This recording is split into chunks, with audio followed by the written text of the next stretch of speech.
Welcome everyone to Rivals Fight Night number 8. 8 already. I am your host, Hexagrams. I will be joined momentarily by your casters. Jake Lion, Andrew, Zed Protoss, Rush. There they are. They're with us. Thanks everyone for joining us. I am not Puckett, very obviously, which will become more apparent throughout the day, trust me very much. I'm choice number, I think 4 or 5th on the list for host, but I'm what you're stuck with, so thanks for tuning in with us. It doesn't really matter who I am. It matters who these guys are. More importantly, it matters the teams that we got tonight. Guys, Fight Night number 8 for Rivals. What do you think? Where are we at? I mean, 2 fresh teams in EU. We're going to see who gets the chance to take on VP in the money match. Not a particularly enviable spot to be, but somebody eventually has got to make a crack in that armor.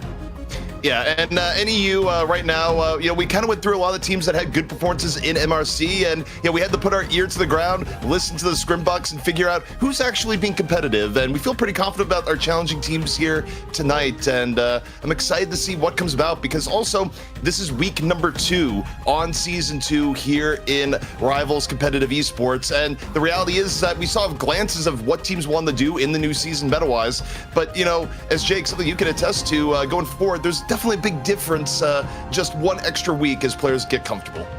Yeah, I mean, this early on in a game like Rivals, especially with the new season and all the balance changes, I feel like there's always going to be a ton of competitive turnover. And so while orgs may have signed some really strong teams for now, I feel like there's always going to be those up and comers, especially in that first year of the game being out, where people make their way out of the woodwork. And I think it's great that we here on Rivals Fight Night can give a platform to those players and let's see what they can do. Can they compete with the best of the best? And honestly, even if it's not necessarily about winning here, beating VP is such a tall ask. However, just to put on a good performance here is a real statement to the community, to the sponsors, to everyone in the competitive scene that you're a team that's here to say that's seriously competitive here in Marvel Rivals. It's an interesting time in the nascent development of the competitive scene for Marvel Rivals, because even if you look at our first matchup, we've got an enormous organization with a very large bankroll in Al-Qadsiya, right? And they're playing Patipim. I'm going to do that all night, by the way. Tune in just for that.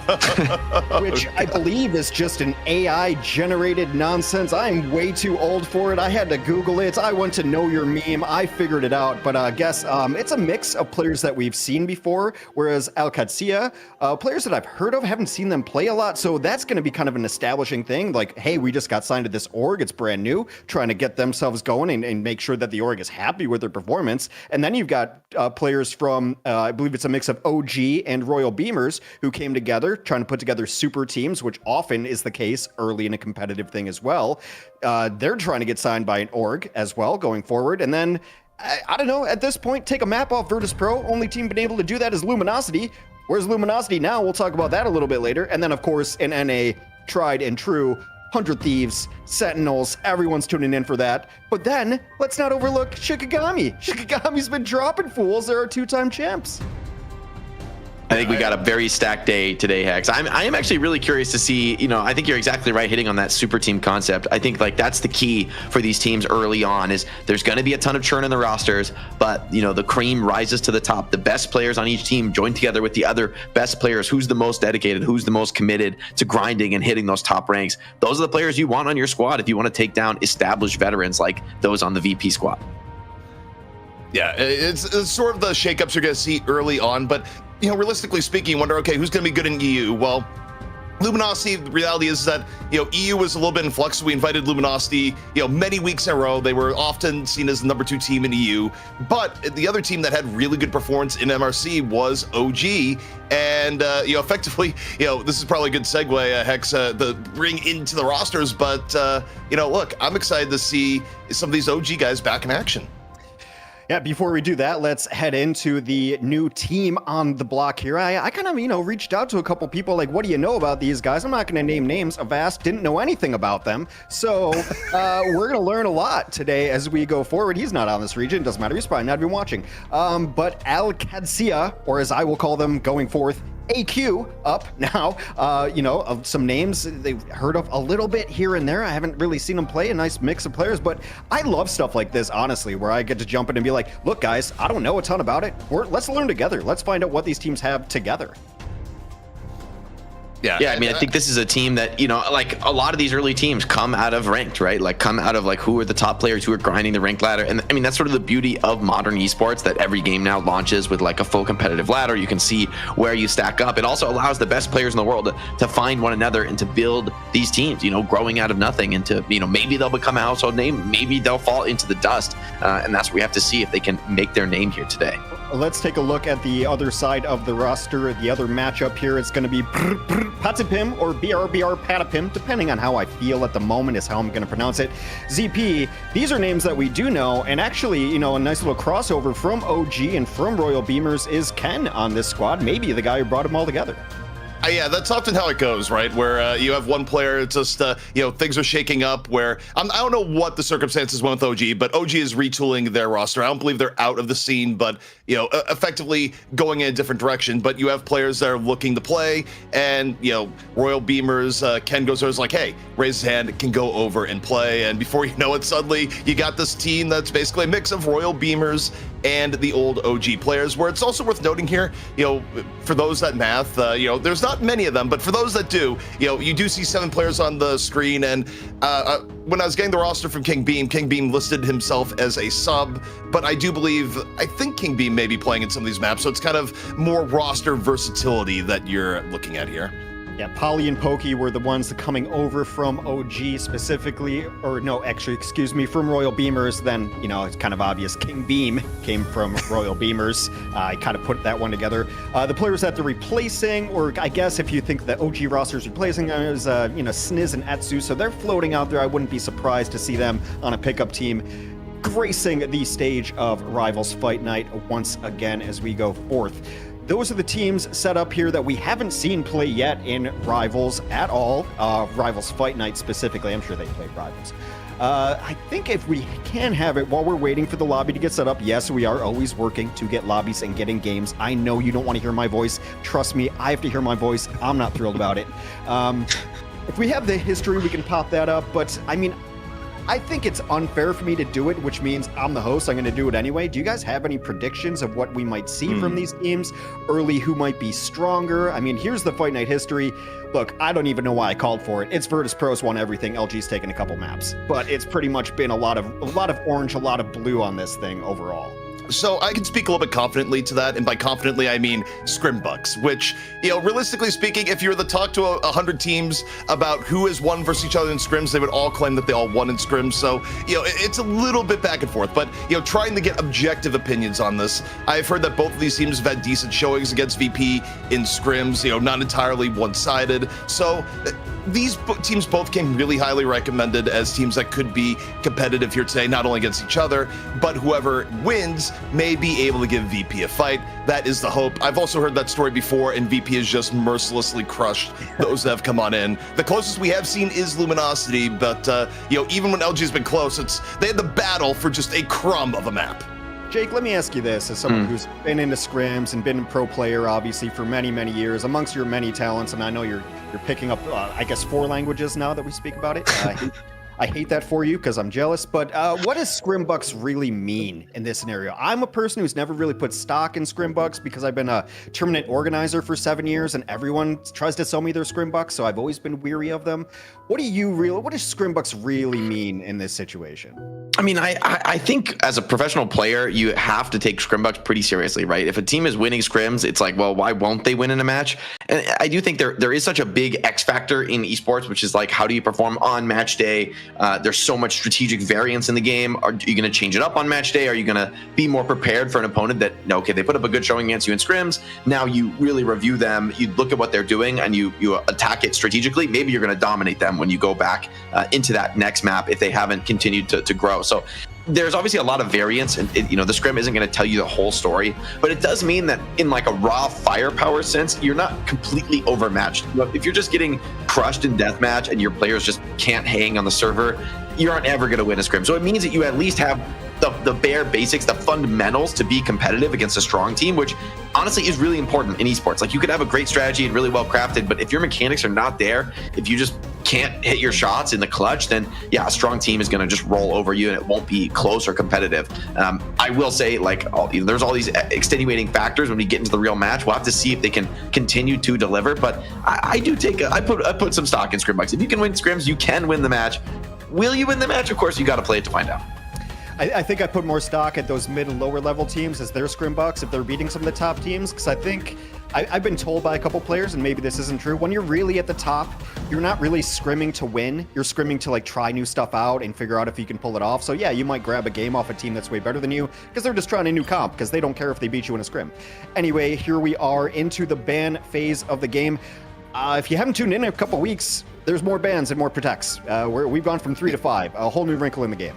That's right, and it really has changed kind of how you approach the ban protect phase. And I mean, for some teams, like Shikigami, that like going in and taking away every strategist, you can ban 3 strategists a game over and in, right? Like you can really narrow the scope of gameplay. But as I'm looking at here, some things don't change. Where sometimes you decide, you know what, we're just gonna take down the Wolverine early, and we'll have team names up here in a second, but.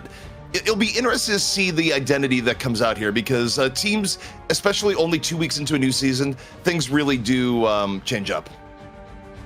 I think one thing that we have noticed a bit this season with the balance changes is that people have been playing a bit of a faster paced style overall, a little bit more dive, a little bit more high mobility aggression. And so it's interesting to see these first 2 bands coming out, the Wolverine, the Psylocke, 2 of the better characters in playing those higher tempo, really aggressive styles. But at the same time, now the 2 protects are the Groot and the Magneto. So maybe both teams kind of happy to slow things down and play a bit more of a pokey game. We often see these heroes comboed together. It's kind of like both teams are sort of banding in the same direction right now. Over the last couple of weeks, I mean, Groot has been almost a must pick. Magneto, I mean, I'm thinking about Shikigami, and this is like their 2 best tank heroes, and they've run it almost 100% of the time. So when teams aren't running the dive kind of things, and maybe a Thing and a Venom, which Virtus Pro has messed around a little bit with, because Virtus Pro can kind of do whatever, it does seem like these are the top tier tanks in a more like, if you're going to play standard, then you're picking Groots, you're picking Magnetos. Yeah, both teams also ignoring strategists so far, which is pretty surprising. We have seen strategists historically been very preferenced as far as the ban and pick meta goes.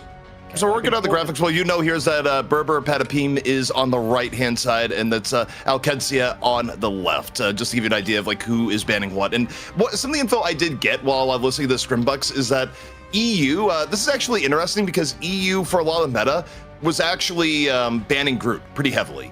So the fact that Groot is protected here actually puts us in a little bit of a different form of EU because apparently for last week there was a lot of like Captain America Jeff dive that was going on in the EU scene. The Jeff protect. Okay, hold up. Yeah, no, this is legit. This is not fake. This is actually like EU has been infected with DPS Jeff flanking and being a terror. And oftentimes it is paired with Captain America, who by the way is still not banned. I played against a DPS Jeff in one of my games, and it was heinously annoying, like to constantly turn around and he just kites away 24/7. You really have to be disciplined and like turn and ignore him as soon as he backs off. And I think that threat, especially if you're comboing that with like a coordinated dive, I think that's actually pretty real. Curious to see how some of the strongest players in the world match up against it, but it seems like Berber Patapim want to bring out the Jeff. I mean, they are protecting it. We have seen occasionally teams use protects and not end up deploying the hero, but I'm sort of excited if we do get a bit of Cap and Jeff, that the meta has really changed from the previous season. Speaking of heinously annoying, Loki has been banned as well late, and Loki has been a pretty consistent ban because teams just don't want to waste ammo on dupes or like get the great ultimates copied.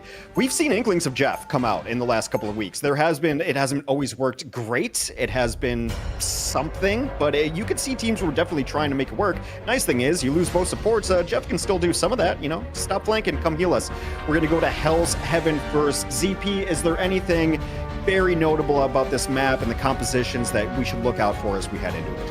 I mean, Hell's Heaven, it's kind of interesting because, it's definitely a map in the past where, like, you've had room to work with for things like Hela, more on the range side, but it's also a map where obviously you have a few stages where things continually change in terrain. And more than anything else, it's, I think, a map where, even more so than the Norman domination, there's a huge benefit to being the team that gets first control of the point, just because recontesting is such a huge pain. But we're getting on into it here, and the fact that Tanuki is playing here, Jake, it kind of makes sense that we're seeing the Jeff come on out, and he's doing it again. Yeah, let's see how Alcacia ends up dealing with this. They're gonna be running a different comp, a pretty like high mobility comp here, and with no Hela on the server, it could be hard to deal with. That being said, Berber Patapim, it is going to be that Captain America Jeff dive. See if they can deal with Helis though. This Human Torch can get a lot of value from the sky. Yeah, I mean, Human Torch looked absolutely incredible last week in Rivals Fight Night, and already a little bit of fire in the sky. Pokey gonna go on down. Helis looking good, getting the Force Armor up from the team up, and Berber Patapim maybe getting forced back in a hurry. But, you know, interesting thing in terms of early contest here. While Captain America's still up, he'll be up for a while, but Tanuki, nothing evasive about that Jeff there. Yeah, and Milkboy with another on the Magneto. Still fighting it out on the point. Both teams dropping some numbers here, but both teams also sticking it out, not committing, not dying just yet. If Groot goes down, though, that'll be a big trouble for Berber Patapim. They're trying to pump him with heals, but that forces them back off the point for a moment. Yeah, it's a little bit back and forth, and again, this is the power when you run Captain America, is that even in a losing fight, you can still be around for a long period of time. But we do have strategy assaults coming on up. Take a look at Ken, has the invisible boundary good to go. Invisible boundary going to be used first by Alcacia, but they also lose Maluki immediately. The Strangling Prison comes on in, and now, overall, balance of power going a little bit more towards Berber Patapim here as they're cleaning up the rest. Yeah, they're able to clutch it out. That Captain America, the Jeff, staying alive throughout the whole fight. And they do have that cap ult, which I'm really interested to see how they play around that, giving such a big AoE buff, allowing you to dive the back line. Of course, you do have that Luna Snow ult to worry about, but man, look at the Jeff right now. Like, this is just so annoying. It's slowing you on the walk. He's taking kind of a risk being that deep, but Jeff is just so hard to deal with. And Helis way out in front of the team, heavily punished there by Berber Patapim. And again, this is a comp where you can actually just contest people repeatedly as they try to move in. But again, we're going to see the prison come on out and no fall through, actually, as Jeff decides it's lunchtime, goes on in, drops it. Got one. Just He's not taking him off the map. Doesn't need to. Thinks he can get the follow-up without. Invisible Woman does get cleaned up, though, by the Groot wall. She's trying to slip back to her team, but she got killed by the Strangling Thorns. That's so painful. You know, I think Puckett maybe tuned in, even though Puckett wasn't able to cast here today, is probably just kicking himself that the week he's out is the Jeff week right now, Jake. This is legend, actually. I hope they win with this strat and we get a Jeff meta. That would be too crazy, considering Jeff was like the most unpickable hero in the last few weeks. Now he's being properly played. Pokey on the Human Torch here, laying down heavy, covering fire. And Alcacia can't even really come to the choke safely. I mean, they're constantly turned around looking at the backline. Here we go. Take a look here at Helis, trying to make a little bit room here on the Torch. Supernova up and ready to go. Alex, though, gonna fall pretty early into the fight. So, Alcacia working with a little bit of edge, but oh, Pokey over and in for Berber Patapim, taking down the back of Alcacia. See if this is enough to get a flip. I mean, Human Torch getting so much here. Like, just, I mean, has looking really solid in this game. I mean, we've seen that this character can really do a ton of damage output, but very accuracy dependent, very aim reliant. And I think the fact that, honestly, this Jeff and Cap are like constantly harassing. I mean, they're at the enemy spawn door. This is ridiculous. But then that's creating so much space for the Human Torch to get in there and deal damage. They're able to touch, they get the portal out, so last opportunity now to hop on over to the point for Alcacia. Meanwhile, invisible boundary going to be dropped here. Polly, meanwhile, Captain America in on the point, has ult still up and around. So this is going to be a long attempt at the flip here, Jake, even if it goes Alcacia's way. Cap and over to back inside. Berber Patapim still looking awfully healthy. And they lose Helis pretty early on. Fate of Both Worlds going to be popped here by Lindstorm as Alcacia tries to make it happen. But Jeff picks up 3 and he goes. Tanuki puts an end to that. It's so good in these overtime scenarios. You can't get off the point, especially with the death pit right there. So well executed by Berber Patapim. And this may be a quick one, ZP. I mean, they're making mincemeat of Alcacia right now. Spawn camping with Jeff and Captain America. I'm scared to queue ranked after watching this. Is this going to be in my rank games? It might be, or at least if you go to EU. From what I understand, and again, you know, I was going deeper into the script bucks this week, is that NA usually doesn't do this because NA is just all Groot all the time. Although this is like a Groot and playing Jeff, so it is like a little bit different than the expectation. But this came about in situations with no Groot, where you would get this Captain America Jeff dive. And to my understanding, one of the only teams that's been doing it in NA has been FlyQuest, and FlyQuest is not playing this week. But who knows? I mean, 100 Thieves may have been working on a little bit of retooling in their off time since the last time we saw them on Rivals Fight Night. So I don't know quite how far the Jeff has spread, but For NA, it's mostly been FlyQuest, what I understand. I mean, Rivals fight, and it's kind of an opportunity to start that kind of a spread, right? And I think both Sentinels and 100 Thieves have been teams that have been really keen on innovating and playing new strategies. So I think the way that they approach the game is something I'm definitely going to be watching for once we get into that NA start. But still here on EU, it's just one round. Akatsuya, they go over to the Winter Soldier, maybe looking to CC and deal with that Jeff. We'll see how Tanuki deals with this. And I mean, they're just attacking him. Captain America right to the backline. No one's even looking at the Jeff. Yeah, and I mean, that actually is a real thing, right? Is that if you're putting your attention on the Captain America, do you really have time to try and go Jeff hunting? It's more difficult. Meanwhile, Pokey able to bring in the ult from the last round. Supernova up, creating all sorts of space here on the point, and Milk Boy just burned on down. You got weeds behind you, or the forest behind you, and the fire in front. Nowhere to go. Yeah, and this Human Torch ult just does so much damage. These grouped up players comboed there a bit with the Groot, catching players in with the wall. Once again, Cap holding the spawn door. And I mean, the fact that you can play this aggressive from Berber Patapin and that they're not being punished is just psychologically pretty rough to be getting attacked in the spawn like this, constantly looking at the Jeff. This is such a distraction. It's like a tax on your focus here in the game. Yeah, I mean, who knew that freedom would be delivered with the aid of a shark right now, where it's just like, it is probably one of the most annoying dive comps I have ever seen, because it's not immediately killing you, but it still demands your attention, and neither Cap nor Jeff are actually all that easy to lock down. And by the way, I got news for you here, Jake. Jeff, he's hungry. He's ready to go to the buffet. Instead, though, might hold off a little bit fasting because the Strangling Prison going to be used. 2 down already, and, you know, Lindstrom kind of throws that Fate of Both Worlds into the wind. Yeah, with 3 players dead, it seems pretty hard to get value off of this. Maybe it's just going to be a reset here for Alcatsia. They head towards the edge of the map. Luna just delaying herself all she can do, and Berber Patapim are just destroying. I mean, this is not close. They still hold on to 5 major ultimates. As you mentioned, that Jeff ultimate, I mean, he could save that for the overtime when it's really more difficult to deal with. I feel like Tilt on this Winter Soldier has to be the one to find the hook on the Jeff and burst him, knock him out of that shark state, but I don't know. I mean, so far, like, he's been the one getting harassed. Cap is taking all the aggro. Oh, no. Oh, my word. Direct hit after direct hit. That is a completely deleted Invisible Woman. Maluki out of the fight early. Berber Patapim going to use the Invisible Boundary. Crack an impact here from Tilt, but the follow-through doesn't necessarily look good as Jeff going for a little bit of snack time once more. And Alcatsia just getting Jeffed all the way through. The Jeff is real, and the dominance even more so. Berber Patapim take map 1. They don't just take it, ZP. They snatch it out of Alcatsia's hands and slap him away. I have a feeling we may see Jeff and or Captain America fans in the next map. I mean, there's no way Alcatsia want to play against that again. That was so dirty. And yeah, especially... Sorry, ZP, just cut you off. If they'd done the scouting on OG, like I did, I put my good 5 minutes into scouting. Tanuki has played the Jeff before, like a bunch of times. They've tried this before, and so he finally gets the Street Shark going, gets all the damage done. And ZP, it's kind of just old school hero shooter stuff. Make them defend more than one angle, and who's better at that right now than Jeff?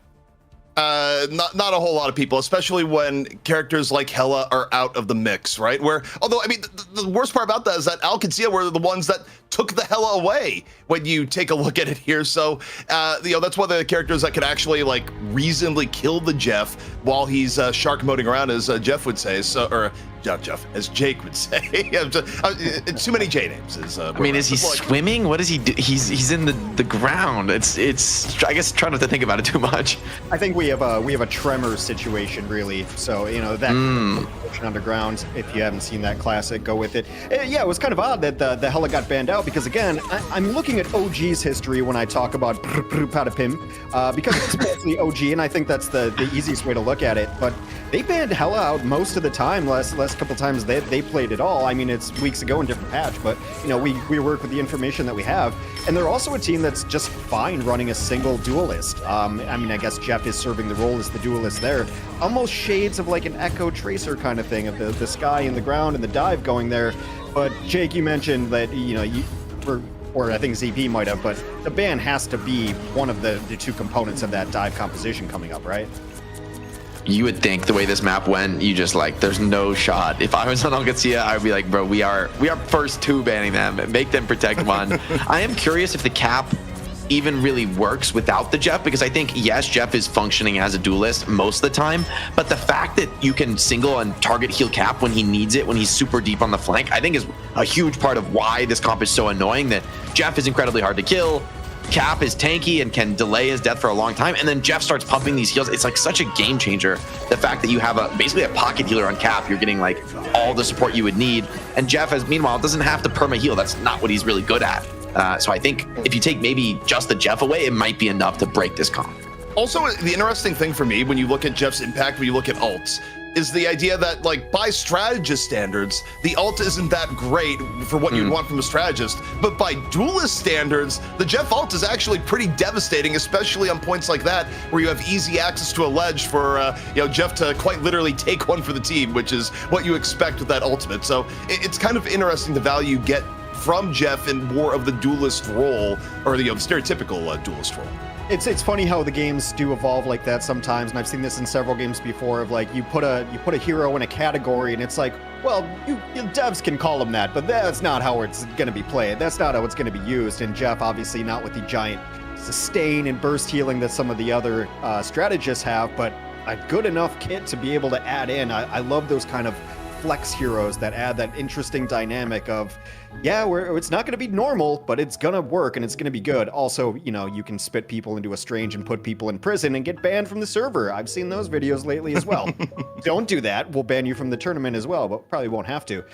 Really interesting early on. Was there any, upside or something that maybe that AQ can build on after, or is that a map that you just kind of forget about, Jake? I mean, you forget about it as long as you're going to ban Jeff first for the rest of the series here. I mean, I think this one will be pretty hard for them to forget. I think they're going to be going to bed thinking about this map. Maybe not so much if they can make the comeback in the series, but honestly, Berber Patapim, there's a few details from them there that I really like to see that are for me the harbingers of an extremely strong team in the genre. When like that Magneto kill, like mid-round, where I think they were nearing like 80% cap, they like heavily stalled the Magneto. They're body blocking him with their duelists instead of killing him to delay his death so that he's not there for the final contest. I mean, I've seen a lot of strong teams just miss those like small little details that actually make a huge difference, deny an entire team fight from the opponent. But the fact that Berber Patapim is doing that, that is to me like a little small signal that shows, okay, this team is actually pretty high level and really is thinking critically about the game and is getting the most value out of every scenario, and playing the Jeff in an unconventional way. There's a lot of things to be worried about. I mean, even if Alcatsia, deal with the Jeff, I think this Berber Patapim squad has a lot of firepower from the way they're playing. Yeah, definitely. And you never know, like, they're good players, but when you mash two teams together, is the synergy going to be there? Is the playstyle going to be there in a genre like this? Absolutely paramount that you have those things. ZP, if you're AQ, what kind of map, what map specifically maybe do you want to go to? Because I think they just need to slow it down, just get some more time in the server, right, after what just happened to them. But any guesses early on? Well, I think going to Central Park is like probably better. Just, if nothing else, go to a map where you have less available ledges for the Jeff if you're not going to ban the Jeff outright. But, bans are coming on in here, and I believe it's still Berber Patapim on the right. They're opening up with the Wolverine ban once more. And now the question is, like, how shook are you by the Captain America Jeff? Because, by the way, I don't think you have to necessarily ban Jeff. I would guess that the target ban would probably more on to the Captain America of the two when you're taking it out, because the Jeff is far less annoying if it's just the Jeff flanking as opposed to, the Jeff and a near immortal Captain America being healed by the Jeff. Yeah, I think either way, probably disrupting that combo is a big problem, given that the heroes kind of have like a sort of uniquely similar playstyle. And this time, they're going to protect the Iron Fist. We have seen a little bit more Iron Fist. Has grown a bit, being a little bit more effective in this season of play. And honestly, I mean, this is interesting because a lot of teams in the past season were like perma Wolverine banners. That was like maybe one of the most popular for a team to just like hard lock their first ban. But now there's a lot of these sort of like different styles of play that you can't ban them all, right? You're going to ban the Wolverine, you're going to ban the Jeff, the Cap. I hope they ban one of the two now because I'm a little worried for them. Maybe they think, I mean, in the end, they could still ban the combo heroes, but so far, no change. I love the intricacy of not only the bans, but the protects really mean a lot. The Iron Fist has definitely come out more in North America. 100 Thieves plays it a little bit, maybe a little preview of later where Terra's Iron Fist is going to run wilds. The ban onto the Torch. Torch was kind of a meme first released, but lately been getting a lot of plays, EP. Yeah, and I mean, it just Torch got a lot of buffs. It's a standard hero shooter treatment where you keep buffing a character, and the players are like, we don't want to play it. and then eventually you've buffed it so much that the players, when they eventually go over to like, wait, no, this hero is incredible now, and you pass the event horizon in season 2 where people realized, okay, yeah, Torch actually pretty darn good, especially with some of the other changes that came in hero-wise to open up a little bit more space for Torch. Because you think back to the season 0, right? Original Hela and Hawkeye probably would have been given even current Torch some trouble, but overall the climate has changed, and here's where we're at. But also, take a look at the protects coming in from Berber Patapim. I don't think they're necessarily going for the Jeff style setup here, especially when they open up with the Loki protect. They have protected Loki in the past. It is a hero that they like to play. And then when I say they, again, referencing OG, which is the core of this team, rebranded as BR Patapim. Go ahead, Jake. Oh, okay, they are going to ban the cap. I was worried about this. Like, I really think you need to ban one of these because I think Loki actually has good synergy with the style since he is like a damage forward strategist who is happy to stop healing and start pumping damage. And I think with this Jeff comp and the cap, you get to do that a lot on strategists because the enemy team is so distracted, having more damage in the comp overall. So the Torch is gone, which maybe is like a particularly good duelist. This does mean Hela is in the server, no cap. So, okay, maybe you have the Hela, maybe you can deal with the Jeff. However, I do think Hela could also be strong with this comp, right? You can still be playing those annoying backline divers and have Hela looking for plays. I mean, I honestly especially like Hela in this sort of off dive role. The rest of your team is diving, and then you're this sniper who has actually pretty great mobility, pretty great stun, an amazing ultimate for like chaotic flanking team fighting. I mean, I think Hela is like sleeper insane in dive comps, and so I honestly don't know. I mean, maybe without the cap you can't run it, but if there's another way to play it, I'd be interested to see if Berber Patapim can show us. Hela has been a staple. Good call, ZP. We are going to head to Central Park. Of course, sans Steve Rogers from Brooklyn doesn't get to go to Central Park. Maybe the kid from Queens, a little Spider-Man action might show up in Central Park. I'll cross my fingers and leave it to you guys. AQ versus BR Patapim. Map 2, take it away. All right, so it is going to be a distinctly different style here. Captain America is out of it, and truthfully, again, I don't even think, Berber Patapim was actually trying to come in with the Jeff for this map anyway. So a little bit more traditional Marvel Rivals here, Groot on both sides, and Hela on both sides here, Jake. So we'll see how this works. Also, some Emma in play, where last week Emma was used quite heavily in both regions. Season 2, again, another new wrinkle. Yeah, and this map type, I think maybe just playing the front-to-back playstyle, both teams happy to do it. Berber Patapim, though, going to be running a third strategist instead of a second tank. So interesting wrinkle here strategically. And I mean, the Groot solo tank, we have seen this a bit in the past. Oh wait, not solo tank, rather. It's not the third. It's the second strategist, but I'm a Frost.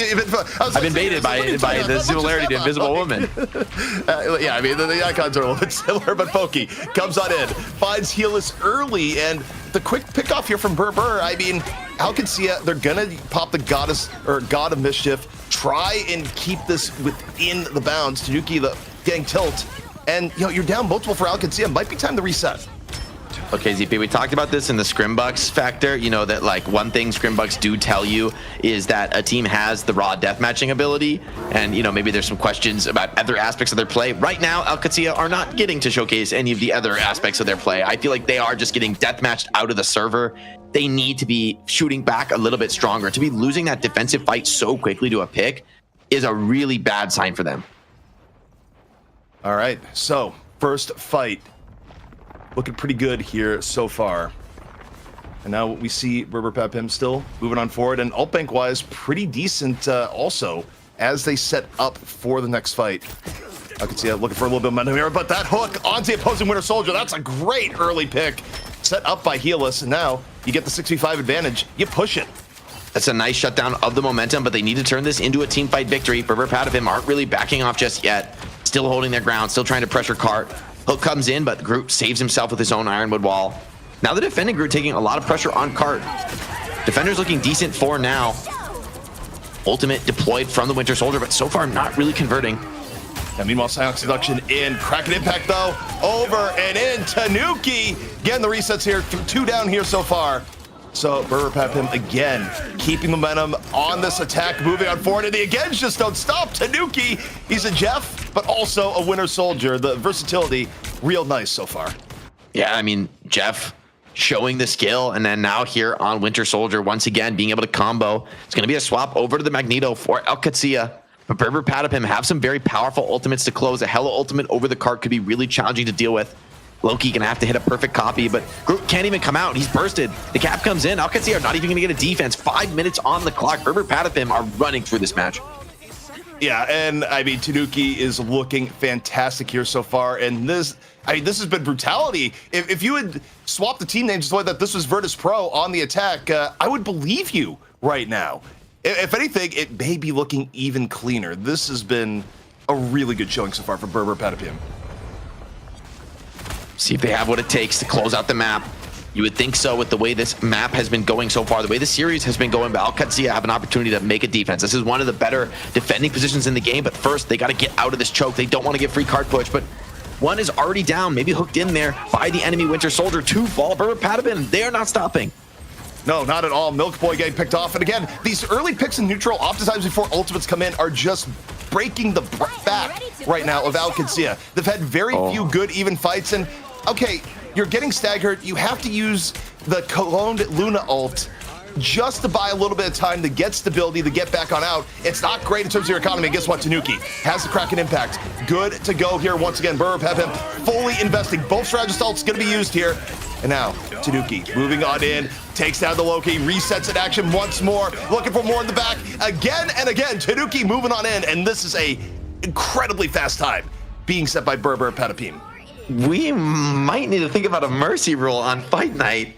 Stop it, he's already dead. I mean, Berber Patapim, a 340 cap on this map is like world record pace. Like, they did not lose a single fight. They got picked off once or twice, but they never lost stability. They never lost map control, never reset the tempo. And Alcatzia could never stop the card, couldn't make any kind of real fight win here. They were constantly on the back foot, forcing some very defensive ult pops. Just brutal beatdown. I mean, 1 death on Tanuki. It's the one time he got hooked in, is the only death. And he's still top damage. Let me just make an executive decision here to set it straight. There will be no mercy on Fight Night, ever. Okay. Just brutality. Yeah, that's right. Hey, X right now is like, if I could have a time machine, I'd just go back, to the Coliseum, Get rid of these safety regulations, If you get eaten by a lion, that's just good entertainment. I'm a thumbs down emperor all the way. You get eaten. Well, Jake, your thoughts here. I mean, obviously it was pretty mirrored, but just a difference in execution coming on in here. But if you're Alcatzia, you have to set a blazingly fast attack yourself. Anything you're looking for here on the change, and I mean, maybe they're showing a little bit. All right, let's be honest here. Berber Patapim cleaning house right now. And honestly, what I'm more excited for is this is a great sign for a showdown against VP. Like, if this was a really bruising match and with both teams playing each other super close, I'd be a little bit worried for either squad's chance to go up against Virtus Pro. Now, though, this is giving me some real hope for Berber Patapim. Maybe it's just hopium. Maybe this is, too much. But at the same time, I'm just impressed with their performance. They're firing incredibly well. The deathmatch is strong. And we'd seen OG be strong before, but this looks like a new beast. Well, it's Berber Patapim on the defense here. Alcatzia running it with the magic here. We haven't seen a lot of magic in Rivals Fight Night here so far. We'll see if it's going to be effective. And Tanuki, again, caught early. First pick in favor of Alcatzia. Now, 6 on 5. The magic distraction, not too bad here so far. Wayne on cooldowns, moving on in is Helis. And now decides, gonna fight the Hela. Up, over, forces out the Astral Flock. And Hela, right now, desperate for help, not gonna find it. As Alcatzia now, making this offense work. Yeah, the magic is working out. They're trying to stabilize with this Luna Snow ultimate, but they're lacking serious damage. Tanuki coming back into the fight. See if he can continue to make this happen, but no, the better ult pops there from Katsia are overwhelming, and the magic swap pays dividends. I mean, Winter Soldier knew that was coming, right? Was ready for the flank, maybe just a little bit overconfident. The team wasn't quite ready to support. The follow-up between the magic and the Hela hitting the same target was well executed, so Alcatzia showing they still have some bite in this match. They got Portal. They're going to go for one contest here. Psionic Seduction online for Enzo. Enzo not popping it here just yet. Beta Both Worlds going to be used first. Holding on, waiting for the opportunity. Here and back. Full recontest. Both teams on the point. And Psionic Seduction now going to be used. Zillafrost tries to take an upward angle. Decent shot from it. But meanwhile, Milk Boy, Meteor M coming on in. And Alcatzia shutting down the recontest off the back of the Meteor. Yeah, the Dark Child, the Hela ultimate over the top there. When the enemy has no strategist ults left, it's just done for. No shot you're going to live through that level of cleave. And I mean, for Alcatsia to make this map competitive, that's exactly what they needed to do, to make a very quick cap on first, open up this cart. Now Berber Patapim are in a position there. They got to get back onto this map. They got to retake control. See how they do it. Is there going to be an answer for this Magic? Look, they're trying to just like clear all the angles. They know what a threat that this flank could be. Yeah, it's a check your corners. Watch out for wherever the Magic may be coming. 4 minutes here for Alcatsia. A little bit slower on the attack than what we saw in the last attack, but still very workable. However, Kea gonna get caught early, and you're down your Groot in the fight without getting resources out. You just want to try and reset here. You know, you don't want the fight to extend. Yeah, I mean, that's the risk really of running this Magic in the comp, is that, okay, your front to back pressure with your Groot is going to be pretty significantly weaker. You do need to kind of play for flanking picks.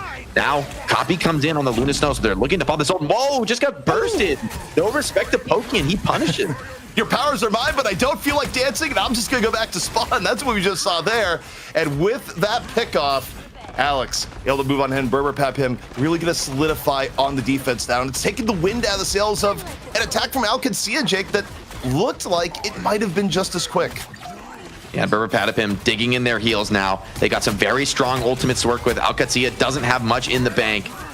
Maybe this Grudo can force some things out, but there's just so many layers of the defense from Berber Patapim. Right now, they're content to play front to back, but I think that's where they're the strongest. No need to get too crazy. And you see the attackers are just struggling. They're tentative to go forward. Magic being marked on the flank there. They know where she's coming from. Both Groots ready to drop the string in prison. Berber Patapim a little bit richer, but Kea dropping the prison first. Is the fall through going to be there for Alcatsia? They take down Paul immediately. One pick here so far. Pokey going to go into the sky. Milk dropping the Meteor M. No picks from that. One up still is Alcatsia. They have Fate of Both Worlds up and ready to go. Maluki waiting in the wings. Tilt right now looking for angles here on the Hela. Double strategist ult ready to go. They're going to pop the Loki version first as Tilt goes to the sky. Goddess of Death looking for pickoffs. Going to find one with the aid of Milk Boy. And the pressure for Alcatsia working out. And Maluki, they can drop the Fate of Both Worlds right after here, Jake. Make this even more secure. Yeah, Alcatsia in a better position ultimate-wise. They can't find the picks just yet. Lakaya getting very low, but healed up by that strategist ult. Now Dark Child should just be cleaning this one up. Loki, though, that rejuvenation realm slowing things down for a moment, but Dark Child just lasts way too long. This Magic's such a threat when the ultimate is online. And Berber Patapim are struggling on this defense. Now both teams setting a very strong offensive time. If they can just cap with a bit of time to work with, this game is very much in contention. All right, 3 minutes left to go. Again, a little bit slower. It will be a slower time bank no matter what, but look, if you cap with like 2 minutes left on the clock, Jake, that is plenty of time to go again as we go in the extra rounds. We'll see as they get to this third point. In theory, this should be a strong point for the defense. I feel like this should be a little bit harder for Magic to make the flanks work, but second point was that way too, and they found the option. Now, both teams onto this Magneto, valuing that front-to-back presence. Pokey, though, on the flank. A quick pick here would be massive, and shutting down the enemy Hela really opens the door for him to look for more kills. Yeah, I mean, the neutral play from Berber Patapim has still been really good in the series here so far, and you get something like that before any ults are invested, and it's just time bonus is what you're getting here, Jake. You look at the clock, and that one pick from Pokey, basically about like 40 seconds off the clock. Yeah, and walking down this front street is looking very difficult. Somebody's got to deal with this Hela, but no one is, and once again, Katsia's attacking. Hela goes down. And they might have to think about resetting. No, they're going to copy here, so they're going to double down into this, but so far they haven't forced any responsive ultimates. Let's see if the Loki copy ends up going for that ulti. Yeah, I mean, Lindstrom should about to be dancing here. Tanuki tried to use the terrain to your advantage. Talk about an area where like maybe even a Jeff would work. Just as okay, Magic did not want to take that fight. Tanuki, meanwhile, Kraken Impact good to go. Might not need it here. Enzo just long range Meteor M. But it's once again Alcatsia stuck on the reset. A minute 50 left, and Jake, they've just been bogged on this point. Yeah, and they might even lose some more players here. Regeneration Domain stabilizing things for the moment, but very expensive for Katsuya. The time is running low, and at this point, they're facing an overtime cap here. It's especially, I mean, normally that's not the end of the world. You're gonna have another chance next round if you can cap. However, 3:40 on the clock for Berber Patapim. That's where the advantage is really gonna play. And so I think Katsuya are feeling the pressure right now. They know they need to win this fight right here to have a genuine good shot in the map. All right, minute 20 left here. Alcatsia against the wall. They can be able to find a good pick here. First off, don't lose anyone in the neutral. Second off, play your ult effectively. But the problem is Pepim coming in with a better ult bank from the go. And this staircase actually so difficult to get through cleanly. We'll see, though. Looking right now for the opportunity.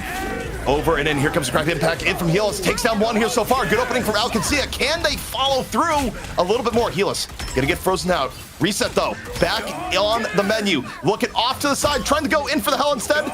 Back to back. Gets the reset. Over and in. Helis. The Kraken impacts continuing to connect into Luna into the back as Alcancia stays alive.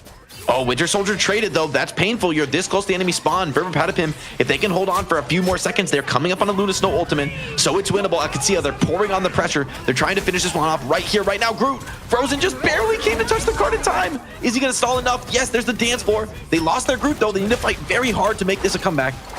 I mean, losing Groot early is absolutely miserable. Lindstrom still dancing. Both fade of both worlds on both sides, about to fade. Pokey, though, going to the sky, gets a Strange shield in his face for good measure. Helis swapping to the Strange as we're about to enter in the overtime. Alcancia so close here, Jake, but maybe a little bit far at the same time. Kea, though, coming on in, able to get on the Alex. 2 down now for Patapim as Alcancia looks to extend this in the extra rounds. They just need a little bit more.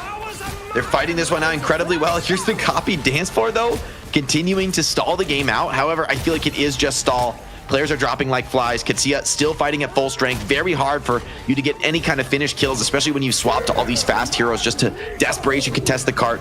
Spider-Man looking for something. Meteor M over the top. If this doesn't connect, surely it's a tough spot to be. Tanuki found one on the Spider-Man, though. Hold on, Katsia has some low players.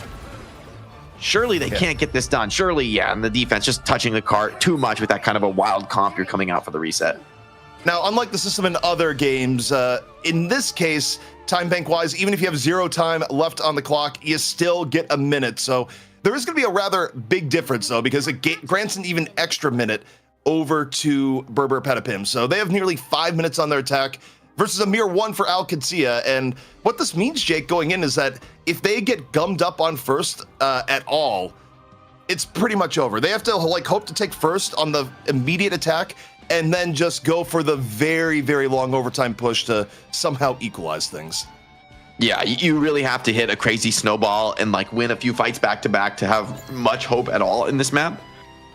We'll see if they can deliver that. I'm a little worried for them, though, since last time they relied on this Magic making a play on the flank. And while I think that can work again, I feel Patapim can definitely just adapt and maybe have a second player there ready to help the Winter Soldier and deny that kind of a flank angle, or he can play out of the hella line of sight when he fights the Magic. I feel like this seems a little bit difficult to just run it back and make that same type of a play work, especially relying on the Magic to make plays.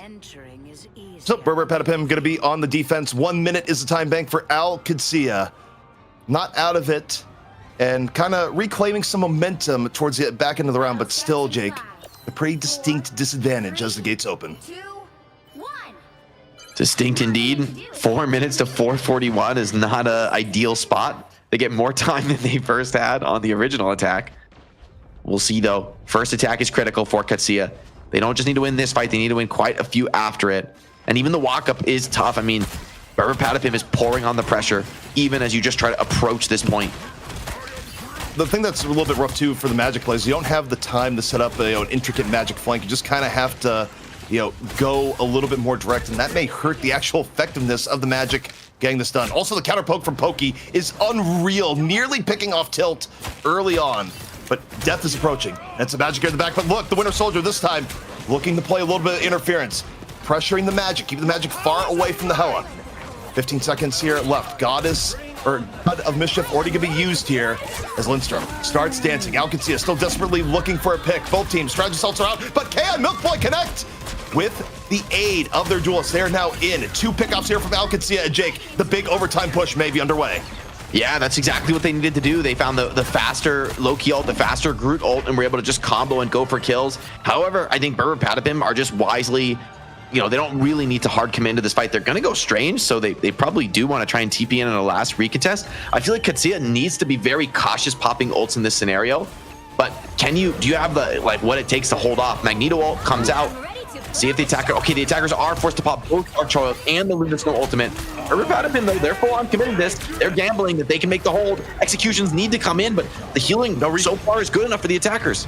No resets yet for Tanuki. He was looking for it. Alex, meanwhile, Fate of Both Worlds about to fade. Patapim running out of steam here on the point. Tilt, Goddess of Death in the sky. Decent angle here. Gonna take down Tanuki. Looking for a little bit more, but a huge early pickoff. And this is gonna be Alcancia getting this overtime convoy in motion, Jake. We still got more of this map yet to go. Yeah, and that's the dream scenario. Patapim gambled everything on making that hold. They used all their key ultimates. Even had to swap over to the Strange just to get back into the fight. That's so expensive, and Katsuya have some powerful ultimates. They could really make this snowball happen. I mean, in fairness, they need to. I feel like for them, capping second is almost the minimum, given that the other team has 4 minutes on the clock, and you cannot get off the cart for even a millisecond at this point. Look at Kea, by the way. Kea is in a great position, if they've been tracking L, to just go forward, get a super early Strangling Prison down, and keep Patapim off the focus. The prison comes on in. Is Falter going to be there? Right now, the answer so far has been no. Is Pokey takes down Helis, stops the magic flank. So the prison ineffective and the magic down. Patapim well equipped now to maybe stop this. They're going to get the Fate of Both Worlds out for Alcancia. It's going to be stalling for a little bit, and Helis now to get back to the fight. It's Strange Portal time for Alcancia, but right now, Jake, they're just trying to refocus here off that early pick. Tanuki could get so much done here. So Portal on the cart. Surely this is the end for the offense. Patapim, massive ult bank. See what they run a rip burst here. The attackers struggling low, under pressure. Now, big connection, 2 with the Meteor M. Tanuki just cleaning house now with the Galactic Legend. The legend that actually lives up to the name with 4 at the very end, although I think the Meteor M did a lot to set that up. But, okay. The fact that they got first and were able to get a little bit in the second, while I think Patapim is still coming in with a pretty big edge on the attack, it's winnable for Alcancia, but they would have to have a vastly better defense, because you remember, back on the very first round, it was Alcancia defending first, and they got speed run all the way to the end, Jake. Yeah, 4 minutes is a long time. I feel like you need to win not just one fight on first. It might be like 2 or 3 fights on first.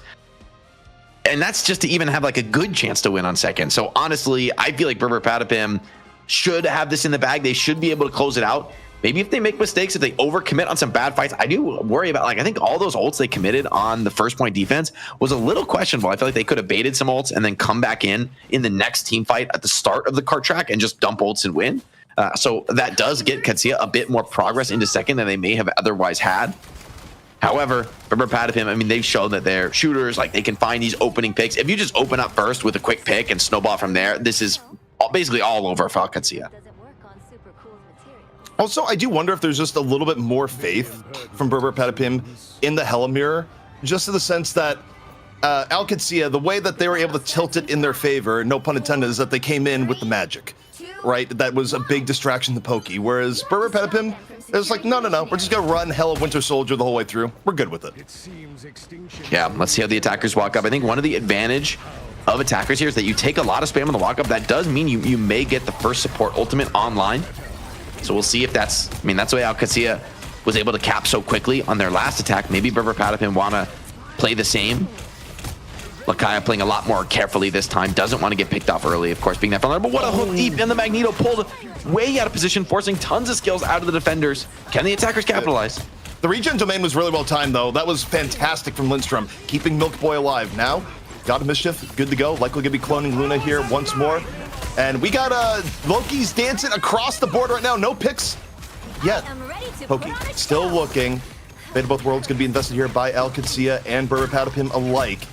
The dancing is beginning, but now you gotta look to the Winter Soldiers. Kraken impact in here from Tanuki. Heels was looking for it, but it's Pokey with the shutdown. 2 out of it. And Patapim very much on the way to taking the map. They're gonna have, Jake, over 3.5 minutes to beat where Alcacia got their convoy to. It's going to be a strange portal, but do you even get here in time? Like, you have players still respawning. It's a very awkward retake. Oh, hold on. Polly went down somehow instantly there. Insane burst kill. That makes this defense possible.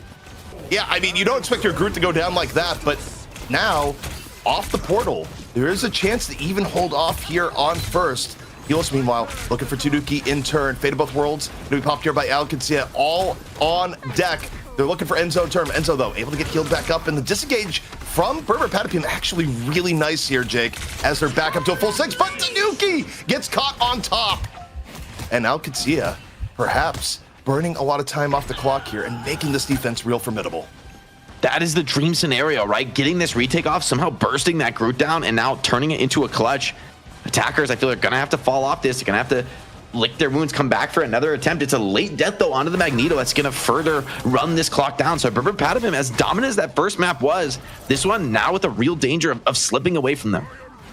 Yeah, I mean, again, I still can't believe that Polly just got completely bursted from the beginning, but Cal Katsuya, looking at the setup here, you gotta be eyes on Kea right now, strangling Prison.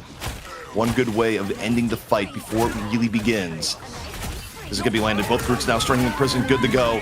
Loki's getting ready. The dance of Prison is coming on out. Is the fall through gonna be there? No, the dancing gonna be stopping a lot of the fall through. Milk Boy, good to go though, here on the media map a little bit before Enzo. Alcacia, do they let it fly? Tilt. Gust of Death is used and now faded. Healus, I have Agamotto on deck, but he's super low. Super Gang Poke doesn't feel ready to drop it here just yet. But now, gonna drop the Eye Agamotto. He gets stunned out of it, Jake! He gets stunned out of the Eye Agamotto, interrupted and killed. The huge interrupt prevents anything coming from that. And that is gonna be Alcacia falling for real this time on the first point. Yeah, there's no Strange Portal to make a comeback fight, and the kills are just coming way too fast anyway. Berber Patapim finally get it over the line, but still 130 on the clock. This is doable for the defense. They're gonna need picks. They're gonna need dominant fights. I think I'd still favor Berber Patapim. I still think they're gonna close this one out and be up 2-0, but now there's a chance for Katsuya. They've fought well. Man, oh man, I love the UI where you look here, you just look at Healus, it's like, oh, he got stunned and no one else got stunned? Yeah, that's not Agamotto. That just did not work out. But also, Healus not necessarily a Vanguard player, just, you know, the strange of necessity, the first one up. It's such a hard role to play too, and I mean, honestly, Berber Patapim, they want to pour the pressure on right here. They're forward holding, super aggro. Here's the ultimate coming in. Regeneration domain stabilizing for now, but still the resets come in, and I've seen this story before. ZB, Winter Soldier with 3, a 4th from Magneto. You can hold him down for a moment with that Groot ult, but it's not enough. Berber Patapim, competitive map, but they close it out in the end, still up 2-0 in the series. Alcacia, one more map pick standing between them and elimination from Rivals Fight Night. Man, oh man, kind of a Tanuki fan, where if you didn't love the Jeff, what about the versatility coming in on the Winter Soldier at the end? Big Kraken impacts when they need it most. But I gotta say though, for Alcacia, given that the start of this was so incredibly rough for them on the defense, the fact that their second defense made it competitive, it gave them a real path to victory. I mean, that's some good adjustment, Jake, from round to round. Yeah, it was too difficult, I think, with that blistering pace that they set at the start. I mean, honestly, after that first round, I feel like Katsuya played really well. To fight back to that point is still like an above average performance from Katsuya, but it wasn't enough with the deficit that they were already in. I mean, Berber Patapim, I don't think I've ever seen that map capped with more than 3 minutes, let alone 3:41. Well, the defense was made of paper mache. It was akin to, you know, a homecoming banner that the football team runs through. Absolutely no resistance happening early on there. So much so you were calling for the mercy rule. But I think we saw AQ picked it up. You know, once they started playing more of a mirror match and it wasn't just being comp-diffed like the first map, like they had some really decent performances. The support standouts, you know, I thought Maluki played very well on the Luna. Chat agrees with me. Actually, Chat told me to say that, so I don't know. I was gonna say, does that agree with you, or is that just getting your talking points from Finzi? Like, what's really going on here, Hex? Like, I see the chat too. I see the underpinnings of what's going on here. A good host uses every resource at their disposal, and Finzi being a good one as well. No, I noticed a couple of very decent ults, but what I'm saying is, after the first map was completely disgusting, right? We agree, like, let's forget about it, you got sharked. It happens. And then the defense, when Jake's calling for a mercy rule, was obviously like, I'm like, okay, this is going to be over pretty quick. That was their one kill from this round. We got it on the highlight. Once it got into more honest gameplay and mirrored and slow gameplay, AQ is putting up a decent match when it's mechanically and when everything else is even. It is it looks more even, I guess, ZP, I guess is what I'm trying to say. It's not as bad as it was. It's looking like this could turn into not a 3-0 complete stomping. Yeah, and I also think you get vibes from what you're seeing. And the interesting thing for me is that nothing that I'm seeing here, like, hits out to me as like, oh, Alcacia is playing bad. This feels more like Berber Patapim is completely locked in on this matchup so far. I mean, this feels like some of the cleanest Rivals play we have seen from Berber Patapim overall, whether it be from the duelist line, whether it be from the strategists or the vanguards. I mean, every aspect of this Berber Patapim team has looked very good thus far. They've got a really nice combination of the damage dealers, in my opinion. First of all, Pokey playing Hela just feels so apt. Like, you're just sitting back and poking with knives. It's awesome. It's Futurama level comedy. But then you've got Tanuki, who is playing like these great flanker heroes, and previously when we've seen him play, plays a very good Star-Lord, always annoying, but then just picks up. He's just so good on the cleanup heroes and being the unexpected. Like, here's 5 shots, and no, now I just, like, in the kill feed, Tanuki, it's usually 4 to 5 kills in a row. So the combination of their damage dealers is looking really, really strong right now, Jake. Yeah, I think that the damage dealers, the duelists are crucial in that last map, but I also think the supports from Berber Patapim are really clean and really solid. I mean, to go deathless on that attack usually comes from the supports being incredibly stable. They're often the ones the enemy is targeting. They're the ones you're trying to burst down first. The fact that you're never able to get that done in that first offense is kind of why you can stabilize and continue to snowball those fights. Even when they do lose that one player, they keep map control. So really well done by the back line, I think, especially of Berber Patapim, to be so stable and so consistent in that game. We're going to Yggdrasil Path, though, for the third and what could be the final map in the series. It's another front-to-back poke map. I mean, I don't hate this for Katsuya because, in fairness, Central Park was a lot more competitive than Hell's Heaven.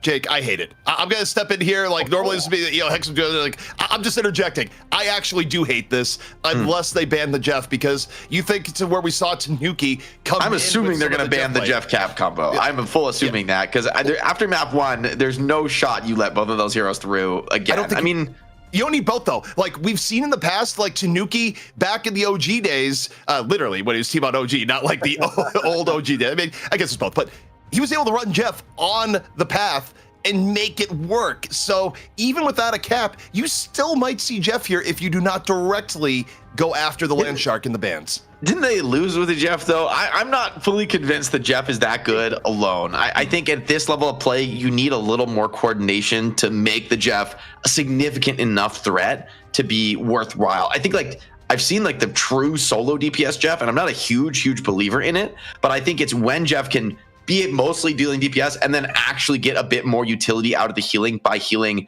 Maybe it's not a cap. Maybe there's like an Iron Fist or a Psylocke or somebody else who can play off that in the back line. I feel like you need some kind of synergy to make I don't think the true solo Jeff flank is going to be that good. Maybe I'll be proven wrong, but from what I saw in the cap game, it looked like you need a little bit extra firepower. I think I recall the specific moment you might be referencing. ZP, on this map, Tanuki did play Jeff and it did fail. I'll bump it up to our research department to, take a look at that. But we did have stats there for a second. I do believe they were wrong, because I think I saw Khalid. These are the stats. These are the stats. Okay, I wanted to pull this one up because somebody said this in chat, and I couldn't believe it, and I just looked again. It's true. 93,000 heals from Ken. What the hell? That is obscene, actually. It's pretty good. Also, most of that just coming from, it's the Loki healing and then the Luna dancing on top of it, Look. All hail to Mr. President, as Ken. No, but he's up 20K on the other Loki. I mean, I guess he died half as much, and 53 assists. Like, these are god stats from Loki, actually. This is unbelievable. I see what you've done there. Ken's definitely been a player to watch for here, and let's just leave this up a little bit. I know everyone always loves some stat screen. Stats can be deceptive, but I think when you get 20K up and you're at 93, it does tell a little bit of a story. You can use stats to say almost anything. I'm going to use words to channel my inner Puckett and actually my old school Hex and try to just chill a little bit. Follow, like, subscribe, all that. Let me give you a brief lesson in esports economics as we get into the bands. The more our numbers go up, the more we sell those numbers to sponsors, and they give us other numbers with dollar signs in front of them, and then we make that. We give those dollar sign numbers to people, and then we put on the show and you get to watch it, and then I do it all over again. So please, like, subscribe, all that. Bands are coming out. We've got team names on the screen. That's what I'm most excited about. I'm a big fan of production overall. And Wolverine Logan, the Weapon X, is going to be the first band yet again for Patapim. Yeah, so the beginning here, one thing we've seen from both teams, that there's an identity here of stuff we don't want to play against ever. And for Alcacia, it's Psylocke, and for Berber Patapim, that is Wolverine. And yeah, the Hulk Protect to me, this feels like, okay, are you angling more for the Namor play? Obviously, the one team up that comes to mind if you're running Hulk in the season, you go for the Gamma Monstros. But Berber Patapim, do you do it? Do you protect Jake? Do you make the land waters safe? And no, you still really want to run Groot. I mean, Ninja Soul Path Groot is just so insanely strong for them. I like the Namor ban though, because I think if you don't ban that, that is like gonna get protected, and that combo is crazy. And like, I don't even know if you need to ban Jeff and Cap if you have the Monstro Spawn team up for Namor. I mean, I think that's just incredibly potent together. So I think this is like they were banning the Hulk to sort of accomplish the same thing before. Now they ban the Namor. They just know that if they want to leverage any kind of dive, any kind of backline flanking, you don't want to deal with the team up Namor. One more Protect is about to come out for AQ. I think the Protects are usually much more indicative of what a team wants to run than the bans. It's been really interesting to see. I am looking forward to, hopefully we get a little Bruce, a little Hulk. Haven't seen that in quite a while. Unfortunately, it won't be with the Wolverine. That is the funniest thing in the game to ever happen, Wolverine Hulk. But hey, Hex, your promo worked. Henny, thanks for the 5 gifteds. It always next level. That's how we do it. Oh, we have the best and the community. Cap. The Cap protect. You have Jeff. to ban Jeff. I feel like you got to ban Jeff now for Alcatsia. I feel like we need to see a Jeff ban. I'm scared. Yeah. Although low-key, I want to see it one more time. I don't want him to ban it. Yeah, I mean, realistically, for entertainment value, at this point, I don't think the chat has gotten tired of seeing Jeff. So the entire viewership is very much on the anti-Jeff ban spree here. Also, Puckett, wherever he may be at the moment, watches like, don't do it. Let the Jeff live.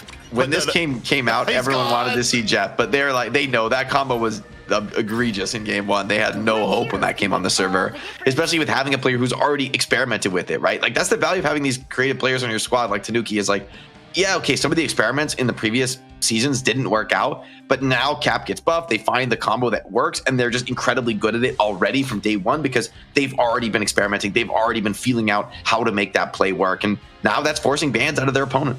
I need to do a quick interjection and say, chat, Hex is not rich. I have stayed at his apartment many times, and while it's a decent place, it is by no means a rich person's apartment. Well, we are a grassroots organization. You're looking at pretty much everyone involved in it right now on screen, and of course our great production behind the lines. You'll see the rest of the cast here later on. We just like doing games and doing esports. We are not the nameless, faceless corporation, so do feel free to donate and sub and follow. No, bro, I saw Hex driving his Lambo, guys. Yeah. It's all a charade. Yeah. That Lambo is just it's a wrap that I have on my Yaris. We are grassroots. Speaking of roots, we are at the Life Tree in Drasil. Take it away, guys. We are. I want to get a Toyota Yaris wrap on my Subaru. You know what I'm saying? I want to flex one of those bad boys on the good people. Tanuki is on the Iron Fist though, so they're gonna still commit to running a heavy flanking setup along with that Cap. Yeah, and Cap is still going to be around and in. And by the way, people saying you're running out of pocket, it's not entirely out of pocket. We got our good friends at Intel helping fund the show because, you know, as said to begin with, not rich. But take a look here. We'll see how this Cap Iron Fist dive goes. If nothing else, Jake, it is going to be a nightmare to deal with as Groot all of a sudden get a little bit of martial arts to the back as Tanuki gets to work. Iron Fist punching the Loki clone. Desperate. Oh, he wins the 1v1. Incredible stuff. Clone down. Fantastic. I mean, if he had lost, that would have been pretty embarrassing. And also an indictment of Iron Fist in general. But now Tanuki to the back line with a little bit of Cap support and immediately backs on out. You know, the art of Iron Fist, Jake, is also not only knowing when to fight, but knowing when to not fight. Knowing when to meditate and just chill. Groot already came out on the offense, just forces now that Loki clone copy on Luna Snow. So Berber Patapim want to disengage us. They want to get some of the support ults of their own. Tanuki stays alive for the moment. Gonna just meditate out in the open, hope nobody looks at him. So far it's working. Copy ult from Berber Patapim as they get back into the attack. Nuki right now, waiting for the opportunity, going to the back line and saying, yeah, let's do a little bit of fisticuffs. Till just sits there. Still. Yeah, it's just like, it's over. It's absolutely over.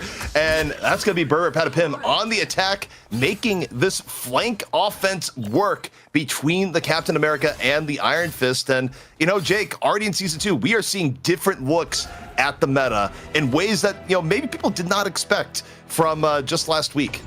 I think the buffs on Cap have really opened up the threat to play a true dive combo, but the front to back damage is still immense, right? I mean, honestly, Loki, Luna Snow, pretty significant damage of their own. And of course, Groot and Hela, like everybody knows, these characters are monster with how much damage they can put out. Berber Patapim showing a constant distraction here. Strangling Prison, Strangling but you're the one man. dying on Groot. There's no follow-up for that whatsoever. Bourbon Patapim on the warpath.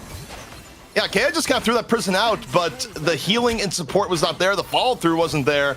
And now you're down one of your most impactful ultimates as Alcancia, again, it feels like they have a glass jaw on defense where if they get socked particularly hard in the beginning, their ability to reset, Jake, seems very, very problematic. Yeah, I mean, just the pace that Bourbon Patapim is playing on, you're getting discombobulated for Alcancia. Can you even come out of the chokes? They have the strategist ultimates. This is the point to make their stand, but Bourbon Patapim are coming up on 6 ultis. Also, Iron Fist now out from Alcancia, but Heal is just barely able to make it over into the regen domain. Healed back up. Meanwhile, Bourbon Patapim, they're burning the bank. You got Pokey in the sky, you got Polly in the back. And finally, some of the bolts do hit pay dirt. They take down Lindstrom. One strategist out of the fight here so far. Alcancia falling bit by bit, and this Goss of Death is doing awesome damage right now. Yeah, there's way too much follow-up from Bourbon Patapim as they come burst through. And Alcancia, they switch over to the mirror, but I wonder, do you have the confidence to pilot it? They lost their Loki there without even getting the ultimate off. Milk Boy wasn't able to get much done there. Honestly, Bourbon Patapim, this is shades of that offense on the last map, it looks amazing. I think this is, for me, when they look the strongest, when they're diving your backline, they're dragging your attention away. But crucially, the follow-up is always there from Polly on this Hela, from the rest of the squad, putting in damage from range while your divers are hitting from behind. Alcancia desperately looking for stability. Maluki just getting pummeled, nearly falling into the backline. Still under pressure is the Saludo Snow, and finally, Pokey is able to put it on down, finds the angle. Maluki gone. One strategist down early in the fight. He also able to punish Pokey. 5-on-5. Loki clone coming on in. His tilt getting caught. Polly just being a continual force. And now it's just Bourbon Patapim getting very beneficial trades, but the Sonic Seduction from Milk Boy maybe slowing it down a bit here, Jake. Yeah, they lost one, but they don't even care. They're just continuing to go through despite losing players. Cap has ult if he even needs it, but it's just clean up on the cart. And Bourbon Patapim trying to beat their time on the previous map. Won't be able to do quite that well, but Alcancia, I mean, you cannot let the cart be capped right now. This is devastating. You're down 2-0 in the series. This is a back-breaking spot to be, and you better believe Bourbon Patapim are ready to camp the spawn. Well, they better be looking at their backline, on your left, as it were, because Avengers Assemble about to come out here. Polly, lower HP, getting ready to use the ultimate when required. Tanuki off in the sky. Meditating as another Iron Fist comes on up. That's not very meditational at all. This is legendary focus to be meditating while somebody hits you in the face. Pokey, though, with two headshots. Both strategists down. This map is over. It's going to be Bourbon Patapim gliding through the opponent's defense. Has nothing to say about it. I mean, back-to-back headshot kills on your strategist. That is just GG's, man. Pokey, the contribution that we've seen from Pokey in the neutral game is actually ridiculous. It is everything you want from a Hela and more, where you're just getting free fights. Before any ultimates come in, you burst someone down, you set up the 6v5, and even if you lose, even if they're able to stay in the fight, you know what it means is that your Luna is dancing away earlier, or your Loki is cloning Luna and dancing way earlier. I mean, look, anytime it's Loki Luna, there's a lot of dancing. That's just the game. But it is a little bit ridiculous how Bourbon Patapim is just able to keep momentum forward. And it's a combination, Jake, of not just good ult economy, but also making fights work really well before the ults even come into play.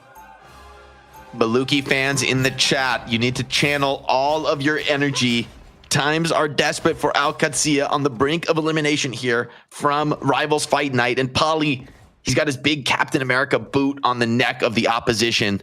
Let's see how the defense looks from Bourbon Patapim. If they can be as solid as they were on that offense, this one is going to be tough. Alcancia just saying, all right, you know what? You win. We're taking the mirror. But do you have the confidence to pilot this comp? I don't think it's as easy as it may seem. Like, oh, just play Cap, just play Iron Fist, go on the back line. I think it takes a lot of synergy and coordination to have the follow-up from your Hela be that consistent, always be on time. So now Alcancia have to show if they have what it takes. All right, it's going to be Cap versus Cap. I mean, the interesting thing here is also running the Cap on the defense here. Obviously we're swapping sides here. Alcancia on the attack. Pokey going to have a little bit more room to work with here on the defense. But, right now this may just be the Cap meta, but also Healus setting up here on the portal, maybe swapping right back after. And that is what's going to happen. The portal remains. Sending Hela for the solo flank. I kind of like this play, actually. I feel like Hela can do a lot from this back position, but very little support is going to be forthcoming. Has to choose her timing very, very carefully. Yeah, they don't know where the Hela is. They have one shot. It goes for the shield. Perfect shield from Invisible Woman. And I don't even know if they realized the Hela was back there, or that was just like happenstance. But either way, a brutal development for Tilt, where now they know the Hela is back here, and yeah, this could be Stagger City coming on up. Yeah, and Iron Fist now marking the flank. Hela is getting the heals from that Snowflake and wins the 1v1. So still annoying here in the backline. It's not easy for the defenders to come back and clear this flanking position. And if Hela can find one more kill, this defense could start to get awkward. Somebody's got to deal with her, but there's a ton of pressure coming in from the front line. Alcatsia, big ultimate, but Pokey somehow, why was Pokey finding the kills? He's the one in the strangling prison. That's actually kind of ridiculous. Meanwhile, Tilt is still, has a great line of sight here to the back, but the support healing has been enough to, negate a lot of it. And here comes Iron Fist. This time around, the kick to the face, going to be enough. Tilt back over the spawn. Won't have a Doctor Strange portal flank this next time. As Berber Patapim, if they first hold here, Jake, that is it. They're into the money match. They are versus Virtus Pro. Alcatsia, their tournament life on the line. They have so many ways to win, and I think he saw the particle effect there. I think he knows the Iron Fist is around the corner, saw him meditating. Yeah, and they are going to come mark this Iron Fist together. Maybe a little bit too deep on that flank to go solo. But this back off on the Iron Fist, like all these little winning trades on the flank are just slowly running the clock down for the attackers. Each time they regroup is costly. Lindstrom, though, does find one at the Tanuki. Player advantage here for the attackers. They need to capitalize. Alcatsia, they have to be clean moving on forward here. You have the 6-on-5. This is your moment to go, to get first point, to keep the dream alive here of trying to bring the series longer. They get the focus fire on the Enzo. Enzo's not able to go. Ken just a little bit late on the invisible boundary, so they're going to maintain the 6-on-5 advantage. They're going to be up in the Vanguard trade. And now let's see, can they make this going further? Ken going to drop the Strangling Prison. It isn't fall through, going to be there. Strategist ult coming on in, but it's not enough to save Ken as Berber Patapim continue to bleed out here. Pokey, though. Gauss of Death going to be used. Looking for an angle here with the Gauss of Death bolts. Alcatsia, though, they drop the invisible boundary of their own. For now, looking pretty healthy, but finally, on the other end, it's Tilt with the Gauss of Death, landing at pay dirt. Point A, going to be going the way of Alcatsia, and they stay alive for now, Jake. Yeah, but 3 minutes off the time bank, ZP. I feel like Berber Patapim are going to be perfectly happy with this defense. They did exactly what they needed to do. They ran the clock down significantly, and now Alcatsia only 3:30 left on the clock. They really need to pick up the pace in this middle phase of the map, but that was an expensive fight win to cap first. I mean, they had to expend everything. They had to be sure that they wouldn't just be eliminated on the spot, but Berber Patapim on no ultis, I kind of like their odds. They've been so good in these deathmatch fights. Yeah, particularly when the economy is drained. It's been Berber Patapim that have usually been able to set the tone of battle to their advantage, and a lot of that has come from off the backs of Tanuki and Pokey. We'll see if they're able to do it again, as Ken able to defend off Helis. Helis was going in on the deep dive, and Berber Patapim, they're just able to turn around, deal with it. Enzo getting a little bit low. The healing, though, is going to be there, as you see Berber Patapim really solidifying here on the defense. And again, Jake, in an ultless fight, Berber Patapim reigns supreme. Yeah, the deathmatching is so strong from them. I think also crucially, the follow-up is always there. Like, Hillis is going in on the backline, but the rest of his team crucially isn't quite ready for the fight at that moment. You know, Hela's not in position to have follow-up damage. The cap isn't on exactly the same page, and that's really been the difference between these two teams. Beyond the deathmatch, it's the synergy, the timings that Berber Patapim have been hitting. They've been playing really well as a team together, showing some of the experience that this core has. Enzo seizing the opportunity, drops the string of prison, drops the wall after the try and seal it off, and while they're trying to protect them, Kea goes down on the other side. However, Tanuki down, 5-on-5. Still winnable here for Alcatsia. Invisible boundary on deck. Same for Berber Patapim. Could be a lot of sightless fighting going on here in a moment. But now? Yeah, both teams with double strategy ultimates. Really a lot of options to delay, but neither team wants to be the ones to pull that trigger first. The defenders are going to be falling back a bit slowly here, trying to stall the cart as they can without overcommitting ultimates in the fight that they know they need to win. All right, minute 43 left here for Alcatsia. In an attack they must win if they want to stay alive, and we're just going to double layer the invisible boundaries right now. No one's seeing much. Everyone's getting healed. And we're going to get Alex going in for the Luna ult on top of it. It's healing across the board here for both teams, but when the dancing stops, the Doom may be coming in right on after. Polly going to drop the cap ult here and now into the backline. A little bit of fisticuffs here to the Invisible Woman. Tanuki, meanwhile, able to find on the Kea, and Alcatsia getting broken on down in this ult exchange. Yeah, and the cap ult really serving as that like extra strategist ult almost, right? Creating the same sense of value of the ability to just charge in aggressively into the backline. And once the strategist ults are down, that cap ult makes a huge difference. Milkboy didn't have the same to respond with. And now Katsuya once again reset. We've seen a lot of teams struggle at this part of the map. It's a very strong defensive position where your vanguards hold the front line down. You have a lot of sniper pressure from the off angles, and your divers can easily get on the attackers as they walk up. 45 seconds left. Could be the last fight of the series. Berber looking to get in the money match to take on Virtus Pro, the dethrone our champions. Kea, though, able to take down Enzo early on. Both teams down one. Tanuki, though, getting on the strategist, arguably a more important pick off. Both the backline is dead. Tanuki able to just crush the strategist, and that is a backbreaker for Alcancia, who now are approaching final fight. Let's see. Trade comes in, though. Still potentially winnable as the attackers finding a bit of footing. Tanuki tries to meditate, but that's a tough spot. Not a very relaxing position on the map. Katsuya time bank running down to nothing. Berber Patapim gonna regroup for what could be the final fight of the series. They want to make the hold here. They want to book their ticket to that money match and take on the EU champ, Virtus Pro. But they've got to win one more fight there. Alcancia looking to keep this one alive. Can they win this fight and buy a little bit more time? Tanuki. Iron Fist ult. Good to go. Pokey down early. Tilt. Taking the Hell v Hell battle. That is a great start here for Alcancia. Invisible Boundary going to be used early in response to Tanuki. Popping ult into the backline. Tanuki, though, again, very, very low. Focus fire onto him. Quite good here so far. Kea holding on to the Strangling Prison. Looking for the opportunity to just let it fly. Same with Enzo. Could be roots on all ends. Strangling Prison going to come out here for Enzo. The fall through is actually pretty good. They take down the Milkboy. But meanwhile, the convoy actually gets to the point. Oh my God, the Strangling Prison off the point for the cap, and they're going to get instantly crushed in the team fight after that. But what an amazing Strangling Prison to keep the team alive. Kaya from Alcancia gives his team a fighting chance, but still, it's not much of a chance. It's just a sliver of hope. Berber Patapim, the fact that they're able to win the team fight after losing the cap means they're taking a very aggro forward hold here, stalling the cart extremely early on the map. 1 minute left for Alcancia. Time not their friend once more, but they got the second. They've bought one more opportunity here, Jake. Berber Patapim, though, in a great spot here so far. Somewhat of an ultless fight to begin with. You're going to get Pokey going to the sky here, Goddess of Death. Going to force Lindstrom to start dancing. Gets the strategist ult out of Alcacia. And now, Berber Patapim going to dance back a little bit here. Try and buy some time for strategist ults, but they lose Enzo in turn. Polly going to drop the cap ult going into the back line. It's going to be delay here, and even if this fight doesn't go the way of Berber Patapim, Jake, they're going to bring the timer down to 0. Yeah, and Cap stalling point rather with the ultimate. Still a bit of value, but I feel like Berber Patapim still are going to try to play for the win here, try and make the hold at the final fight of the map. The fact that Katsuya are able to hold on to some key ultimates there, win that fight without them, means they still have a good chance to, as you mentioned, potentially finish this one out, potentially force an overtime round. Here we go. Final 4 seconds. Alcacia, if they leave the convoy for a moment, it is over. Berber Patapim looking to book their ticket versus Virtus Pro right after this match. One fight is all they need to set the tone. Tanuki, right now, looking to take down a little bit of Captain America, a little bit kicks to the back, ultimate in reserve. Polly getting a little bit low. Alcacia, though, now they invest, they go for the Strangling Prison, fall through, not immediately there. Invisible Boundary going to be dropped right on after. Berber Patapim, a prison of their own. Both teams dropping support ults. And now, they look to Tanuki right now, focusing on the front line.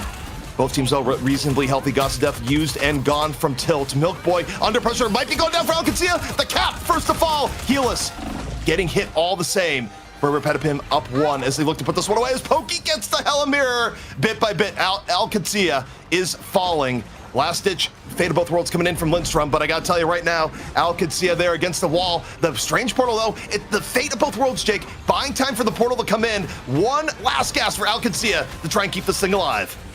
Pokey, a kill here, would be backbreaking for the offense, does have the ultimate, looking to get in on the flank, comboing with those divers. Finally, we see from this Hella POV how easy he has it when he's following up with their distraction into the back line. And the game, the series, the match, all ending here, ZP. Berber Patapim are going to close it out and go on to face Virtus Pro in our money match here in Fight Night number 8.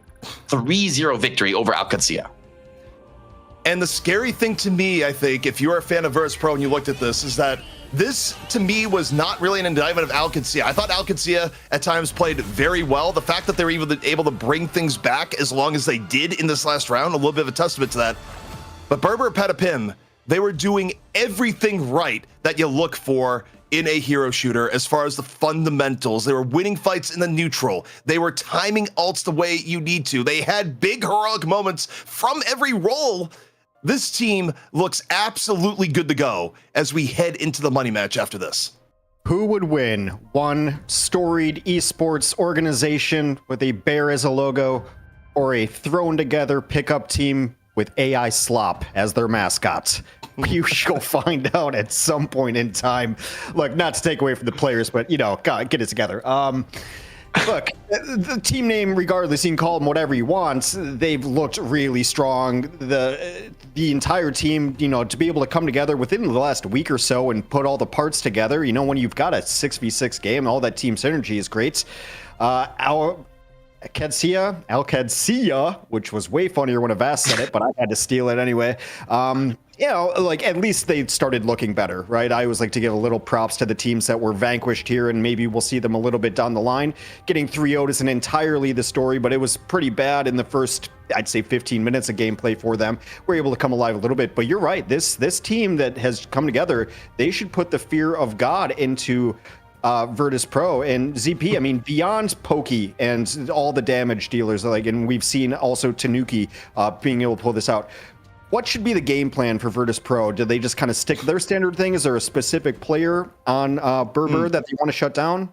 Well, you say fear of God, and I say God has name, and that name is Jeff the Land Shark, and that would be played by Tanuki. I think that's what you fear right now if you're Virtus Pro, who, by the way, is our match MVP, because how could it not be when you get the Jeff cap rolling on in on Hell's Heaven, and it is devastating here. And look, we got warned about this, that this was better. That's why we saw it picked, like, oh my God, what's going on? It's like, no. Like, this has been EU meta for the last 2 weeks, which is a lot of cap, Jeff, dive, and the only way to stop it, you gotta ban it. But Tanuki put on a masterclass of why this is not a joke.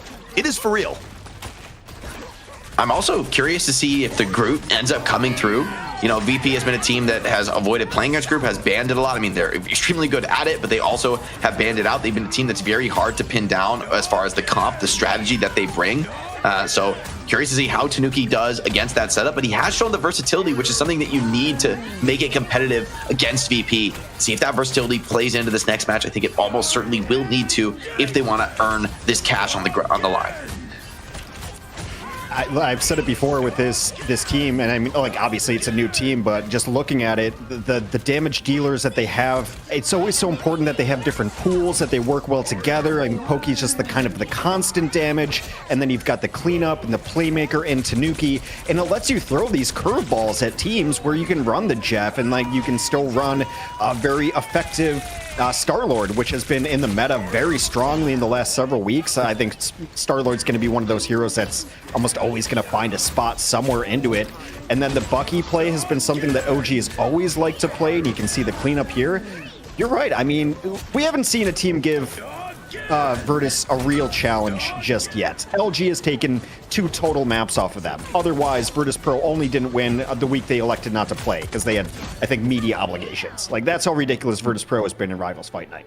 So look, I'm looking for a team that can at least put the fear of God in them, do something. Nothing against Virtus Pro. I love those guys. They give us our money back half the time when they just start stumping to us after we give them the prize pool. But ZP, one final point, and then let's take a breather here. Yeah, I think here is that, when LG was challenging Virtus Pro, it's kind of one of those things of oh, good, they got a map, and they had to really struggle for it just to get that part here. Berber Petapim is coming in with ridiculous energy, and look, we've seen big upsets in NA where teams did not expect Shikigami to come in with the heat that they did, taking down 100 Thieves and then defending against the new supercharged Envy roster.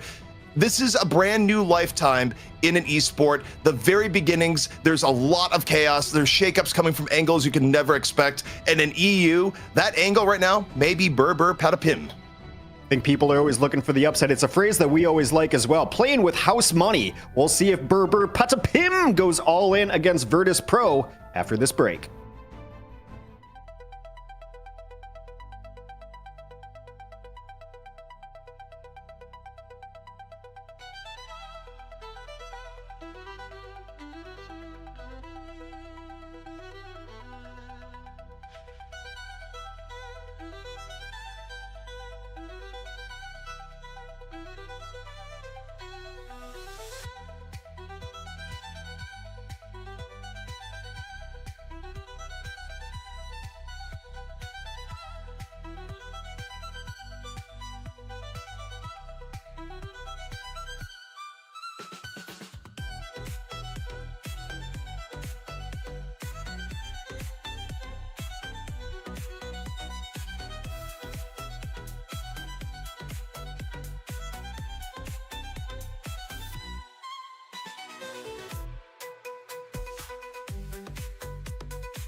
And Jeff has been back in the meta for all of you shark lovers out there.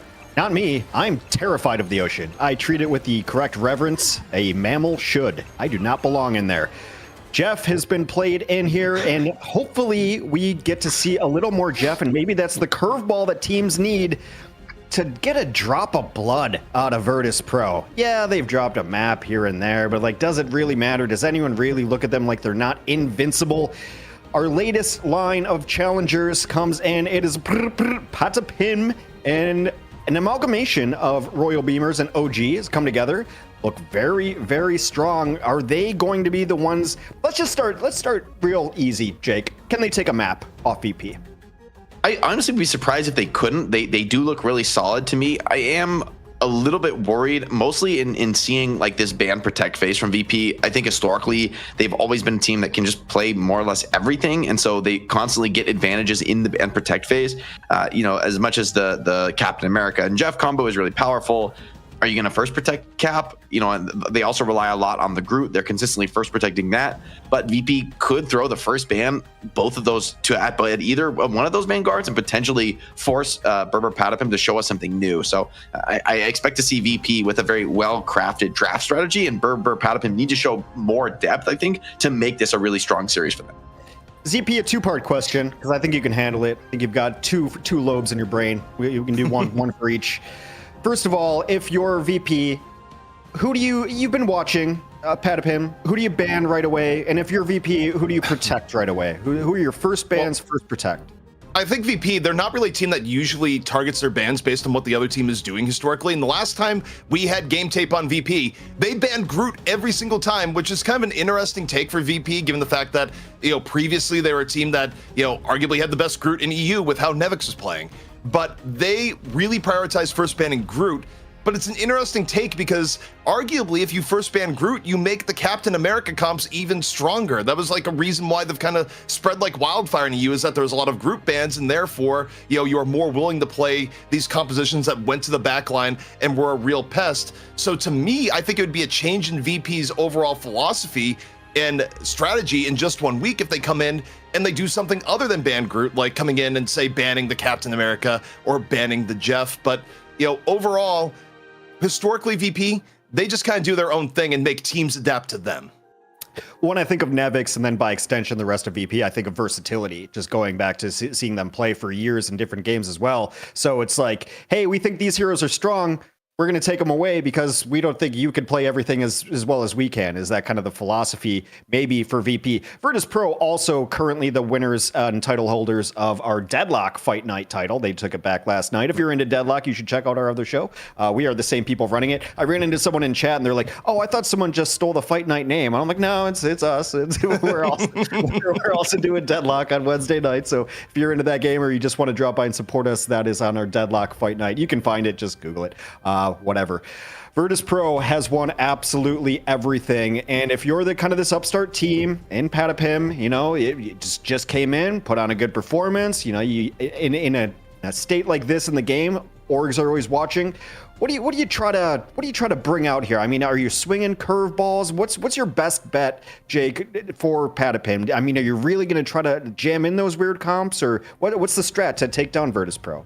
I mean, I do think they look good on the cap comps. That could be something that they want to play. I'm curious if VP wants to try to ban those cap comps out, or if they just want to mirror it maybe and play some of that themselves. I wouldn't put that past VP either. So I think we'll have to see that first ban protect phase to really get a clear vision of the strategy that both teams want to bring to bear. Historically, I think VP has, like you mentioned, VP, just so much flexibility that they can play everything. They can make the adaptations mid-match if they need to. So for Purple Patapim, I think the key is going to be depth. In the last series, they more or less played the same stuff throughout. I mean, a little bit of variation in taking away the cap in the second map. But maps 1 and map 3 were really strong, playing a lot of dive. The cap's distracting the backline. Pokey on the Hela, or maybe the Human Torch, is just dealing massive damage to your front line. Interesting, though, that BBP, as much as we mentioned, okay, maybe Groot is good against the cap, they've also been protecting it. They've been using both at the same time, the cap and the Groot. So I'm curious to see, what direction they end up going. Do VP try to ban the Groot as they have before? Do they let it through and go a different direction? I feel like all routes are open for Virtus Pro, and they're a bit of a black box here coming in to the grand final because, they just have the flex. Also, I'd say based on the duelists that you usually see out of VP and like how VP likes to play, I actually think VP may ban the Hela too. I don't know if they necessarily want to take Hela Mirror versus Pokey. They have enough versatility that they could, but you think about what you usually see Sparker play, what you usually see. Fi has had a good Hela from time to time.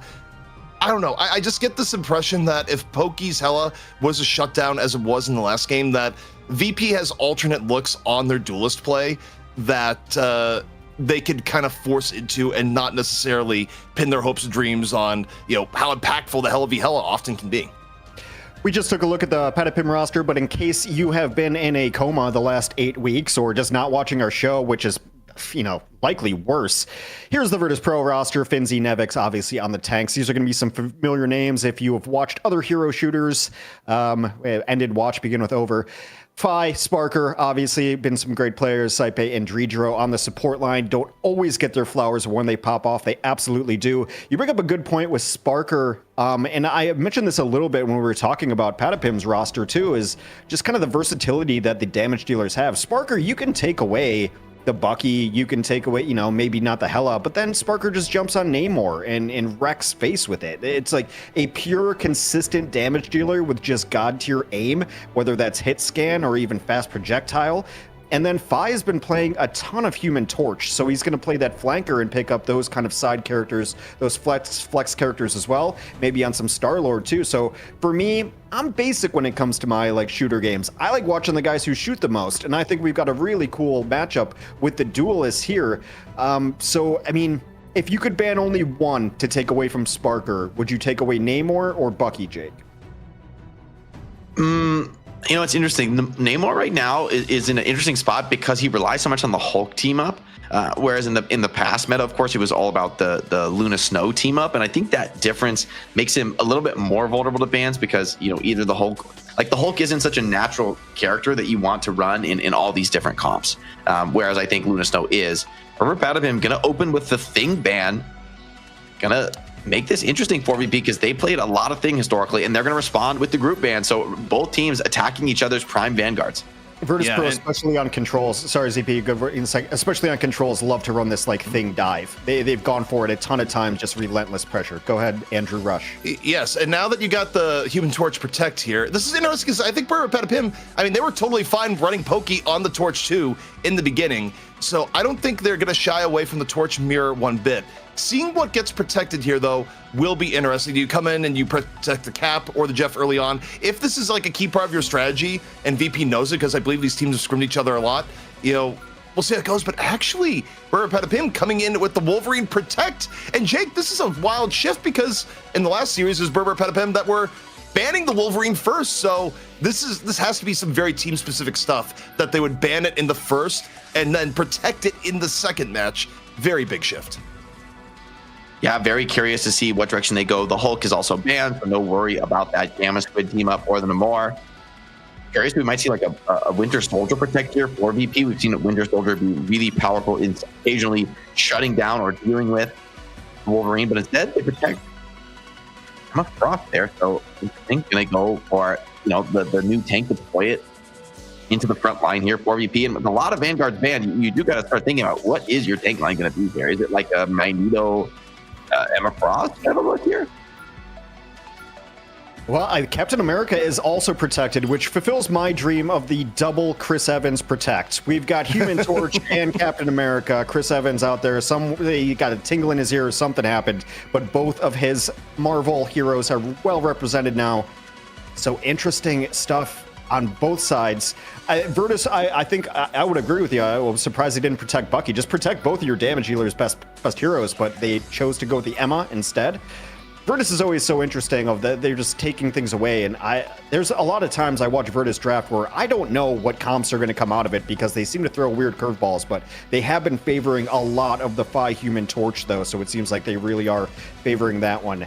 ZP, we are going to Krakoa. Anything that stands out to you when you've got these bans, these protects? What are we thinking that we're going to see in Krakoa? I mean, I think it's going to be Torch v Torch. I don't think Patapim, based on what we saw in the last match, is actually shying away from that mirror whatsoever. The fact that you have Cap on here, I mean, look, it may be a water and fire show for both teams. Because, again, the meta you can't talk about, like the Cap and Jeff stuff, I mean, it is spread throughout EU, and if it is actually very effective, VP is also a pretty versatile team. So, I mean, we might have two sharks in the field here. We will see. I'm excited, though, because I think a lot may have changed in just 1 week.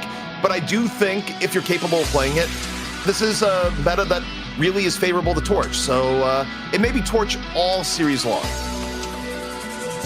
Yeah, I'm very curious to see how VP end up playing this meta. They've been the standard setters in EU, the Torch bearers. Now with the Human Torch, I mean, so much skill potential on this Human Torch, and Sparker on the Jeff. I didn't have this on my bingo card today, but I am very excited to see it. Both teams playing a very highly mobile composition. It's really this is, I think, gonna be a great showcase, not only of the duelists and the vanguards, but especially the strategists. Like, this is not the classic front-to-back Marvel Rivals we've been accustomed to. This is gonna be very chaotic with a lot of individual 1v1 deathmatch. Oh man, you got Torch starting fires, you got Jeff putting them out, and by putting them out, it's just putting them out by taking them back to spawn. You know, high water pressure on both sides. Jeff, Torch, both ends. The mirror is here. It's gonna be double dancing too, Jake. This is gonna be a ride. Yeah, Jeff on the flank, Tanuki showed a lot of comfort here, already assaulting into the backline, has a bit of help there with the Cap. Cap frozen for the moment, rejuvenation domain popped. And the strategists are just dealing with Captain America, the two of them together, pushing out these flankers, unperturbed by that. Meanwhile, the front line is getting into it. You got Torch v Torch and Cap looking for extra pressure right now. Sees a little bit of Jeff now, turning his focus to the other side. Nevix, though, first one to strike. It's VP playing the Cap Jeff just a little bit better, taking down the BBP backline. And Jake, that's going to be first control of the Virtus Pro. Tridro and Saipe are just such a rock-solid combo of the strategist. The fact that they're able to peel away that first dive so quickly and confidently, I think meant that Virtus Pro had a lot faster tempo to kill their opponent's backline. I think that's going to be a key bellwether, because in the end, this Jeff and this Cap, they're going to deal their damage. The real question is, can you support each other? Can you stabilize that without overextending, without over-chasing those flankers? It's really a precise dance. Both teams not wanting to overinvest in the frontline fight. It's pretty much just two Emma Frost 1v1ing in the front line. Everyone is looking to get in on those strategists. They know that's what they have to target down first. I love how we get the free cam shot while that's happening. It's just two Emmas just having a mental battle. Meanwhile, though, Sparker to the back, again. Just Jeffing all over them is the best way you can describe that. Burapatapim, we talked a lot about there, Jeff. It looked impressive, but who had this on their bingo card like a month ago, being like, oh man, Sparker, one of the best DPS players of the game. Yeah, he's just gonna he's got it like on Jeff. Sparker's always been such a smart player, especially even you see the tracking on that heals. That was nasty tracking on the cap. Keep going. To see Sparker has ulti, but I wonder if he'll even want to deploy it. Let's see how he approaches in these dives. He's been so successful. It's been off cam, now flanking, gets marked by Human Torch, instantly heals himself up and right back into the fray. Oh no, this is looking scary for this backline. Yeah, I mean, Sparker is getting a lot of value shots here into backline, and Tanuki doing much the same, by the way. You can just assume this is going the other end. This is the Dark Souls for observers, but Phi drops the supernova over and in, deals with Ken right before the invisible boundary comes on in, and Jake, that just could be it for the round. VP looking incredibly strong once again. So dominant. Their backline hasn't gone down. I don't even know if they've lost a player in this round. Burapatapim are getting outclassed on this comp. VP showing that they are the dominant Jeff squad. Burapatapim have big ultis. Let's see if they can come back and get the retake, though. The clock is running down. Seems like Emma Frost Cap should be able to make this an overtime fight. And ult advantage is there for Burapatapim. Remember, this is still 99-0. VP can even give up this fight if they need to. Yeah, VP, plenty of room to work with here. But here we go. Pokey, gonna make his presence known. Drops a supernova, gonna get the dance out of VP in turn, and get Saipe. Even with the Luna dancing, right place, right time. Now we'll see if they can add on to it. Meanwhile, Finzi, Psionic Seduction gonna be in place. Go to slow it down, maybe generate one pick, help the Jeff out in turn, but it's Pokey again, shutting down Nevix, turning his tone to protect his own backline. And Burapatapim not gonna be goose-egged here on the first round. They get the flip. However, they don't have a true defensive strategist ultimate, and Phi is extremely close to that Human Torch. Could be a very powerful ultimate. Saipe as well with the copy. So clear advantage here for VP on the retake. Burapatapim, they need to find a play. Maybe Cap and Jeff disrupting this backline, finding some picks could be the answer. Also, so far the Jeffs have been keeping their hunger in check. They're really trying to save Jeff ult for the proper opportunity here, Jake. Both have it up. But now, I think it may be time for Jeff to have a little bit of lunch. Tanuki going off to the back. Has a tasty morsel in front. Is he going to go for the Devour right now? Hang on to it.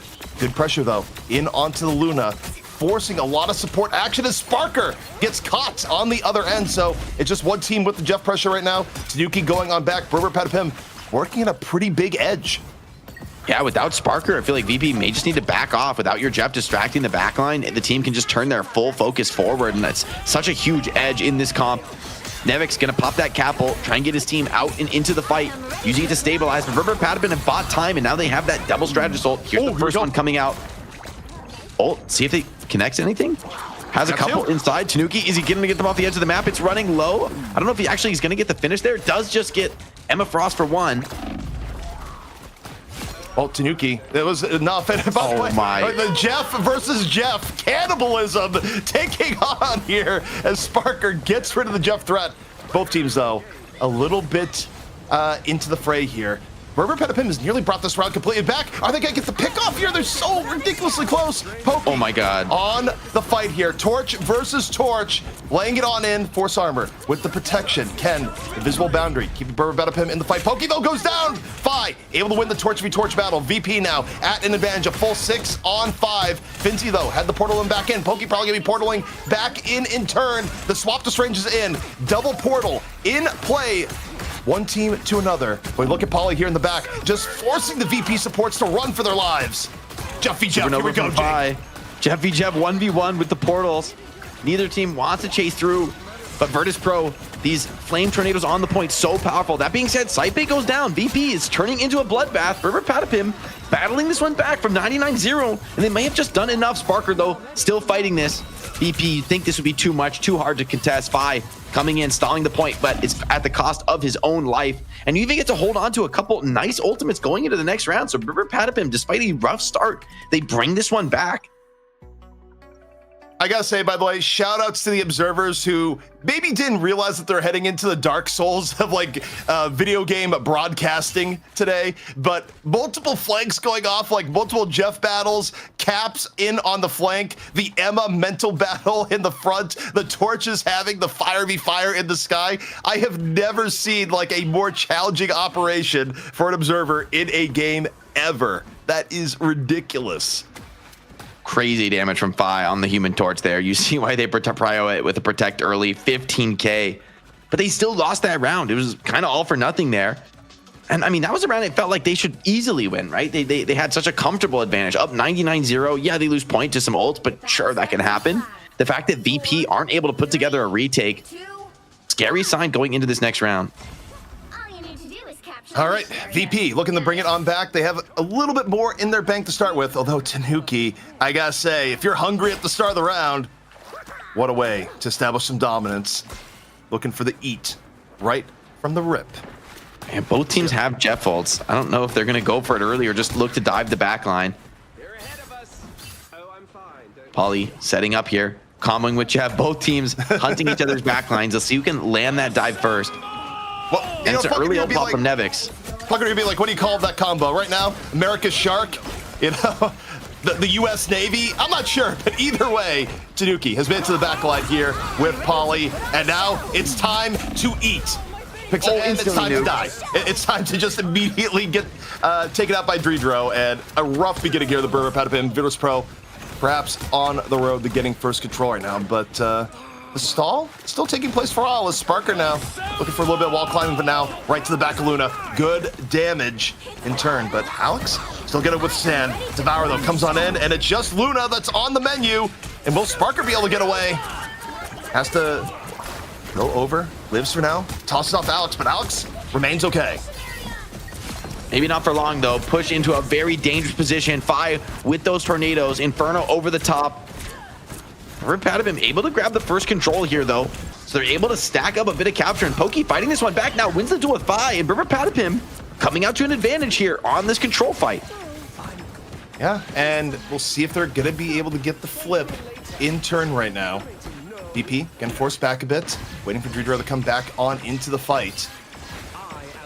They're fully back right now is what we're seeing. Jeff is back, ZP. Jeff is back in action. He's never looked better. Truly, we get a Jeff meta. And Berber Patapim have built some real confidence after winning that first round with a miraculous comeback. Now it's VP on their heels. This is a spot they've rarely been, especially in the opening maps of the series. They are not accustomed to this position. We're into it. Nevix over and in, but Polly first to strike. It's Polly and Tanuki connecting into the back line. Take down Dredro. Down the strategist early fight. Real rough to recover from here for VP, who is still not in control of the point. Berber Patapim halfway to ripping the first map away from Virtus Pro. And also, we've crowdsourced the name from the chat. The Jeff and Cap combo, Jake, it's going to be red, great white, and blue.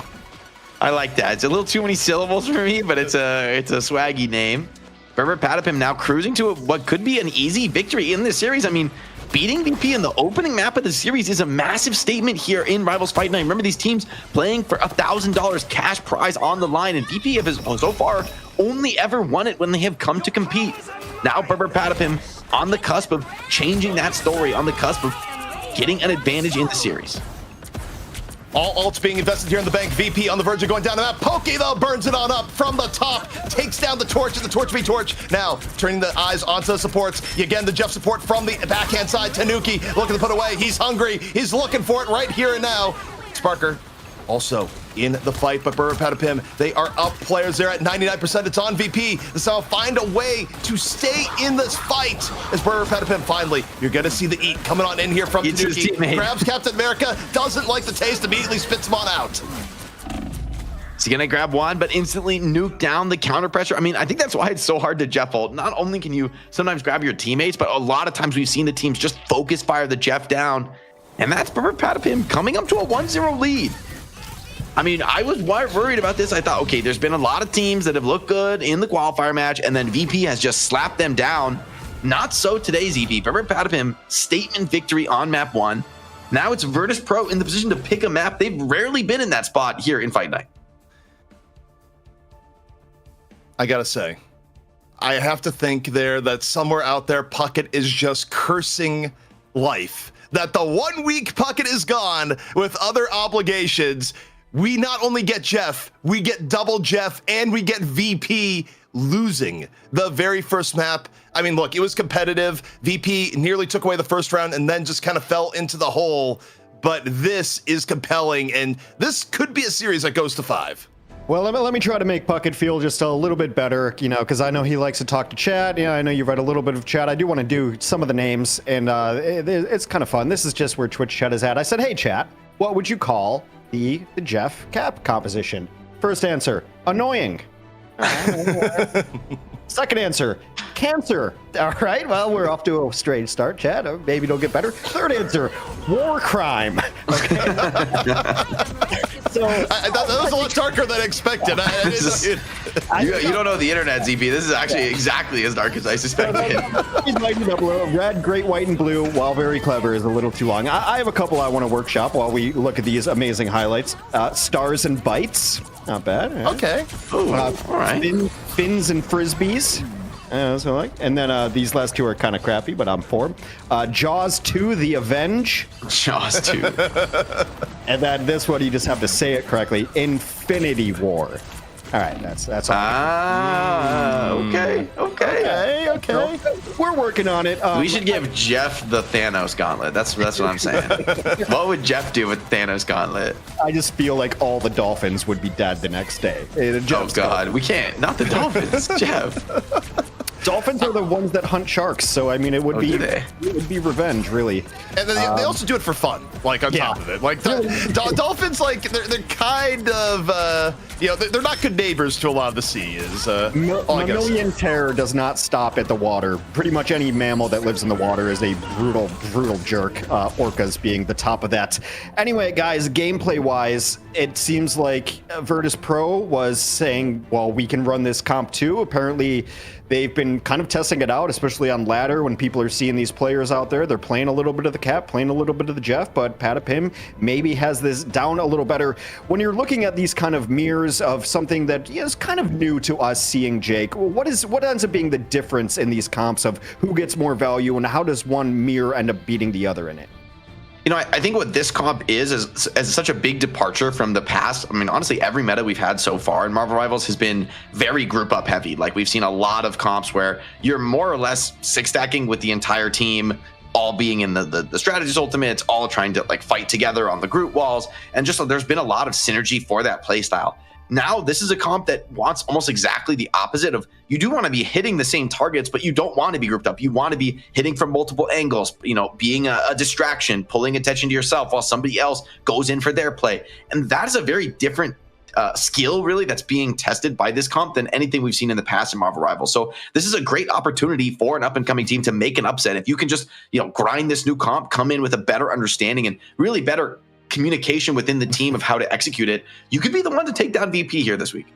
It's always my favorite when a new patch comes in or something new comes in, because I'm like, well, either the best teams are going to adapt, which to be a best team, you have to adapt, or you're going to get rocked by a team that just figured out a little bit quicker than you. We are heading into the ban protect phase as we go to map 2, ZP.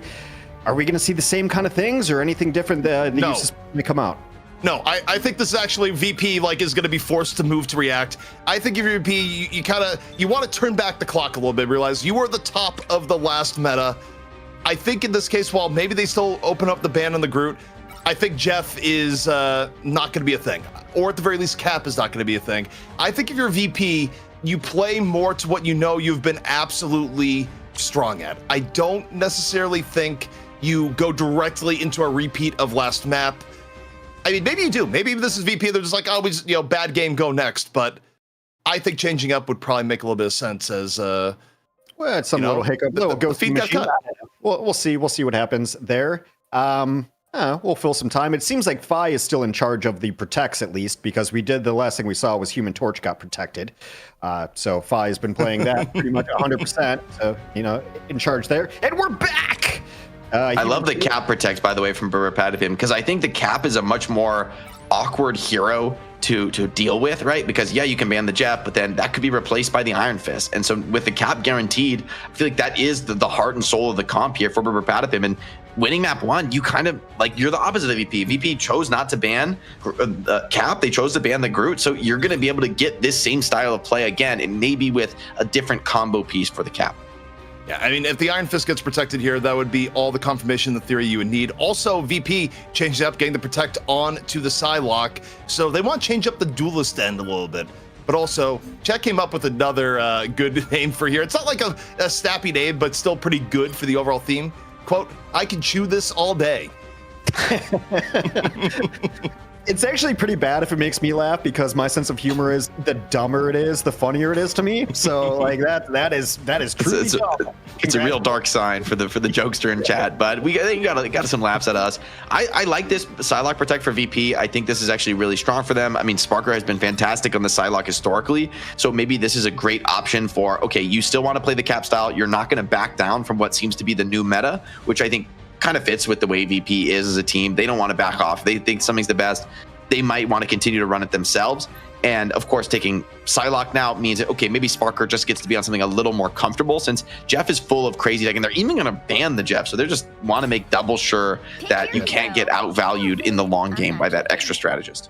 Star-Lord also banned, so it means pretty much everything that Sparker is good on is still here for Virtus Pro. So he's got his pick of the long-range pokey, I'm a better aim than anyone else in the server kind of heroes that he gets to choose whatever on. So a very different composition, very likely coming. Well, obviously, Jeff is gone. I think we might still see the cap. We will go to Hell's Heaven next, and that is VP's pick. What do you make of this, ZP?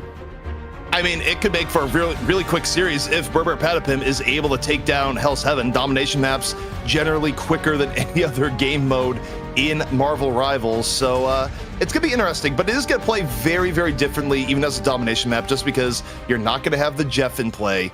And also, I think what we got here, reading in between the lines, as kind of predicted, VP doesn't actually want to do a Hell Mirror. They're giving proper respect to Pokey.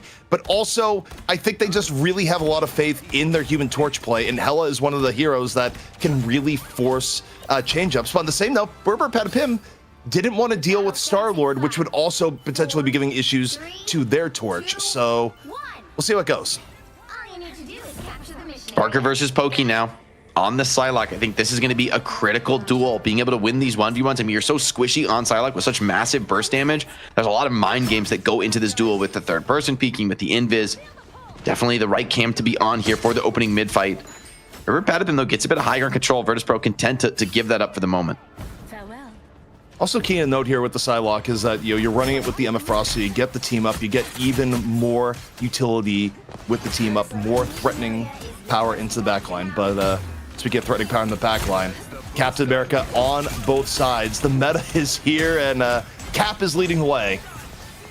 But now Enzo dealing a lot of damage early on. Same with Finzi. Both Emmas a primary target with the change up in comps, but Tanuki now just looking to the backline, ignores the other torch and says, Saipai and Dridro, get out of here. And this is really hurting the heals for the front line now, Jake.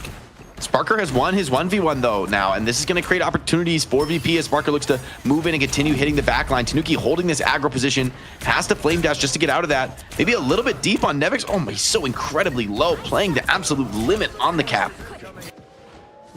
VP, better in the neutral game. First control here on Hell's Heaven, pushing Berber Patapim back. And this is an interesting comp where I feel like it's a little bit more controlled, Jake, and that plays a little bit more the VP style than the just absolute chaos we saw in the Jeff comps. Yeah, I mean, I think Sparker winning that 1v1 is like 90% of why they win that fight. I mean, getting a clean 1v1 win and not instantly losing somebody else is almost always going to lead to just too big of an advantage. Tanuki trying to turn that gap back, takes a lot of pressure himself, though, has to be worried about the counter fire being up in the air against this VP team. Very strong aimers here. Oki, though, finds Nevix. Can you get the turnaround kill? Pokey didn't go for the backline or the duel. Pokey just went to be on cap control, and it works out. Meanwhile, Tanuki turning up the heat from afar. Torch ult burning down the point, forcing out 3Draw to go for the Luna ult, but wasn't in time to save at least one. So it's just Burberpatapim working on numbers advantage and slowly increasing their lead. Yeah, they're grinding it out. That big pick on the strategist. It's going to lead to the cap flip here. So Burberpatapim fighting this back. Very contentious. Map 2. This time Sparker went down first. So Pokey showing that he can absolutely hang in the duel. We're going to continue seeing these flank setups. Cap, Pokey getting the third-person peek, trying to find a nice, easy gank to start the fight. Cap just saying, "Here's like, you ready? You ready? All right, let's do this." They're waiting right now. Or their opponents don't see them. Pokey, they don't realize he's behind. He could really mess up the backline right now. Doesn't have the butterfly dance, of course. Waiting for that timing, letting Cap take some of the aggro. Right now, just going for Sparker. Good pressure onto the back, nearly gets him. Still delaying Cap VP a bit on their re-engage. Yeah, they're doing a little bit too much. Now Nevix on the point with the cap ult, and this should be a quick recap here for VP. They just turn and burn on the cap, who basically just overextended into that fight. Still, invisible barrier keeping this one in contest for BBP. Yeah, I mean, you're going to drop the boundary. Even though you've lost one strategist early on, it's probably a losing fight for Burberpatapim. But just dropping invisible boundary, you're going to maximize the amount of cap time you get here. And no pun intended, as it's going to be a cap that is sitting around and will be a pain to remove. Yeah, the cap ball just running circles around the point. Legitimately a pretty good stall. And they're going for a strange portal too. Okay, maybe a little bit late. Pokey, I'd imagine he's going to swap back. Yeah, is just going to go back over. It's a solid fight for VP. So a lot of this is being decided in these flank fights, in the 1v1s. It was a nice turn by VP, turning around and just bursting Pauly down on the cap at the start of that fight. I mean, his ultimate wasn't able to come into play early enough, and just using it to stall is not really ideal. They're smelling out Nevix on the cap, but knowing he's here is one thing. Can you actually deal with him? He's just distracting you. No, he's just going to run. It is a full-on delay. Meanwhile, Dance of Butterfly, Sparker, looking to slice him on off into the back. However, the strategist play from Burberpatapim, able to keep everyone alive. They withstand here for now. Tanuki, now, get the torch up and ready. Takes down Phi. Burberpatapim, good to go. Man advantage as they move up and over to the point. Alex ran the dance, and now we look over the Tanuki. VP looking low. They have to start dancing in turn. Dredro with the dance, and Supernova, here we go. Tanuki turning it up. In or the top. Plenty of room to work with. This point very inhospitable right now for Virtus Pro, but so far is yet to convert into a pickoff. Pokey dives on in, Dance of Butterfly, takes down Sparker, and now looking for more here, Jake. This could be Burberpatapim on the way to getting the first round. Still though, 30% to go. Certainly looks possible for them. The retake now going to be attempted. VP, I think they have just enough time to get a nice, comfortable retake. May not even need to switch to Strange, can play their comp. But BBP, they've got key ultimates to deploy. This Emma Frost ultimate could be massive. Pokey, Pauly, setting up on the flank here. They want to choose their target carefully. They get scouted out by Nevix, who's probably just an impossible kill on that cap. It's going to relay the info, but looks like they still want to attack from behind here, still want to pressure these VP backliners. Yeah, getting a few shots there on Nevix, just a little bit ult building, if nothing else. But now they see the juicy backline, they're good to go, and they're in on the dive. Are they gonna be able to quickly convert into a kill here? Nevix dropping his ult into the back. Pokey getting pummeled in turn. Pauly in danger, the focus fire comes on in, but he's able to live. Invisible boundary, healing him right back on up. Ken saving the day right now for Burberpatapim. Saipe, invisible boundary in turn. Sparker close to the answer by 5, but Finzy's bursting down, but as it goes in, Phi with 2. Both teams down 2 here. 4 on 4 here on the point, but it's Burberpatapim, Jake, getting a little bit more poke. Pokey leading the way, and that could be the round. Strange TP coming up. You got to stall quite a bit longer here on the cap. Get your teammates back into the fight, but the Strange just can't quite get there in time, and BBP taking the first round of the second domination map. VP had so much confidence to take us to another domination, saying, you know what, game 1 was an aberration. We are the stronger team. We are the better death matchers. I mean, I won't hold it against VP for staying confident in themselves, but BBP, they're out dueling right now. They're winning. I mean, look at that Human Torch damage gap. Tanuki crushing there on the Human Torch. Starting to get worried now for VP. Burberpatapim are cruising to a potential 2-0 lead right now. Yeah, and we're seeing not just, consistency for Burberpatapim, we're seeing versatility here, Jake. I mean, this is still a different style of composition than we saw in map 1, and they haven't missed a beat. Yeah, really clean stuff from VP. they need to make this map competitive. They need to turn it around here. Going down 2-0 in the series would be brutal. I mean, a team like VP, I won't put the reverse sweep against them, but you don't want to be in that position. You don't want to be that close to elimination here with the cash prize on the line here in the money match. Here we go, Berber They got to be feeling the momentum, and more than that, they got to be feeling good. They have brought the fight to Virtus Pro in a way that we have not seen in the EU competitive Marvel Rivals scene. Can they keep the heat ongoing? Tanuki now onto the torch. Pokey on the Psylocke. Now we take a look here. Sparker early dance to the butterfly here as VP look to engage, and since Sparker gets punished, Berber able to just back on out. However, they lose Tanuki in the torch mirror. 5v5, Finzi able to get on the Pokey, and VP with both duels down, a definitive edge in this first fight. Yeah, Sparker went down, but he did enough to secure the advantage here. Now BBP, let's see if they want to recommit ults, try to hold on to this. They are going to pop that dance floor. Freedro responds in kind here. Both teams still committing, still trying to clutch this one out. VP so close to capping though. Berber can't get off the point for even a moment, and it's costly. That withering heat from the Human Torch is going to be enough to secure VP that opening cap. Also, it's a pretty good psionic seduction coming in from Finzi. Finds the room, gets good disruption, takes down the opposing Emma, and it's VP with first control. This one, it's been a roller coaster of a series here, Jake, and we're only in map 2. And VP are aggro holding right here. I think this is a really nice point to mention here in these high mobility dive comps is you really don't need to be too overly concerned with playing the choke points. You can really forward hold your opponent. There's always a big risk you take doing that, but the best teams are going to take those gambles and believe that they can make the payoff. Fi holding this choke point. Nevix there to help block that attack from Tanuki. He wants to slip out and take this duel in the air, but for now, pressure comes into point, creating the opportunity for BBP. Enzo over and in here, psionic seduction in play. Meanwhile, Pokey dance to the butterfly over and in, and is immediately forced out. So Berber not quite getting the engage they want. Nevix chilled out for a bit mid-ult. Fi though, close to getting torch out, but it's just getting pummeled in the sky. Is anyone gonna heal Fi? No, Enzo able to finish him off. And with that pick, here comes Berber once more as Tanuki really turns up the heat. Yeah, and inside that invisible boundary, they're so powerful. They're gonna get the flip back into the point. VP up at a very comfortable 64% cap here. Have the edge in the round, but we've seen Berber bring it back from this type of a position before. I won't put it past them now. Next fight's gonna be hot. Quite literally, when you look at it. It's gonna be Torch Ult versus Torch Ult. We'll see. Luna Snows, both extremely close though to that strategist counter. Definitely something that both teams want to force out first. You really want to be that team with the later, longer lasting strategist ultimate, but as you mentioned, it's difficult under the pressure of these Human Torches. An icy dance versus some fiery flame. Fi first to turn it up.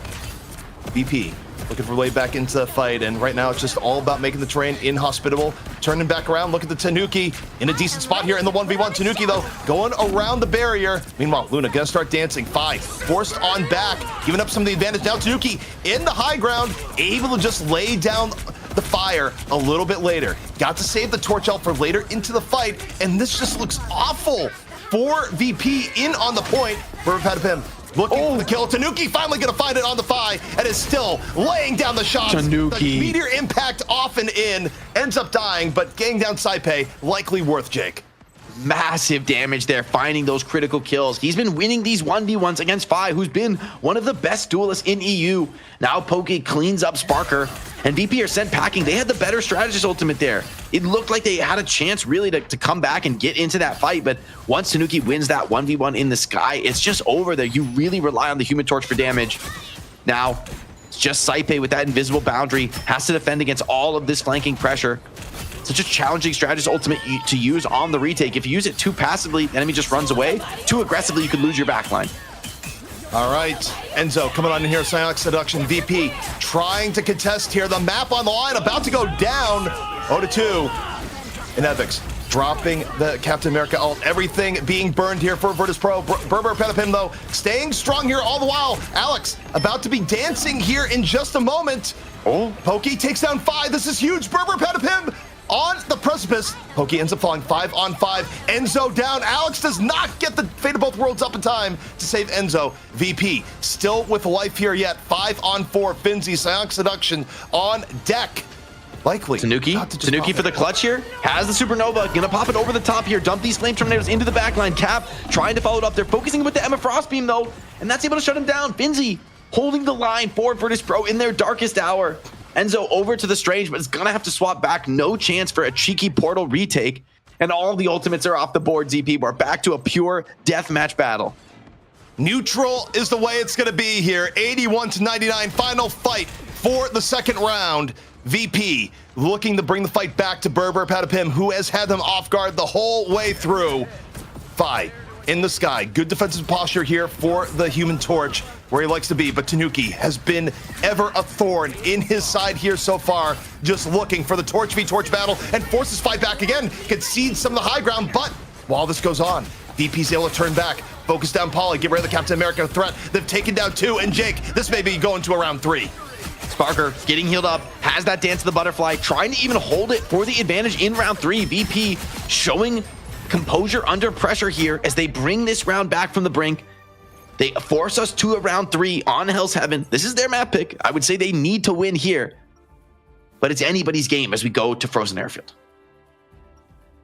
Wild stuff back and forth here so far. You love to see it. And Jake, the cool thing for me here is it's not like one of those games where you're looking at like, oh, I don't know, maybe VP lost a step. As we said from back in game 1 for Berber Patapim, they just look good. They have so many things working in their favor right now and just treating us to some really high-class Marvel Rivals action on both ends. I feel like Tanuki is kind of taking it to 5 up in the skybox, right? Like winning a lot of these 1v1s. Able to force Fi back down to the ground. I think Fi is going for more of a tank busting style, but I like the way Tanuki's approaching this. If you take down the other Human Torch, then you can turn your focus fire, then you can continue to fight. That being said, I think Nevix, Finzi showing their incredible stability in the Vanguard line, looking like a real strength for Virtus Pro, as frankly as they always have. All right, VP, Berber Patapim, map 2. VP looking to even up the series here on Hell's Heaven. Point unlocking 15 seconds. Tanuki already taking favorable positioning here. Will Fi be able to even the score in the Torch v Torch battle? I love how Tanuki's been able to set the stage of battle, but here we go. Sparker, dance to the butterfly early, into the backline, forces out the invisible boundary. That's a decent ult trade, Jake, to start things off. Yeah, just taking the reset is nice. You're not even fighting on the point there for VP. Very defensive position. Both torches aware of the threat that the other poses in the sky. They're circling around, looking to find that advantage connection on the other. Supernova now coming out from Fi. Yeah, Fi right now. Going to be using Supernova to clear out a little bit of terrain. Force movement out of Berber Patapim in turn. Polly, cap ult right now in progress, but still getting forced back. Fi still dropping on down, but Luna ult coming in later, but Fi's still able to take down Ken. Ult or no, finds the window of burst. Only one strategist left here for Berber Patapim, and VP in a good spot. Enzo, though, still going to try and turn it around here with the Psionic Seduction off to the side. Down. It's not going to be in, well, they get down Saipad. Actually, maybe enough. Tanuki was able to find the angle here off to the right, the upper left corner, and Tanuki plays it beautifully here, Jake. He is so sick on the torch right now, really pushing the limit, so incredibly low. Dives in even on low HP, does die to Sparker, but he did enough. He got the job done. Miraculous fight win here from Berber Patapim. Absolutely ridiculous. Tanuki just found like this one corner to just lay in all sorts of damage. I mean, Tanuki's got another ultimate. This is so strong when the enemy is retaking, especially without strategist ultimates. You cannot fight into the Supernova. It is massive. Berber Patapim with all the ultimates they need to really stake out a long hold on point. VP need to break this open, and they're going to start with the cap ult. Tanuki also hang on to it. Oh, okay, may have waited too long because Sparker just sliced and diced the backline to smithereens. Incredible stuff from Sparker. Right place, right time, and VP got a rip control right away from Berber Patapim. Ken just too greedy there. Pops that invisible woman ult too late into the fight, and the follow-up is there from Sparker. VP, they may have been down in the pedestal, but they just no fear, go for that focus fire kill, and they get it done. Ken's all wasted, and that put VP right back in the driver's seat of this round. I mean, they were in a rough spot, but with that insane team fight aggression, they're, I think, in the advantage now. Eyes got to be on Tanuki here. Has the ult ready to go. Needs to find the way up and over. Maybe fall in the wake of Captain America here. A lot of positioning battles going on between both sides as they look for the way in, and instead it's going to be Fi. First the go, Supernova, dropping it into the backline, roast Pokey alive, off to the right. However, Ken takes down Nevix 5-on-5. Still something that is winnable. Tanuki going to do the later Supernova here, seizing the opportunity. What resources is he going to pull out of VP? It's going to be Dredro going for the dance, but he still gets Finzi before getting taken down. Even number fight, VP holding on to the point. These Luna Snow ultimates, though, continuing to dominate. BBP have a little bit better staying power. Now it's just Nevix holding onto that point, playing Cap in the backline. Really nice kiting from VP while Nevix holds the point pressure. They didn't turn to focus fire him that quickly. And now VP are going to come back into this. Saipe has that ultimate if he wants to deploy it. Masterfully played here, positional game from Virtus.pro.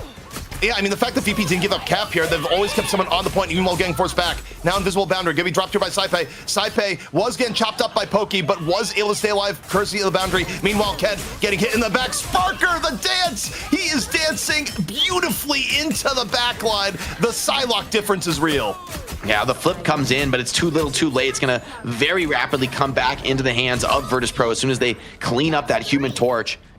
And that was so beautiful from Nevix. BBP didn't turn to focus fire the Cap. They absolutely needed to in that spot. The rest of Virtus.pro full kited. They let Nevix hold all the pressure, but that pressure didn't come. Everyone was too focused on the front line. So VP showing a real mastery of the objective game mode here. And BBP are going to be forced onto the Black Panther for Tanuki into a desperation retake. Oh, that's never good. That is, you think about general tier listing where it's at. He is nice on it, though, I will say. But that's usually the we're done, pray. We'll see if Tanuki, though, is able to make the BP work. Okay, nearly gets a pick off into the back. However, the Strategist heals are there, and he gets isolated, taken down. That's a BP I see in my ranked games as Sparker. It might be the one bringing this home here for VP. Invisible Boundary dropped here by Ken. Fi dropping the damage here with the Torch. Sparker into the backline once more. And the Psylocke Sparker, when VP needed it most, has set the tone here, Jake. We get Alex dancing here for Berber Petapim, but they are wounded. They are in a rough state. They're going to get the portal from Strange here to extend this out, but VP firmly in control. The Psylocke Seduction in from Finzi, looking for the final pickoffs if they can get it. Berber Petapim, though, back up to a full 6-on-6. Still not over yet. Dredro, dance soon to be fading. Berber Petapim going to have a window of opportunity here, Jake, if they can stay alive, but it's Sparker once again, putting the nail into the coffin of Berber Petapim here on map 2. VP gonna equalize the series at 1-1. The protect on the Psylocke paying dividends. Sparker clutches that one out. I can't help but feel that BVP, they had some chances to win this map, but they weren't able to seal the deal. And VP, so resilient, despite incredible plays from Tanuki throughout the map, they're able to come back, secure the victory. And this adds a real wrinkle into the series, gonna force both teams to reevaluate. Although honestly, I don't think either of these teams is the type to back down from this cap meta. No, I don't think so. But I do think if you see a change from BBP, maybe you ban the Psylocke. I think while I think overall it's kind of interesting duelist-wise, I did give the edge to Tanuki on the Torch over Fi, but the eye test says that when it was Psylocke v Psylocke, Sparker was getting way more done, especially towards that second round there, Jake. Well, yeah, pretty massive difference. I told y'all to watch these duelist matchups. They were going to be the really interesting part of it. I was going to come back from this map and say upset alert, up 2-0 BBP, because it was going that way early on. But now I just got to say it. Just guys, tell your friends this is going on. This is a hell of a match going on here. This is crazy. Virtus.pro is being taken to the brink almost more so than they ever have been. So dial your friend up, say, hey, we got VP versus BBP on TTV. Right? Or just say it normally like a normal person would, but no one talks like that. No one says what you just did. Just to be clear. Like well, come on. It's RFS speak. Get with it. That was a crazy match, but I think you guys hit the nail on the head. I thought Fi was the better, Tanuki was the better Torch. A little surprising because Fi's been playing it up, but Tanuki's been showing up all throughout the series for BBP. But then Sparker, who's someone I always consider just like, yeah, just let him hit scan and crush people. Also got that dive hero kind of going on there too. There definitely was a Psylocke difference, and yeah, just talk a little bit more about that. How do you end up with that big of a gap on a mirrored hero there, Jake? I mean, Sparker, there's a reason they protect the Psylocke. This is clearly a very comfortable choice for them. I think you're right that very likely this is something that BBP might want to target with a ban going into future maps in the series, because Sparker has just played a lot of Psylocke for a long time, has always looked good in it. For Tanuki, I think the preferences just lie elsewhere, but Psylocke is an incredibly strong flanker when it is available.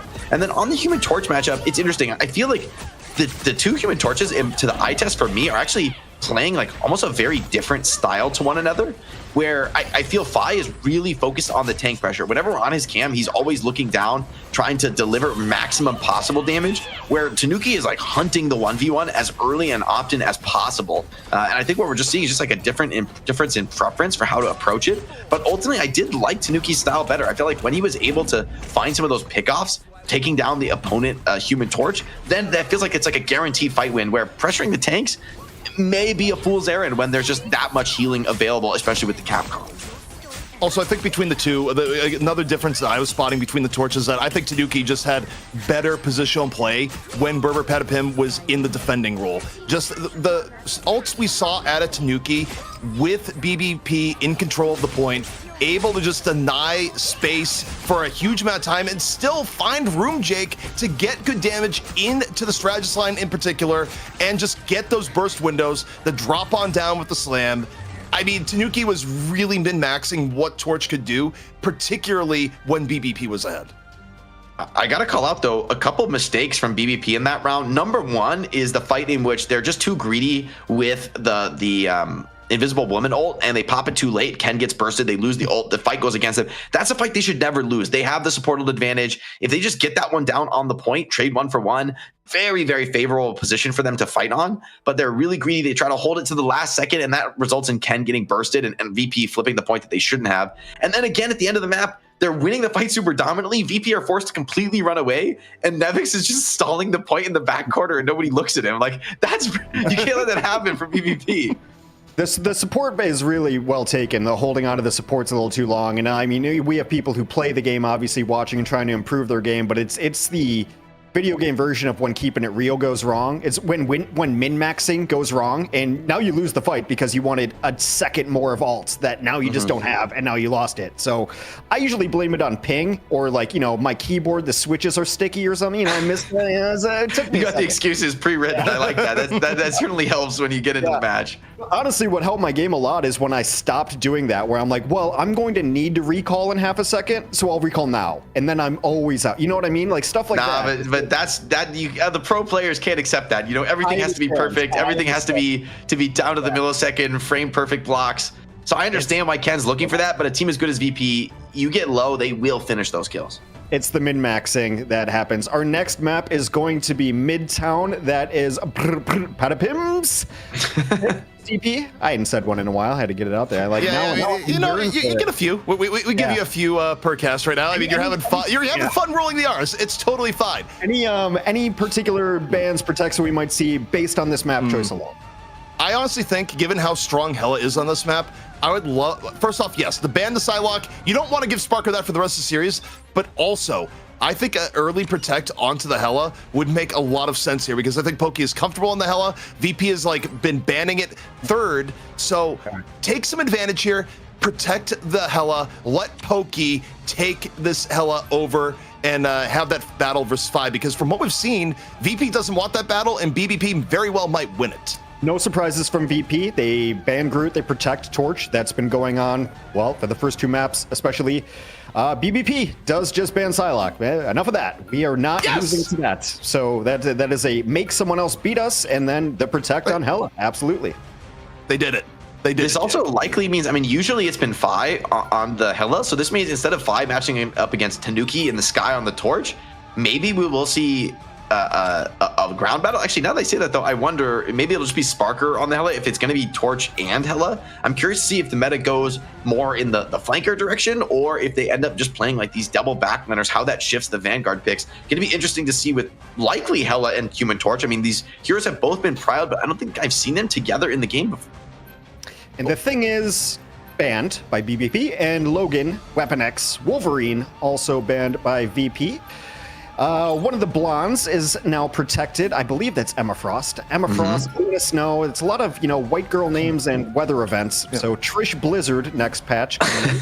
Okay. Look, here's what I'm excited for. Honestly, in the read of the meta, and what you want to see at Midtown. What you want to see at Midtown, you think Midtown, you think Hella play coming on end. Yes, I am going to ground the broadcast with some analysis after that. I'm powering through the Hex commentary. But look, you go Midtown, you want to play Hella, and you go out of your way to protect it second. I love the concept coming in from BBP and just really marrying up your map choice with your ban and protect strategy. It's really cool to see that evolution. That's why, like, for me, seeing that Hella protect come in, really cool. Just to, actually have a read of the situation and it actually panning out logically for both teams. And both teams have rounded it out. Just Jeff has gone too. Virtus Pro obviously did not like dealing with that on the first map. I mean, the Psylocke was the first ban from BBP, so it's really just, I don't know, it's predictable, but it also makes a world of sense. Like, we're just not going to get beat by the thing that just stomped us. Like, that's why we have 3 bans. Let's make use of them. Okay, it is 1-1 going into this already. I think if you're BBP, this has to be a little bit of a success. You have house money. You're looking for orgs to sign you. It's why Fight Night is so important. Yeah, it's $1,000. It's nice, especially for a team that doesn't have a salary, doesn't have an organization. But what's better is you show up and you go toe-to-toe with the premier team in the region. Well, you know what? That leads to riches beyond what we can provide you. We provide you the stage. You just dance on it. Guys, the commentary's been excellent so far. I look forward to map 3. Take it away. All right, we are into it. And Jake, to me, you're looking at this, okay. A lot of times we've seen Fi on the Hella. It's going to be Sparker Hella. Hex was talking about the good old days of Sparker hit scan. We're living them right now. Pokey versus Sparker, Hella versus Hella, Tanuki and Fi in the sky. And, I think this may be the case that Fi may just be way better at Torch than Sparker is on Torch, and the gap between their Hellas may be less, Jake. That's kind of my read. I mean, let's be honest. Every single ultra strong player in Marvel Rivals is good at Hella because they use it to farm their way up to like plat before Hero ban. So I think the Torch probably much more of a specialist pick. Pokey, though, such a menace on this Hella, putting down big damage. Both teams, interestingly, with the very same read on the meta, but Sparker, double dink. Okay, Pokey, you got to be careful. This BP squad absolutely will shoot back.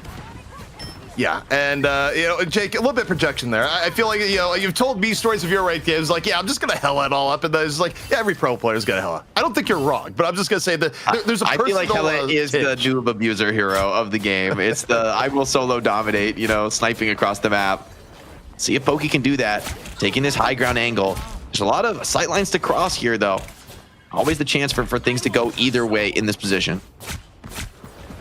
Pokey, meanwhile, look at this guy. I mean, it really changes the Torch dynamic when you got Hella in here, too, because you don't have to just worry about the Torch v Torch. Hella can just turn her eyes to you and also rip you out of the sky, Jake. So, that dynamic is one to watch as it's just constant Emma mind battles, by the way, at the point, regardless of map. It's kind of funny to see. Oh, a little neck slam on Cab. All right, Cab, watch yourself here. Emma Frost on the field. BP still holding strong, still content to just play this corner position now. Finzi playing the resources carefully. Very low HP, though. Takes a lot of pressure. Yeah, needs a bit of love from the support line up there. As both teams love from the support line. Yeah, playing slow. No one wants to make that first mistake, but this, I mean, VP are happy to run the clock. That's Finzi, where's the support there? Got backed off on the angle, couldn't take the peek, and a little bit of rare positioning off play there from VP. And yet, Tanuki going in a little bit deep after the Finzi pick. Now, a little bit of opportunity here for VP. Ken, the Visible Boundary was dropped, but soon the Fade. Gonna be an opportunity here for VP. Still hanging on to this red zone. Dreedro goes down! No dancing for Dreedro, and Pokey taps the head. Massive pickoff, because Dreedro was about to delay things and then some with Fate of Both Worlds. Finzi gonna drop the Psionic Seduction here on the point, and BBP, they just decide, Jake, we're gonna back off a little bit. Hella v Hella, that was going bad for Pokey, so Pokey goes to the sky, and Hella v Hella. Which team has more DPS? It looks to be the attackers here. Pokey holding the high ground, doesn't make much of a difference. Hold on, Sparker stunned. Turns around onto Pokey, shuts him down, is traded right back, so still BBP in this fight. That said, they're running out of ultimates. Defenders might be able to make this happen. No. 2 quick kills coming from BBP. This should be the first cap. Iron Fist, Desperation Stall coming out from Fi. Yeah, not much hope in the team fight. Look, this is an old deep cut, but that Hella v Hella jump scare just brought me back to the original Washington Justice homestand, where you just look at this like they've done what in the rafters? Like, what's going on there? But in any case, VP getting forced back, BBP finding their way on through, and this is where Tanuki shines, Jake. Just this defensive torch play up above with the ult ready to go. These teams just look so evenly matched. Virtus Pro have finally met a true challenger here in Fight Night. Series stands 1-1 right now, but BBP with momentum on their map pick. Tanuki not using the Supernova yet, actually letting VP make some inroads. Sparker jockeying for position up over to the top. Keep an eye on pretty much everything. Crimes of opportunity here for the Hella, but doesn't want to do any crime with Captain around. The one person that Hella doesn't really want in her face, but a little bit of a terrain reimagining.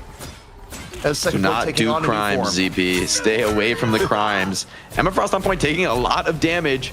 Supernova, though, from Tanuki. Saipe holding on to the invisible boundary for quite a long time, but that cost Sparker his life. Got flanked, got pressured down. And VP seemed to be looking to just fall back off of this. Invisible boundary now comes up for Saipe, but he's already lost both duelists.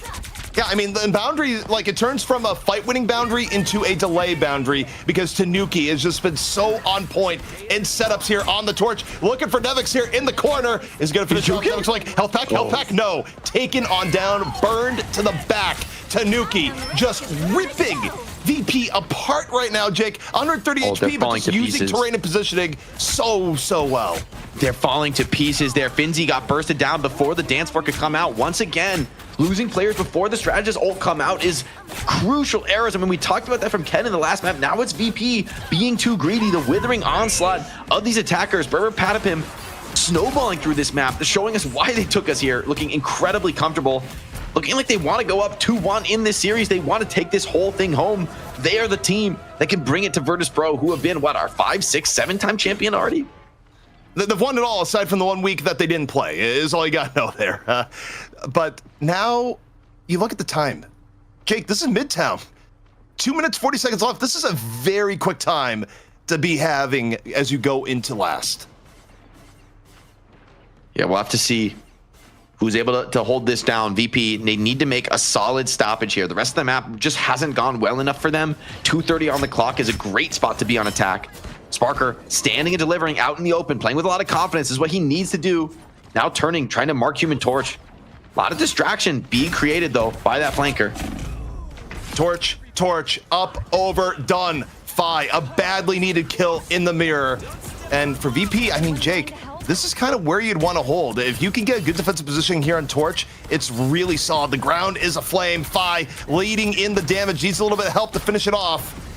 But now, getting only 30%, not really close to Supernova, but even going to be forcing the Hella back. This has been great spot here by Fi, but Tanuki is back in the fight. And the Psionic Seduction setting it up. They have to invisible boundary in response. Both teams shooting into the abyss. Boundary v boundary, but look at Tanuki. Has Supernova good to go. Knew the Hell was there. Looking for Sparker. Forcing him back. Uses the Invisible Woman armor in on top. And now, just moving up and top, using terrain to his advantage, but now again checked by Fi. The Psionic Seduction in by Finzi, as VP still has yet to find a way through. They're gonna have to start dancing Sparker though. The pick on the Ken, that could be the difference. Yeah, the better strategist ulti there from VP. This time, Dredro, the greed pays off. You're gonna pop the cap ult as well from BBP, trying to double down in the fight. They find the kill on Defy. This could be winnable, traded back though by Nevix.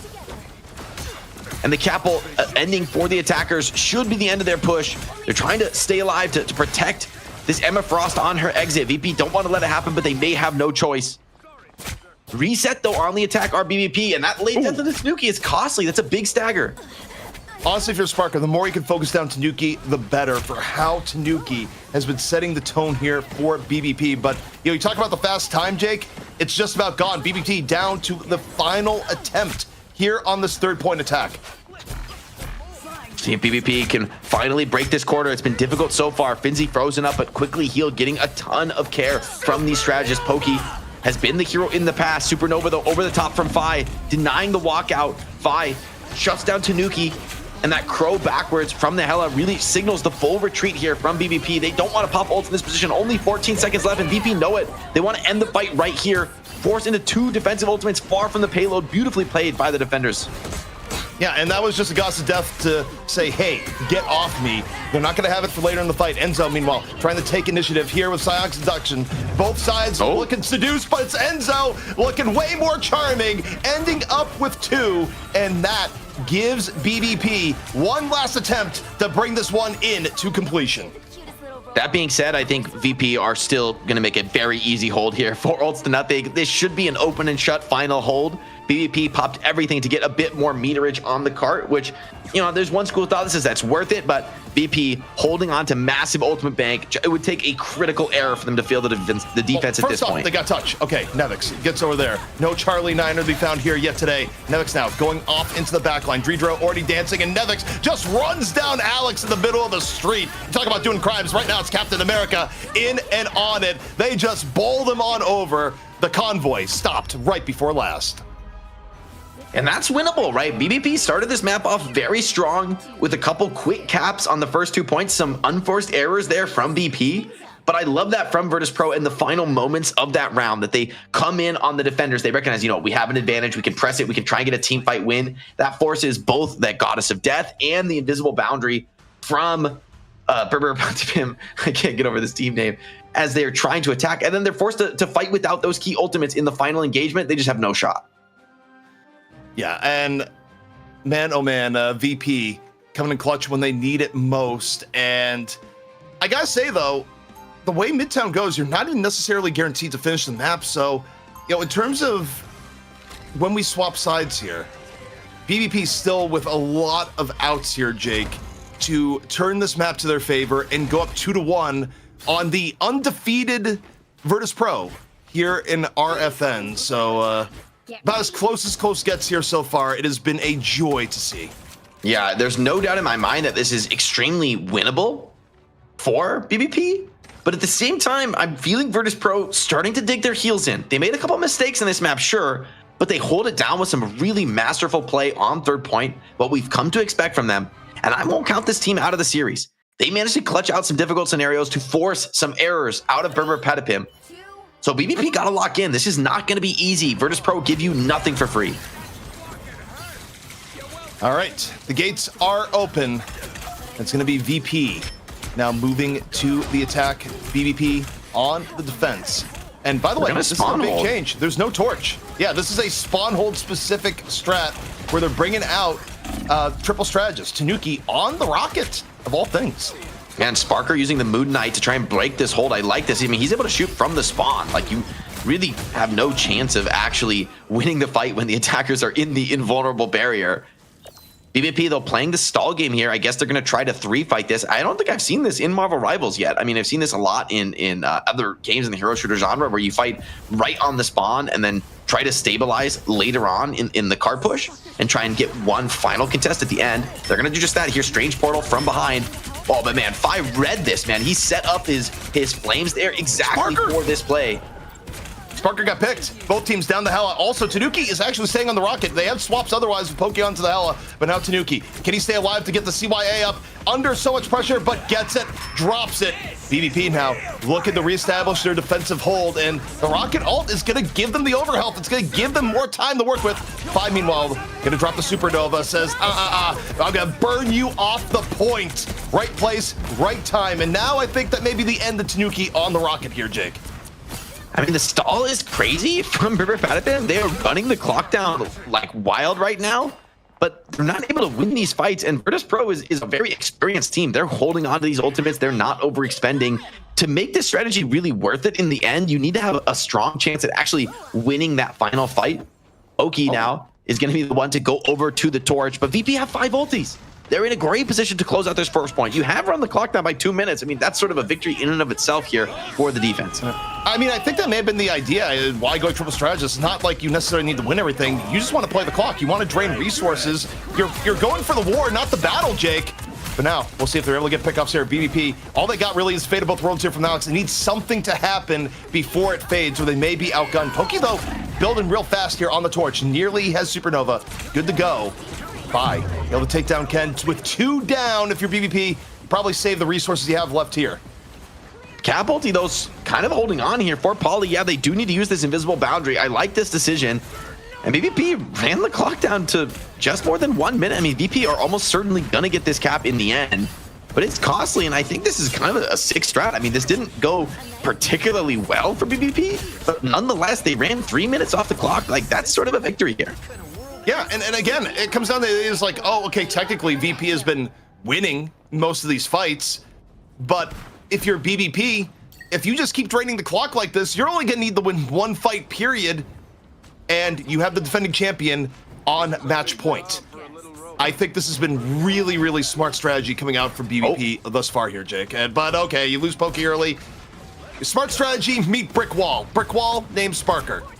Yeah, Sparker on the Winter Soldier. We've seen this guy carry games nearly solo in the past. Can he do it again here? So far, the cart is just full rolling here for the attackers. BBP, they got 3 fights on first point, but on second, it looks like it's just going to be 1. That pickoff is expensive. Fine, gonna drop the ult here. Looking to keep BBP back. Get more room here, speed up this attack now for VP. Sparker getting the pick off in the middle of this, and this has been clinical here from VP. BBP looking a little bit quiet, Jake, over the last few fights. Tanuki, such an annoyance there in the backline on the Iron Fist. So far, it hasn't distracted Virtus.pro from their main focus. Keeping the pressure on a hook would be massive, especially onto the strategist. That's critical. Shutting down some of those heals. Alex was 99 to the ultimate.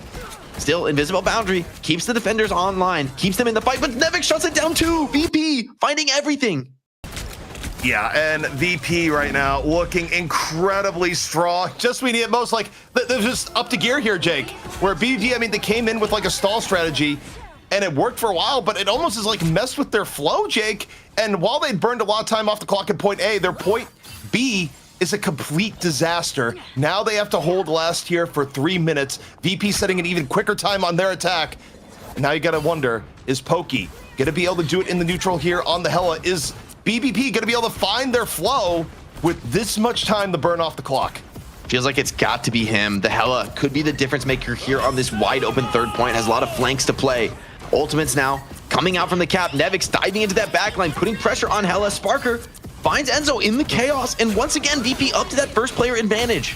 Sparker can't keep getting away with it. In the neutral, just Sparker getting a hook, getting a pick off from the beginning. Now going off here to the back, looking for another reset. Gets it. Kraken impact. Here we go again and again. Sparker unleashed the Winter Soldier you know and love from this VP team. And now look into the sky. A little bit anti-air option here. One more Kraken impact for the Groad.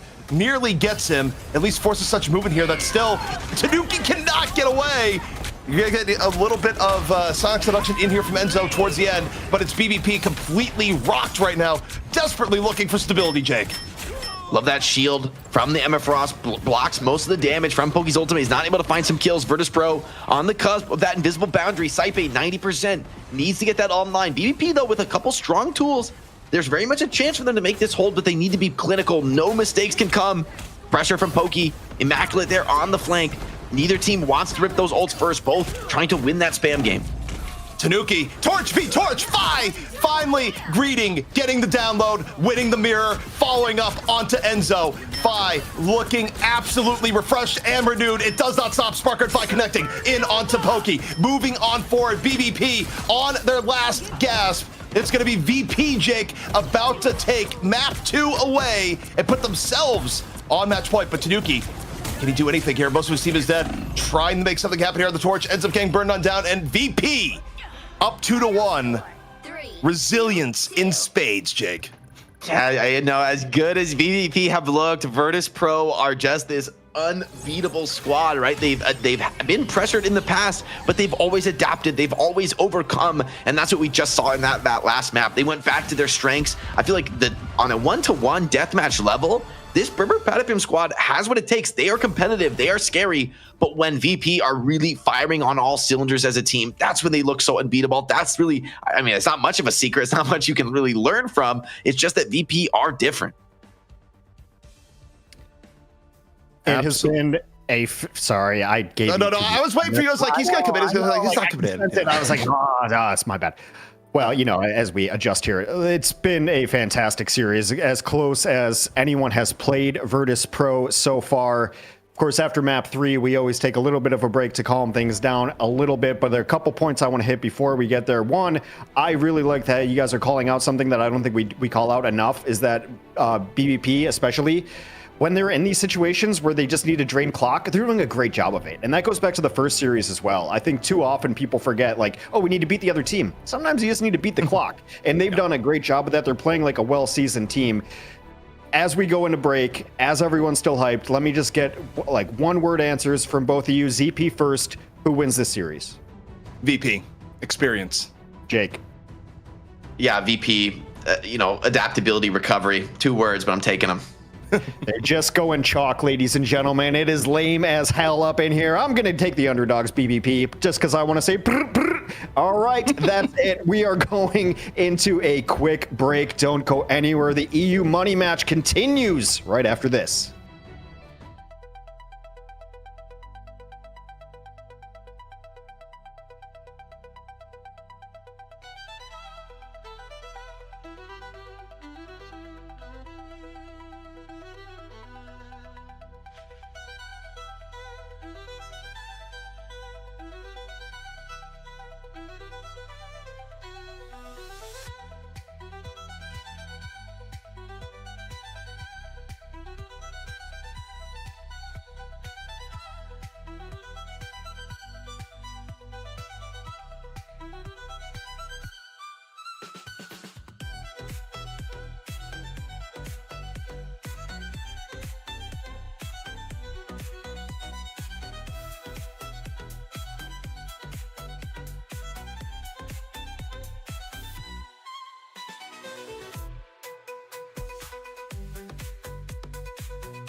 off the edge, the shark remains.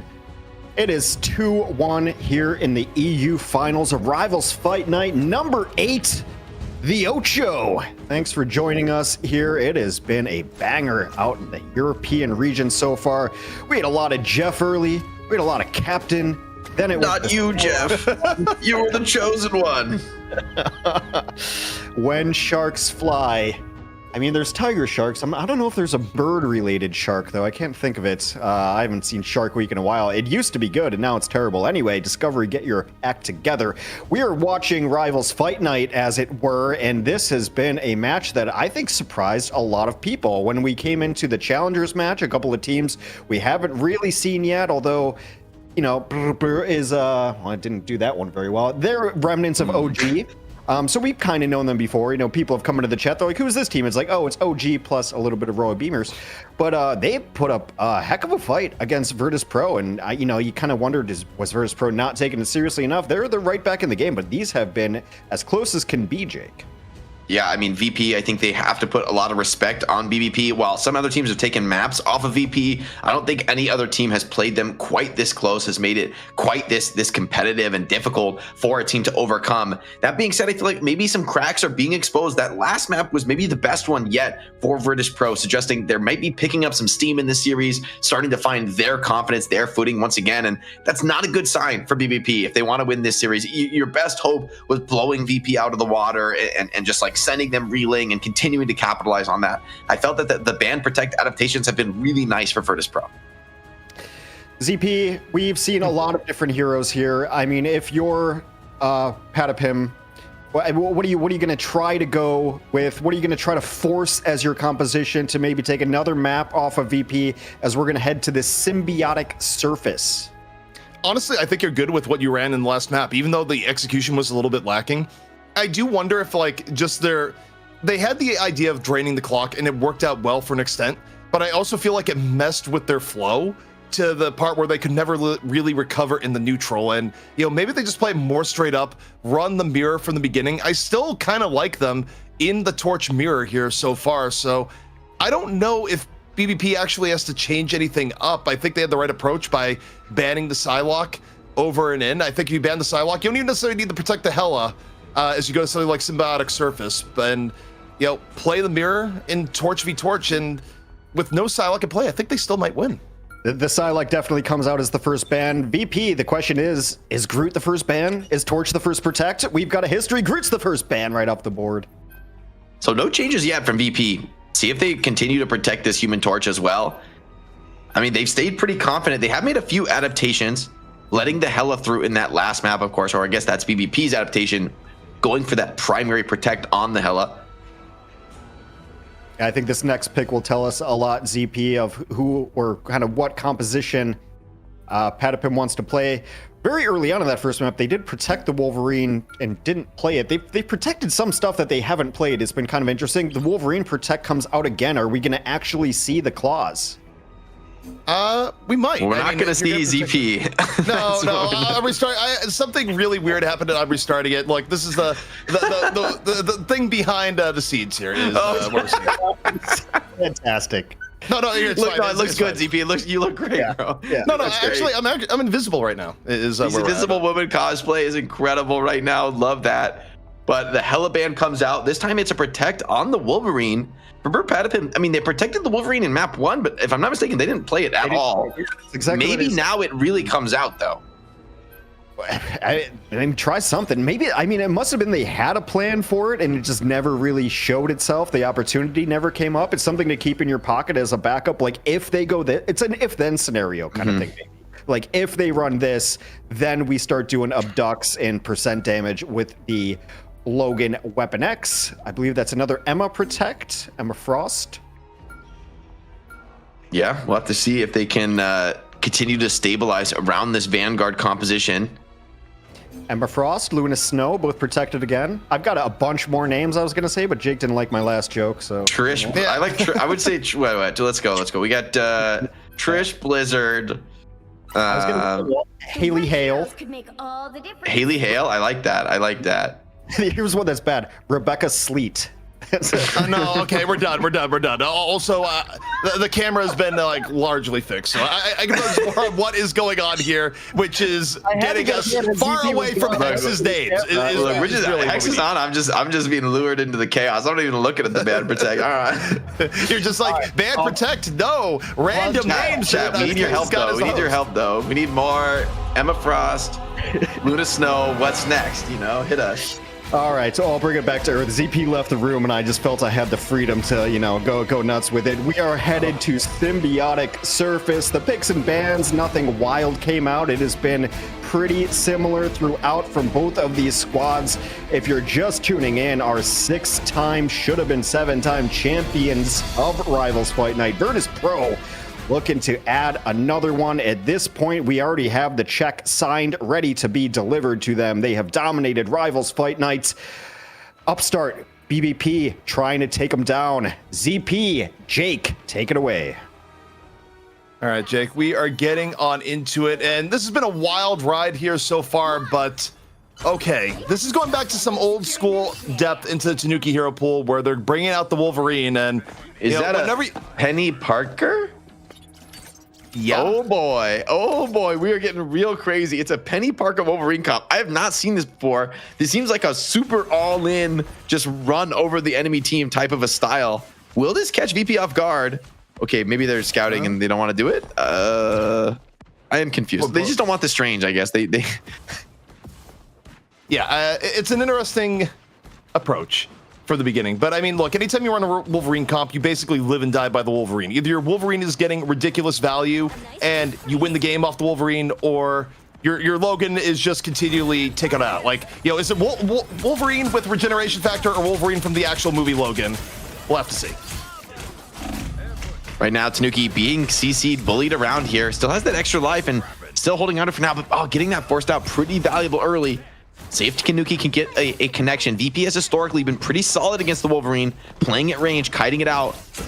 But dealing with the torch seems so difficult. Bucky as well now takes the fight straight to him and cleans up that flank.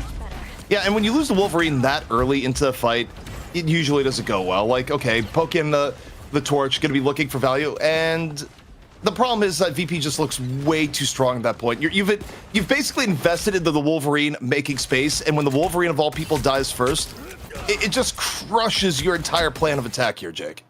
Yeah, and Tanuki just felt like, okay, this is not going to work. He's going to go over to the Star-Lord. So already BBP have been forced off their comfort strat. VP, remember, they're up 2-1 in the series here. Could be trying to get the closeout. And Cap is getting bullied in the flank. About to get executed. Sparker rips the ult, looking for more now. Again, and again, getting resets. This could just be a team wipe. I mean, there's no defensive ultimates available here for the attackers. And they're just getting full wiped off the server. Zero map control.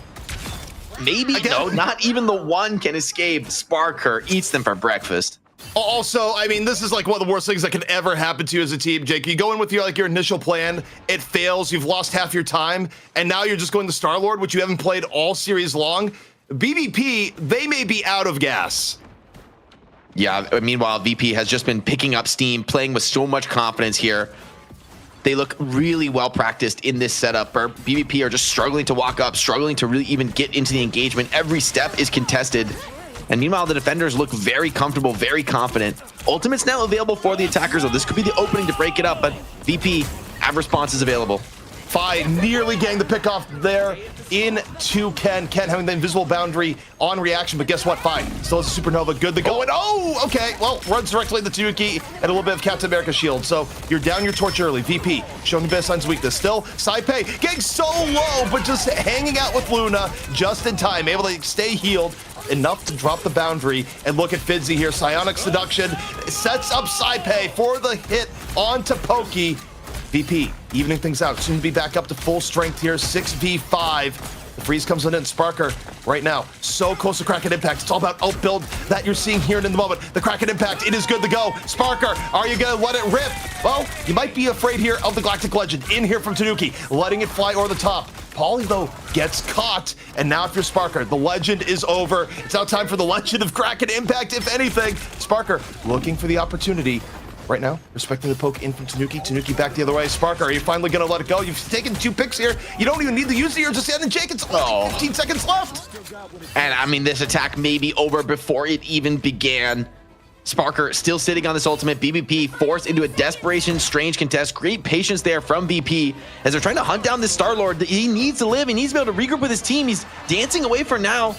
Does live just long enough to be able to get back in the fight, but Sparker shuts it down. You TP'd onto the point, but oh no, we've seen it before. ZP cracking impact, reset after reset. There's two, looking for a third. The execution, he is shut down for a second, but the rest of the squad is there. Dreedro with the ult over the top, just securing the victory here. And BBP, they get 2 ticks on first point. It's not completely over, but oh man, it's feeling over. Virtus Pro in pole position to secure one more championship here in Rivals Fight Night.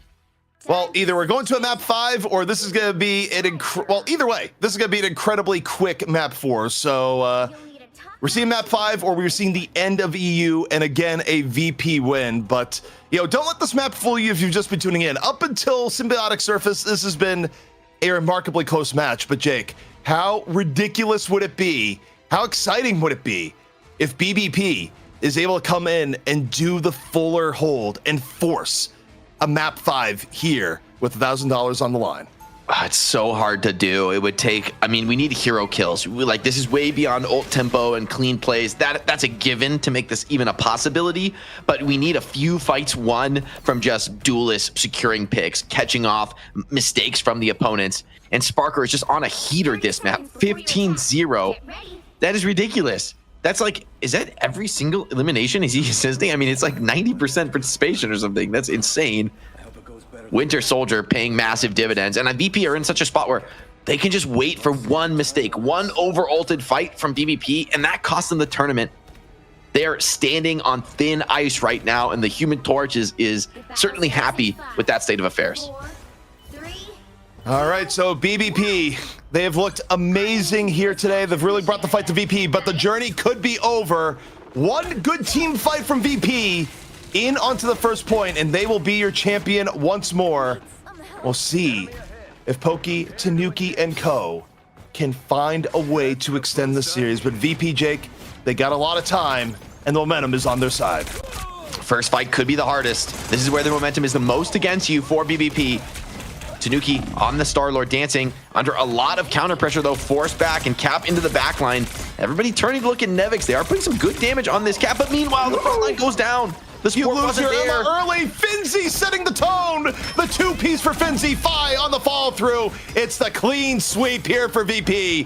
VP, they have done it. They will be your champions of EU Rivals Fight Night once more. They hold off the challenge from BBP, and they do it in dominance on our final map. Still, though, Jake, what a series. It's clear that BBP, they ran out of steam by the end of the series. They started to feel the weight and pressure of a fully focused Virtus Pro. But those first 2 maps, and even the third in parts, really showed us that this team can compete. When they find the openings, when they get the style that they like to play, they are a threat to Virtus Pro. And I think even Virtus Pro is going to recognize that the way some of those maps went did not feel good for a team that is so accustomed to dominant victories. In the end, though, we got to credit Virtus Pro just crashing through one more team, one more challenger in EU. Very interesting series as early on, the BBP comes out swinging. They take the first map. We're like, oh, all right, who is this team? Then it evens out. And then that last map, it's like, okay, well, that's the VP. That's kind of what we expected. But we were treated to a great series right up before that. And BB Patapin, for a team that kind of just put themselves together, grouped some players together from different squads, that's a hell of a showing. Amongst the ranks of only Luminosity, who's taken maps off of Virtus Pro. But RIP BBP as VP continues their dominance. Checks in the mail. I think we sent it yesterday, just assuming that this was going to happen. I know I say, I'm just a little tired of you guys taking our money, but hey, they usually sub and they support us on Fight Night, on Deadlock as well. So hey, Virtus Pro, a class organization, but I think BBP got to be pretty happy. Obviously left some wins on the table that they could have had, but pretty happy for a kind of upstarts team squad. Yet to be organizations, EP. Yeah, look, X, let's put it this way. BBP, one of their main goals is to get signed to an org. You just came in here and you took VP to the limit. You shook them. You opened up with a map win, and you still looked good on most of the other maps. Not so much Symbiotic Surface, but the rest of the series, you did look good at it. you're trying to get picked up by a sponsor and you do this to the #1 team in EU, yeah, I think you're going to have a few offers knocking at your door. But VP, though, to me, still incredibly impressive, where you talk about the resiliency of a champion, even when things don't go your way, even when you get rocked to start the series, just another day at the office, pick yourself up, come back in, and still find a way to finish strong. Which is always vital to how you adapt to things, too. And just one last thing of note for BBP. Let's not forget how they got here. They 3-0'd a team that got signed by an org, right? So, there's it's another little notch on the... Hey, sponsor, what's going on over there? Come over here. I've been in that spot exactly before, of course. And, oh, shit, shout out to Finzi. Coming in, friend of the show. It's dropping just the gifteds. It's money back and forth. That's all this is. We give money to VP, VP gives it back to us, and the cycle continues. Yeah, some sort of tax implication somewhere that I'm glad that I don't have to deal with at the very least. But VP, excellent. That is going to be the EU region. I'm not sure if we have match highlights from that last match because it went so quick, and I did skip over some match highlights from the previous one, but obviously we have our match MVP. That is going to be Sparker, and any excuse to put the Jeff on the screen. Saw a ton of different heroes played. Jake, as a former pro, as a top 500 player in this game, what was the most impressive hero that Sparker played tonight? I mean, it was great to see the Jeff, but I feel like the Psylocke is like always particularly fun to watch from Sparker. I feel like he's one of the best in the game on the character. It has such insane mechanics, and you really get to leverage them on the Psylocke. So for me, that's like a personal favorite to watch. Winter Soldier is like just like going to be a classic every time. But as far as Sparker as a particular player, I think it's got to be the Psylocke. Yeah, it's tragic that you got that answer wrong. The answer was Jeff. ZP, Sparker has been just a mainstay for this team. But, as we watch all these highlights, I think it's pretty easy to give this one to Sparker, just especially based on the Psylocke. Jake, you were actually correct. Who else on this team? I mean, if we had to give a runner-up MVP, who would you give it to on VP? If I had to give a runner up to VP, honestly, I gotta go to the tank line. I gotta actually give it to Finzi, where I think Emma is in a case where it's easy to underrate what Emma's doing for you as a hero. But there are multiple points where VP was on the verge of losing, or they needed a bump in tempo, and Finzi was just the rock they needed on the Emma Frost, and also had points of just landing really good psionic seductions to set up the rest of his team. Psionic seduction is one of those ultimates that oftentimes is just it's a little bit thankless because you're setting everyone up, but you're rarely getting the killing blows for it. You're like, oh man, look at what Sparker just did there. It's like, man, two of them were just oogling Finzi the entire time. Come on, man.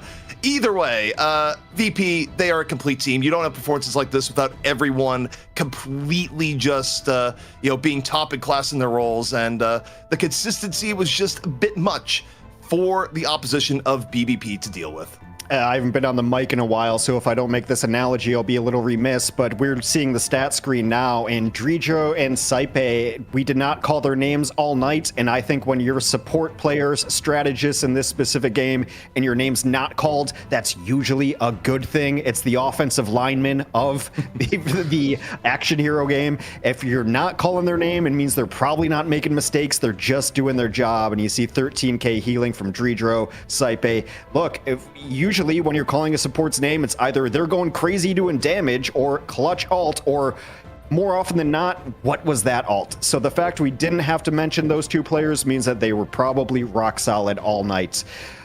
Guys, this region has been dominated. We've seen a couple of challengers come and go. Obviously, there's now some questions with Luminosity.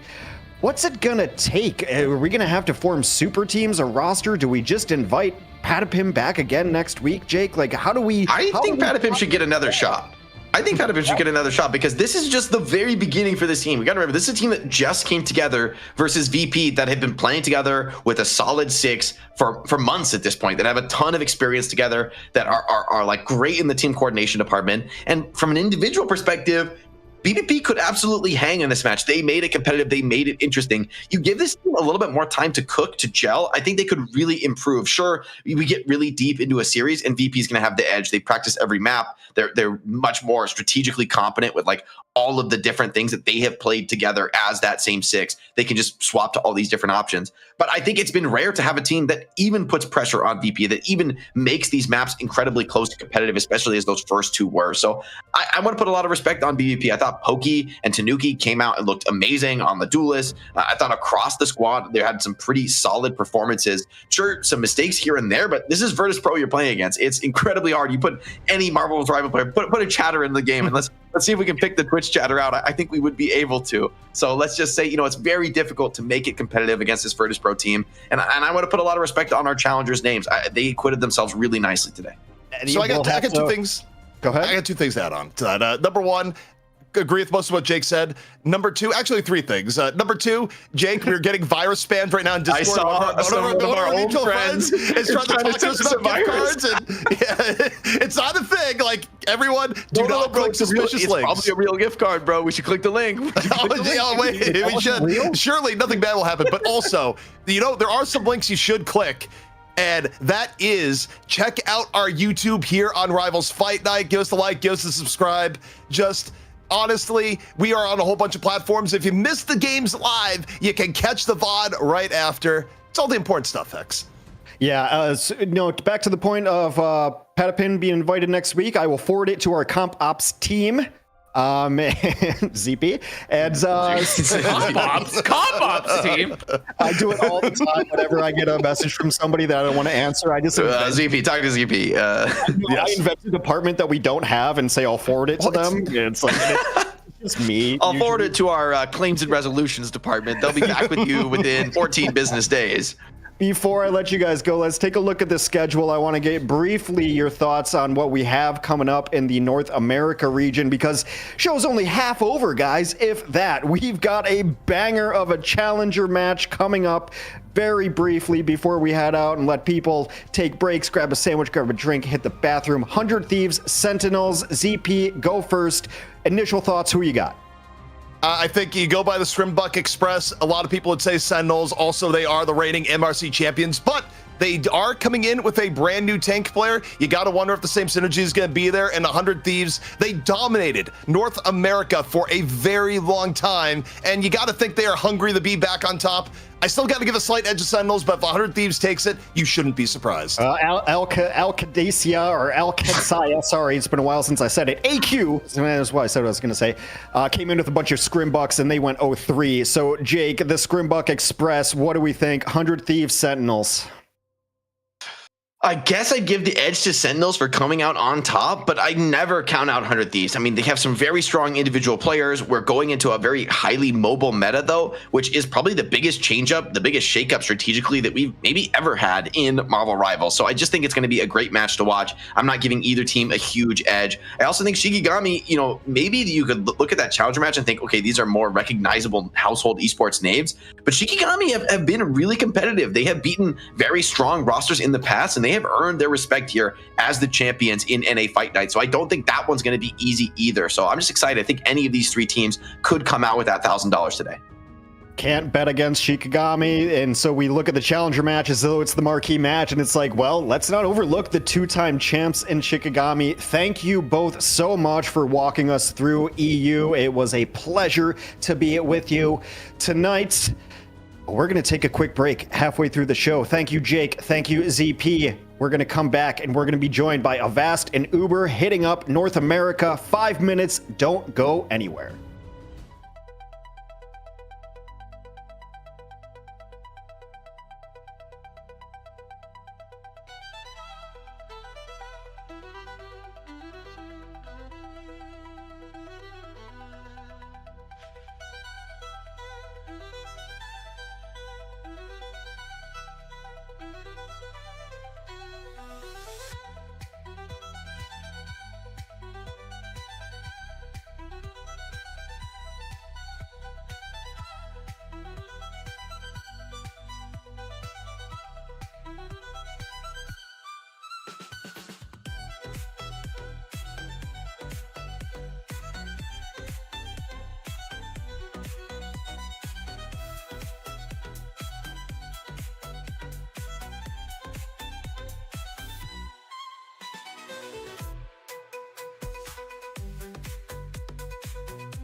EU is in the books for Rivals Fight Night number 8. Virtus Pro up to their old tricks of winning and taking our money as always. I sound bitter, and I am. Virtus Pro wins yet again, but some good competition from EU.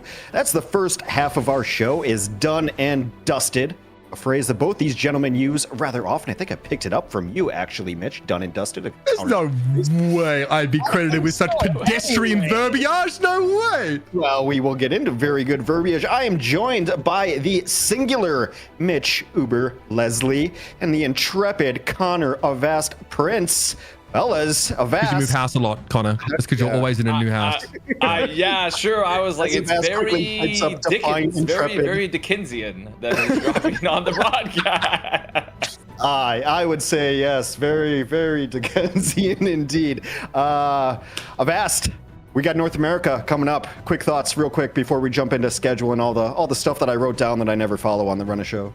Well, it's not Europe, so that's the first thought. I think that's the first thing I'm going to put down on the. I think we should all think about that one at first. But I mean, secondly, yep. I think the more important one is that it's probably going to be a fun day. It's a clouded day because I had to bring out the Wakanda Forever like white guy on the poster for this one for the Going Live tweet because 100 Thieves Sentinels are challenger match. I mean, it's going to be a bit nasty today. No love lost between these teams at all, Mitch. Now, there's been some changes, obviously, but on the roster. We haven't seen Sentinels, I had to look it up, since week 3 of Rivals Fight Night. Obviously, they played in other tournaments, but I care about this one the most. It's been a while as they've retooled, and then, when a team doesn't get to the finals, we don't necessarily invite them back week to week, but we're going to see some changes. But here is the history, and, both these teams blanketed all over Fight Night history, except for the last couple weeks where, we'll talk a little bit about Shikigami when we get there because they're waiting in the finals, Mitch. Yeah, I mean, obviously, it's a bit weird to see Shikigami obviously being the final boss in this situation, but we've just come off the back of the MRC, right? And that's a tournament where, Sentinels and 100 Thieves got to rehash that rivalry a little bit more. Didn't feel like much of a rivalry there because it was a very one-sided result in the end for Sentinels. And then that roster goes and makes changes as well. We'll discuss them a little bit now, but I think, seeing their coach move into a player role, very curious to see what they come and deliver us. But in their absence, Shikigami was able to take on Envy last week and win a banger of a 3-2 result. So they definitely deserve to be waiting in that finals. But this is probably going to be one of the most stacked fight nights that we've had, at least in the last couple of months, with now 100 Thieves and Sentinels returning to what used to be theirs to reclaim it. It has been so interesting, and it's interesting just to even look at chat throughout the last couple of weeks. As I sit in there most shows, and I'm not in front of the camera or the microphone, but people just still overlooking Shikigami of, well, they got lucky, and it's like maybe the first time they're beating very high quality teams. Obviously, they're waiting, they're still trying to put their stamp on the scene, still not getting the respect they deserve. But I think they come out of this one alive, and you really can't deny them anymore. Obviously, here's the schedule. Let me just quickly, as we're waiting for teams to get in the lobby and we're running through stuff. Do you guys have any quick thoughts on what we saw in Europe? I know it's Virtus Pro again, but and anything that you want to touch on real quick there, Connor? I mean, it's Dive City. It's actually Dive City. We saw, last week during North America, we poked fun at some of the Captain America comps with the Jeff that were coming out, and everyone's like, oh, actually, it's really meta. Okay, yeah, but they were playing double Vanguard. They didn't have the solo tank running around while Jeff was in the back. Obviously, it's still the same direction, but I think that this is something we're going to look out here for North America today is, does North America want to play a lot of Dive? We'd heard the rumors, are we going to see a lot of Captain come out? Some of the Capflation, some Jeff, coming out, being on the flank. Obviously, Human Torch has been buffed to infinity, essentially. It's really just a question of, are these metas going to be similar between the two regions? That is the question as well, because, when we see Europe going Dive, it always throws me off because Europe, traditionally, in my opinion, always runs these kind of slow, brawly comps. I could always tell when I'm watching European hero shooters. I'm like, yeah, well, obviously, this is Europe. Anyway, Mitch, this is what I was waiting for to get to. 100 Thieves roster, there's a couple players on here that have just been absolute standouts, and they've come to play every single time. Is there one player that you kind of want to focus on and what they could bring, or maybe expecting something new with this meta? Yeah, we've got to be looking at Terra, I think, in this kind of matchup. Delena was always a real threat when they were able to get Hela in that previous meta. But Terra was constantly busting out the Winter Soldier and basically taking over the game, especially during a time, and we're probably going to still see this to a degree, where those strategist ultimates were always available. There were always 2 Fate of Both Worlds in every single fight, and you had to find a way to apply burst damage and have a snowball impact, in those fights.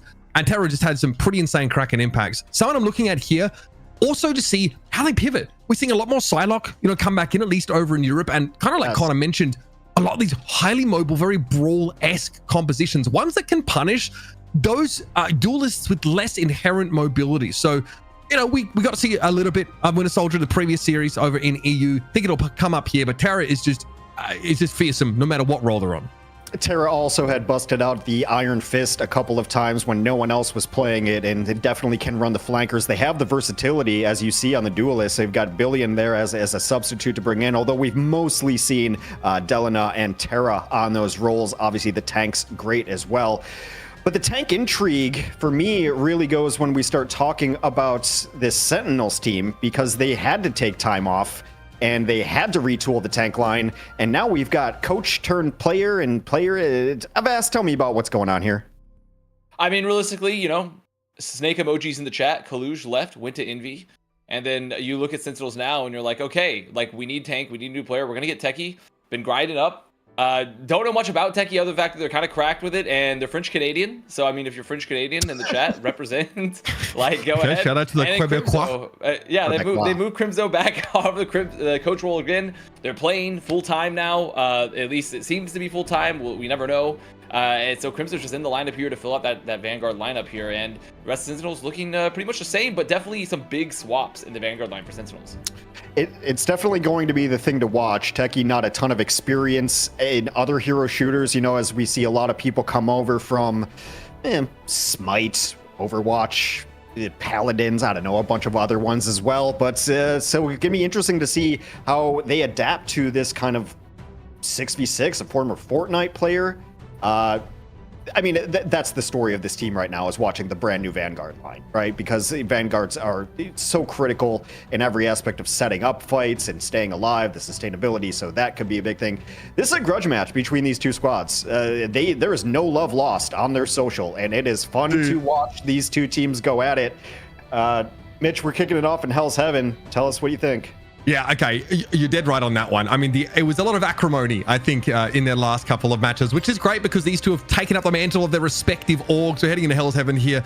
And again, we're seeing like a lot of focus on Captain America. He brings this mobility. He can obviously access some of these high ground rafter positions. But if you're against Delena, you're probably looking at trying to take Hela out of rotation early. So I think it's a very reasonable opening band here. And Human Torch is a bit of a nuisance, especially if you're not playing a team that has like hit scan presence.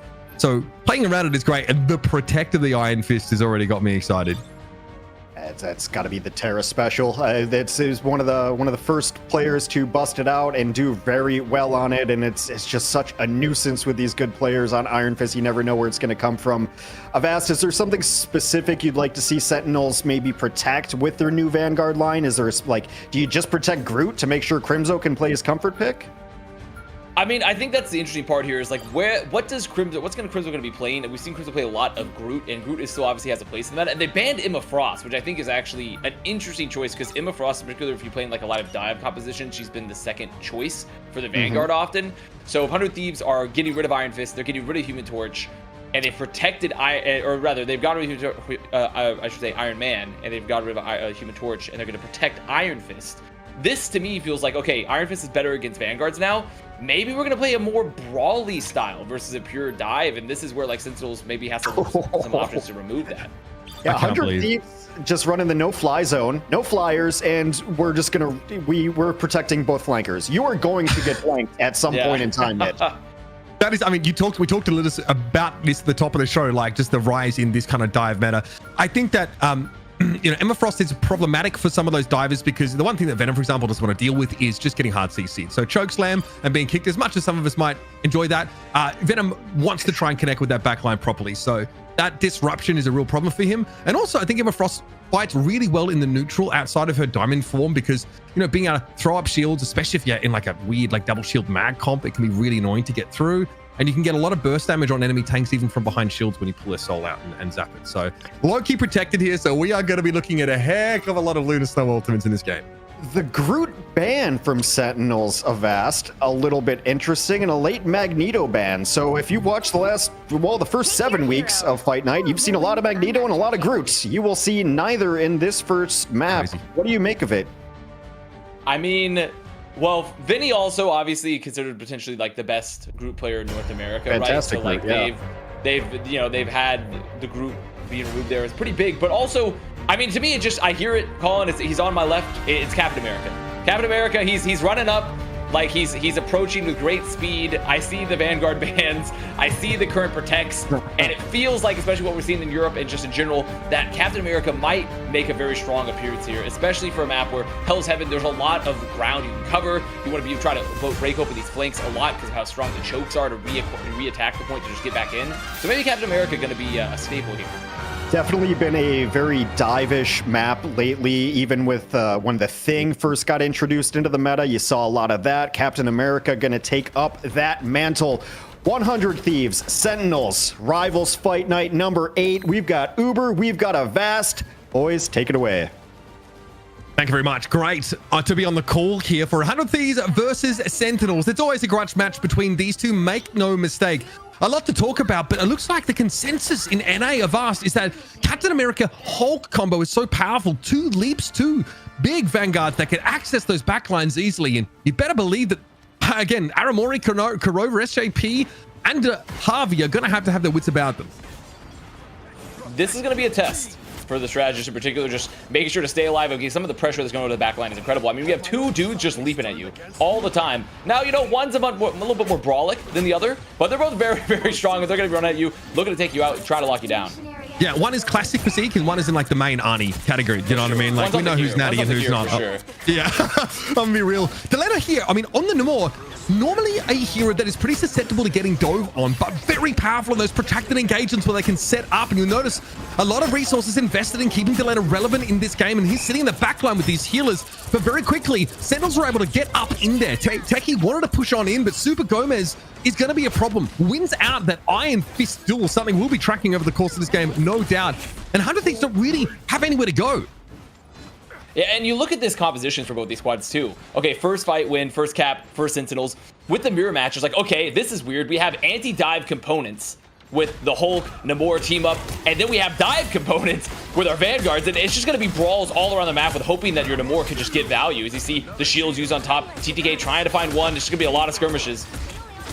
Yeah, in comes TTK. Maybe the idea is you get your front lines entangled for so long that the Namor gets that like incremental value over a longer game. Delena does just that. Techie not able to get away there in scrawny banner form.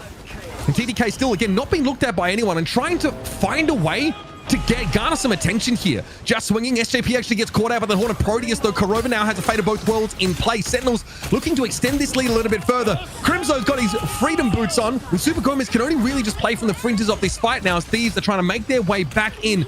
Vinny stunned up briefly for a time during his ultimate now, and you can see Sentinels are really starting to ease into this hold. 59% and counting, looking healthy now. Another Fate of Both Worlds at the fingertips of Aramori. Oh my god, there's going to be the freeze there too. However, can they find Terra? Terra's still in the backline here. The backline, they're split. They're isolated. They're trying to keep each other alive. Looks like it's going to be doing pretty well here. There's the heals. They're going to lose the point for it, but they still have the opportunity for the recontest. Okay, well, ultimate coming in for Super Gomez. Instantly hit by the radioactive lockdown, though. Benefiting, of course, from Hulk's indestructible guard. He can play that much more aggressive. Hulk smash at the ready for Techie now, and he's going to be a problem. Easily accessing the backline. One fist per strategist. And Sentinels finally able to get back into this game. Close fight in fairness, but they flip the point. Now they can again set up behind this oppressive Namor setup. And you're really seeing how this comp works there, because like the dive goes out, they're going to give up the point for that. They have to use a lot of resources to keep themselves alive, but they have so much sustain. They have so much ability to stay in the fight here and then trade the ults because of this really powerful backline. As Super Gomez up on the top, going to be doing a little bit of contesting, saying, okay, nope, just going to leave you a couple punches, not going to come up for free. Do I have to say Iron Fist's ability names? Some of them are. No, you definitely don't. I'm just gonna go with, you can use his dash. I mean his ult's pretty easy. It's just a living chi. Living chi is pretty easy. That is true. Do that. I don't want to talk about his sort of mouse button abilities because I feel like it'd be just butchering that particular language. Either way, Horn of Proteus at the ready here. You can see 100 Thieves trying to make something happen of this, playing off the point. Sentinels want to get aggressive though behind this Lunar Soul ultimate. Super Gomez does get taken down in the end, and you see Sentinels here able to benefit from that healing ultimate. They're sat on the point pretty comfortable here, and Crimzo's just in their backline. Look at how he ties all of this 100 Thieves lineup up. dealing with Harvey, clearing those clones out. Amazing now just has so much breathing room to work with. Can back up into the rejuvenating domain here. Continue to set Monstro spawns up and get ready to go. And there's the second of our Lunaso ultimates. Aramori gonna be able to pop that Fate of Both Worlds now. Looking to come in. TTK's a little bit low. It's looking dangerous. SJP though at least is able to find their Fate of Both Worlds. And Super Gomez is swinging for the fence. I don't even know if he really knows what he's going for. Whoever just tends to turn up in front of him is gonna try and make mincemeat of. And there it is. Off the point we go. You hate to see it. I mean, that's to be fair to Sentinels there. I mean, it was really, really well held. 100 Thieves maybe chasing a little deep. You know, they chased a little deep there. Sentinels, I think they played that really, really well. You saw what's so important in these matchups. Once again, especially because you have so much sustain that we've been talking about here, between the backline, between your tanks, that you can alternate back and forth with the shields, with the reflective of the damage of Captain America's shield. It's all about, can we force a cooldown? Can we get a great freeze? Can we isolate someone? Or do we just have a better setup for a Hornet Proteus often? And realistically, right now, Sentinel's doing a bit better job of sustaining the aggression, isolating the targets, and setting up the Hornet Proteus, or just popping a little bit later with that Living Chi there to have Super Gomez come in, take out members of the backline. It's always a pretty crazily chaotic game when you have protects on Luna Snow and Loki, by the way, which should be war crimes. I'm gonna have Geneva on the phone about this one. So much healing utility, and you have to pick your spots because these compositions of ours don't have the burst damage to actually, eliminate the Luna during that ultimate. So, it's not like you have a Meteor M just to dunk on her and take her out of the game. You kind of got to respect that healing and back away from it. Techie has Hulk Smash here, so does TTK. So that's how this game likely will start. You can see already Crimso tries to barrel into the backline and gets so many heads turned towards him, and he just won't die. He can do this all day. All day. I mean, he's running. They just can't get him. They've had everything. No. They even had the right click on him. Okay, they finally get him with the turrets there after all that. But that was still a ton of aggression. They get the first cap off of it. It's unlikely you're going to win this fight, but I mean, yeah, you're definitely not going to win this fight. Yeah, I mean, that's kind of the worst part here. 100 Thieves, oh man, they get their backline picked off, and this is what we wanted to see. Amazing is able to make use of all that space that Crimso opened up to just start laying javelins into people non-stop. And yeah, Crimso goes down. He gets killed by a Monstro spawn. I think he's trying to back up, but Amazing is basically been on the beaches of Cancun with a cocktail in his hand, just sitting back, able to build a Hornet Proteus as well. Both teams have that, by the way, but that crowd control ability on Hornet Proteus, so much more important now when you're dealing with two people that can dive right in your face. For sure, the space is so important there as re-engage happening yet again for 100 Thieves. They're going to have a couple ults on board, but Sentinels, the bank, it's looking great. They have a ton of options to just sustain this aggression, come back in, and that's exactly what we're going to do. Freedom charge here at the ready. Pretty trying to make great use of it here, but 100 Thieves need a way to clear Sentinels off the point, and now that we're starting to rotate into these strategist ultimates, that's a tough ask. We had a Hornet Proteus come out there from Amazing, definitely waylays 100 Thieves, and they are falling further and further behind the 8-ball. Living Chi active here for Super Gomez. Can opt to go for it, but really doesn't need to dig too deep in the pockets right now. It's Crimso again, and looking for terror in that backline. Of course, there'll be Lunaso healing now as the Hornet Proteus comes in and does knock TTK down, but maybe get back up on their feet, back inside their healing ultimates. But Harvey, as they came out of a Duke Lunaso ultimate, got picked up by Amazing. And once again, you've got Namor moving in to take up the space made by his Vanguards and outputting some serious damage.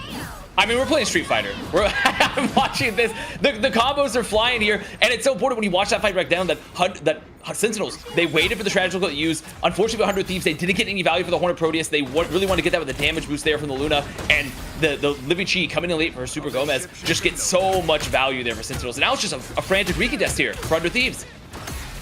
Crimso doubles back, trying to tie again TTK up. We do have a Hulk Smash and, of course, a copied Fate of Both Worlds available for Harvey. He pops it straight away. Amazing here. Hornet Proteus would be massive, but he has to cocoon and get back onto that high ground. Super Gomez, lucky to be alive, very low, but is able to pop, of course, those defensive cooldowns. This point still held by Sentinels. Bear that in mind. Thieves cannot afford to walk off of it. TTK finally pops that Hulk Smash, but is using it more for the durability as opposed to locking down a single time. Again! Done it again! Please! Oh! That hurts. That hurts. 100 Thieves fans out there feeling it. That is rough. It's virtually a 6 versus 6. We just had Hulk Smash popped. We're ready to rumble, you would think. Oy, oy, oy. I mean, you guys are the experts, but shouldn't they have stayed on the point there? No, I don't. You know what? Expert analysis. That's some expert. I mean, he's not wrong. Get this man a true. Overall, I'm just gonna have to say that like this. 100 Thieves definitely running into issues with how mobile the comp here is, right? Because they lost Atlanta a little bit early into that fight, so they're down a potential person that can be fast, touch the point. Pretty much the speed of this comp, I think it's definitely giving 100 Thieves some issues here in terms of like, okay, can we isolate our kills long enough, fast enough? Can we get the Olymp fast enough? Can we contest the point in these recontest situations? Especially because my Hulk, they want to be popping ult. They want to be running around. They want to be doing some sort of value in the backline, not just anchoring the point there. And 100 Thieves definitely struggling a bit, I feel, with the pace of this, and Sentinels looking really good. I mean, I think their ult economy, their overall flow for the fights for them, it all looks pretty strong. You know what's interesting is the Sentinels are used to playing a dive composition. They were running it a little more than most teams, just not this particular one and not these tanks. They were running like a Venom and a Thing, but still the same ideas, especially. But now they don't run those tanks, obviously. And now they have 2 new players playing tanks. What's the first verdict overall? I know that, it's early for the polls to come in so far, but what do you think of the tank play so far, Uber? I mean, I would say that Crimzo is like the least new player you could talk about. Obviously, storied history at the top level competitively, more though as like a healer or support player in other games. So it's kind of cool to see that evolution, him coming in here. And if you think back to that sort of second round, we saw Crimzo immediately understood what his function was. Tie up the healing resources, get heads turned his way so that, his duelists can cause a lot of problems, right? And then you're not really sort of ready for Techie to come in and disrupt you to this degree. This is a great Hulk smash sequence. Notice that SJP and Harvey were the 2 targets there. It is so hard to pick off those strategists. So Crimzo just understanding it's really about trying to attract attention, and Captain America's pretty good at doing that, not just because he's in spandex and he's star spangled. So I'm very happy with what I've seen. Crimzo is a man of many hats, wears many hats, both figuratively and literally. Avast 100 Thieves, not the greatest showing. Obviously, it's a one map, but it was very one-sided. Then obviously the ending, well, I'd say less than ideal to not touch the point. Beyond, playing the point and not doing what they just did, what are you looking for them to improve to not get 3-0'd this series? Because that was about as one-sided. Well, I mean, we saw some earlier tonight, but that was about as one-sided as it gets. What do they need to do? Well, we've already removed the touch the point option, so I can't hit that analysis yet. I do think secondarily, I will say that it definitely doesn't seem like they're getting as much value in terms of set up the Horn of Proteus 1. They need to be in a lot more with the Horn of Proteus, because that's one of those options where, Mitch, you were talking about it earlier. It's like, how do we get through Luna Snow's ult for the Battle of the Worlds? How do we get through that healing burst, especially when we have a Loki copying that with a God of Mischief?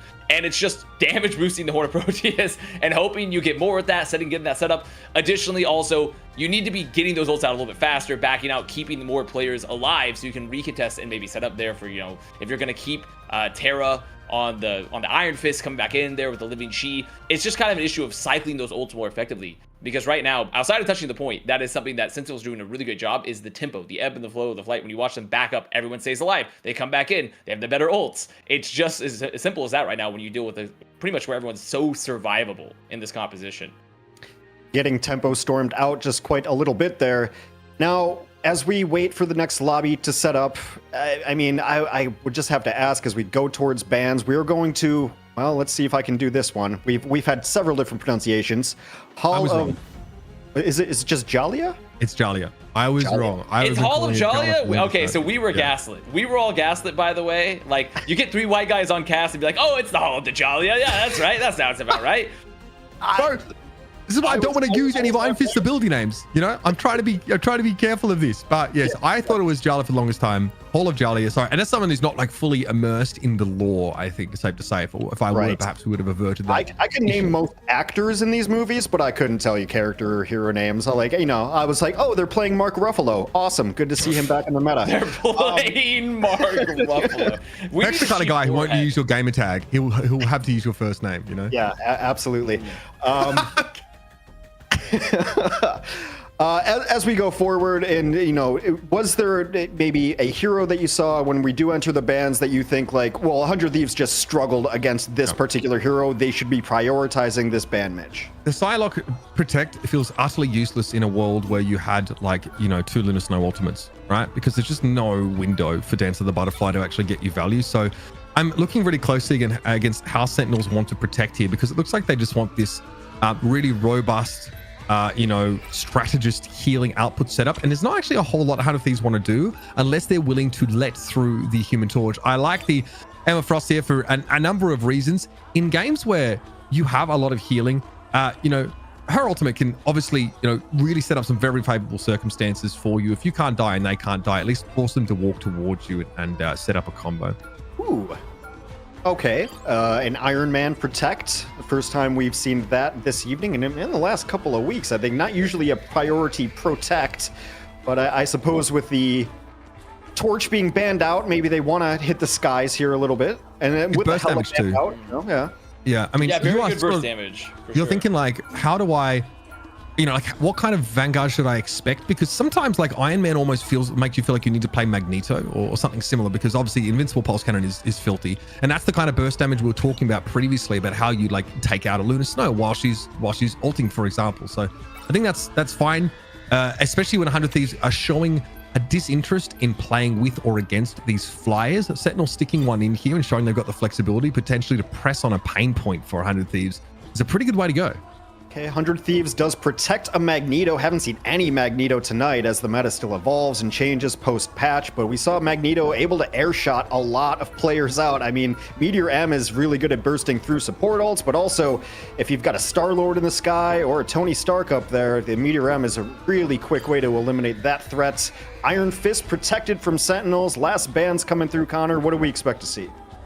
I mean, it's really a question of do they want to ban Luna Snow here? Because 100 Thieves, potentially, they can remove the team up. They're going to ban Hulk, which is pretty interesting because that also means that, okay, you don't have the Namor value for anti-dive. You're not going to get that team up. You also don't get the team up for Iron Man either. You're not going to get the Hulk team up. So it's kind of a double-edged sword there, but it is better for them because it makes sure that their flyers, their flankers, don't have to deal with no more value there, right? Now for 100 Thieves, they remove Luna Snow because that's a team up for Iron Fist. They remove Captain America, which is a dive-centric hero, which, I mean, it makes sense for maybe what Sentinels might be playing. Yeah, I think, like, 100 Thieves really quickly, they're trying to protect what I feel like is the new double shield composition. Because Emma Frost offers a bit more than Captain America in terms of that hard, Doctor Strange in terms of that hard CC.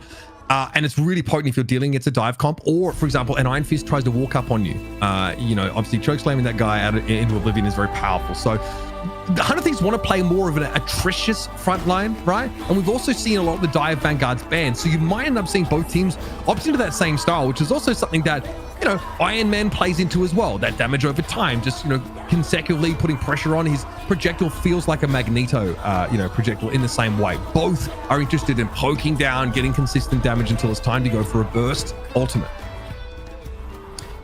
It should be very interesting. Definitely going to see different compositions, an absolutely different Vanguard line, but I will leave it to you. Uber of Vaz, take us through the map. Okay, let's jump on in here. Of course, Hall of Jalia is an interesting sort of proposition for attackers because the defenders have very defensible high ground. And there are a lot of ways around it. We've seen dive compositions played. We've seen Doctor Strange portals to come in behind them. So Sentinels are the ones that have to figure out how to break this, and making use of the Iron Man here, maybe to soften things up, will be interesting. But Raimazing and Delena of us will be dueling in the skies.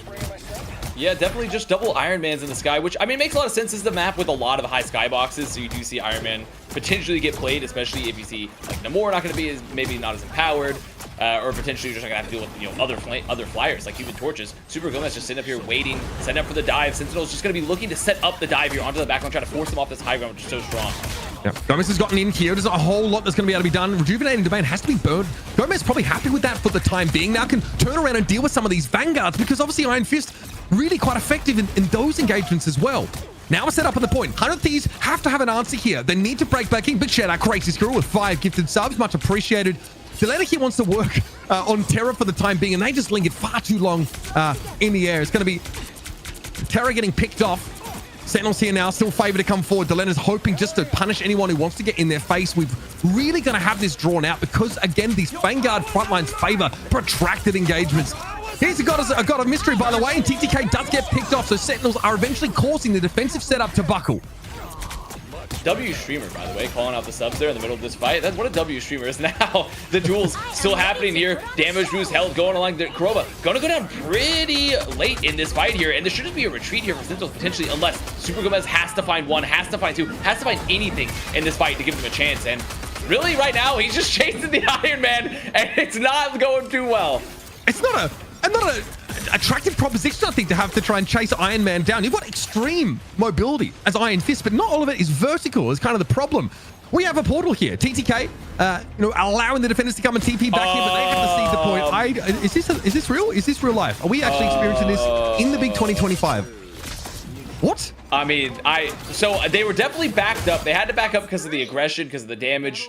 Very understandable. But they did have 6 players alive, and they were all there in the low ground.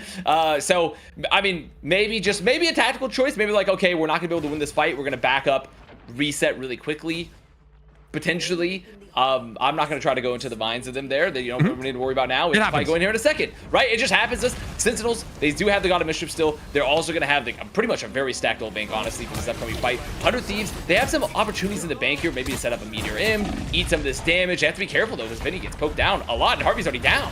Okay, makes use of the self-bulwark here, but it's a loss of Harvey, I think, that hurts them more than anything. Losing your Loki in a neutral fight is devastating, and Sentinels are manufacturing this extreme pressure. Crimso here, happy to move up. Now showing us a bit of the Magneto action. I mean, would you not? I'm feeling pretty good about that. I mean, both these teams also have access to the sort of the Emma Frost team up, the Mind League, which also makes the front lines even harder to break. So Terra here is going to try and stall things out. I respect it, but unfortunately, they will be burnt down. I mean, that's just, I mean, you know, we love to see Emma Frost get played for moments like that where she just choke slams the Iron Fist, with the Carbon Crush. Make sure he's not going anywhere. As you see, right, Amazing, trying to get rid of some of this geometry, this pesky geometry here on last point, which gets in the way of, yeah, it's nice. It's very nice just to carve it out there. As Super Gomez doing a little bit of poke, and we're about to have a 6 ult v 6 ult fight. 12 ults on the board here. Is the Iron Fist, they look at each other like, okay, that's enough. Gonna back it up. Keep an eye out for that psionic seduction from both sides. That's going to be disruptive to the high mobility duelists on both sides. Super Gomez drops down here, wants to pressure Delena. They were kind of hanging out in the open, not super maneuverable when they're in that laser form, and TTK gets absolutely blasted. Okay, here's the psionic seduction now active. Terra unperturbed for the most part here, and Sentinels are sitting on, yep, you better believe it, another Lunar Snow ultimate. Able to push forward here. Stately pace for the objective, but Sentinels here are busy diving deep into the enemy formation and trying to bring them down. SJP at least was able to find her ultimate. But here is that Meteor M, and it does exactly what it says on the label of Vast. Take down a Lunar Snow while she's ulting. And what a find there for Crimson, because I mean, they're the Mind Agers as well. They're going to come out with the Sonic Seduction for TTK. They need to try to find something. They're going to find 2, Delena. Oh my goodness, the Rika test is going to bear some fruit. Yeah, and that's what we're looking for, right? Burst damage to shut down these ults. And even though we have, sort of the Loki Lunar Snow setup here, these team comps are much more reasonable in terms of, being able to swiftly eliminate someone from the fight. Sentinels 100%. Finally stopped in their tracks by this 100 Thieves lineup, but look what they had to spend. Both teams invest pretty heavily, but crucially, there's another invincible Pulse Blast on the horizon for Sen. And also for 100 Thieves here, no strategist ults into the Living Chi for Super Gomez. So since it's going to be looking to try to set it up, they need to force the regeneration domain early. That's something for Harvey that could still mitigate a lot of the value, especially when he's still holding on to the bulwark for Vinny. So they're just going to be trying to look up Super Gomez, try to force. I mean, there it is. Ult popped. Living Chi, we are going for it. Super Gomez just trying to batter whoever sort of gets in his way. Definitely eyes for the Iron Man, and Delena eventually gets brought down. Super Gomez fighting motion sickness and 100 Thieves at the same time. As we're amazing, they went for an invincible Pulse Blast that didn't really find purchase, which is frustrating for Sen because they do need a clean fight win to end the map here. TTK getting busy in the front line, really has to back away now. Out of Diamond form, they're not the best brawler, so to speak. Once again, Delena tries to come in with a laser. Once again, Super Gomez tears him limb from limb. I mean, Super Gomez just running around like he's just running around. He's a constant menace. They can't do anything about him. They just have to hide because they have to focus all this attention to the point. So it's just this long, slow fight on the point, hoping they can get it. Here it is, the pulse up for Delena. Can he get something off? Meteor gonna be out. Maybe they reverse through one. Not yet, but we have to. Oh, Delena's down. I mean, it's so hard here, bitch. It's so hard for 100 Thieves. It was the Meteor M as well that came in and took Delena low enough without enough healing for the Lunar Snow ultimate to be picked off by the laser. That's not bad, but you really need more on its attack side of us. Super Gomez get another Living Chi at the ready. Where are we looking? Once more towards the invincible Pulse Blast that comes down from Delena. No purchase off that one. There was a big window that 100 Thieves could have capitalized on because there was no real healing to speak of in terms of ultimates in that fight. But Super Gomez once again finds the Iron Man, defying gravity here as Iron Fist to constantly bring down the mech menace. Beautifully done for Sentinels, a map completion, and honestly, a decent time bank to spare. And I think something that you touched on there, Uber, that's so important is the burst damage. Burst damage has always been very critical, very crucial in Marvel Rivals, just with the strength and the strategist ults. But in this particular composition now, especially with Namor off the field, you don't have some of that sustained from the Hulk as well. A lot with both Iron Man and Iron Fist, the double Iron comp. I don't know if we want to, if someone can come up with what the FE squared comp is going to be. I don't know, but like overall, like this is going to be a very burst heavy. Sorry, did you just use the periodic table? Yeah, that one's for the real chemists in chat. That one's for the real chemists in chat. I know you're here. I know you're all here. I'm good with that.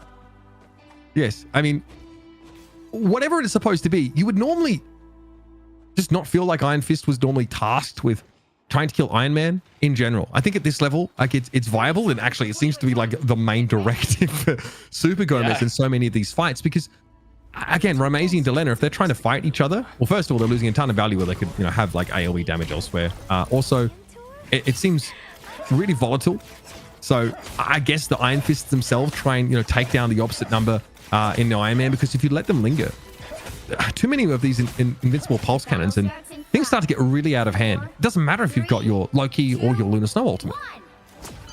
No, and also I think part of it is too because Iron Man doesn't really function exactly like a lot of other flyers, especially in a map like this for Hall of Jalia, because he's playing very close to use the focus beams, to use the overdrives just to get the max damage, max bonus health, and so they're playing a little bit closer to the team where Iron Fist can sometimes chase him down. Is a little bit of burst damage as Super Gomez is going to take that, throw a couple punches back on out as 100 Thieves on the long rotation here go up to the high ground.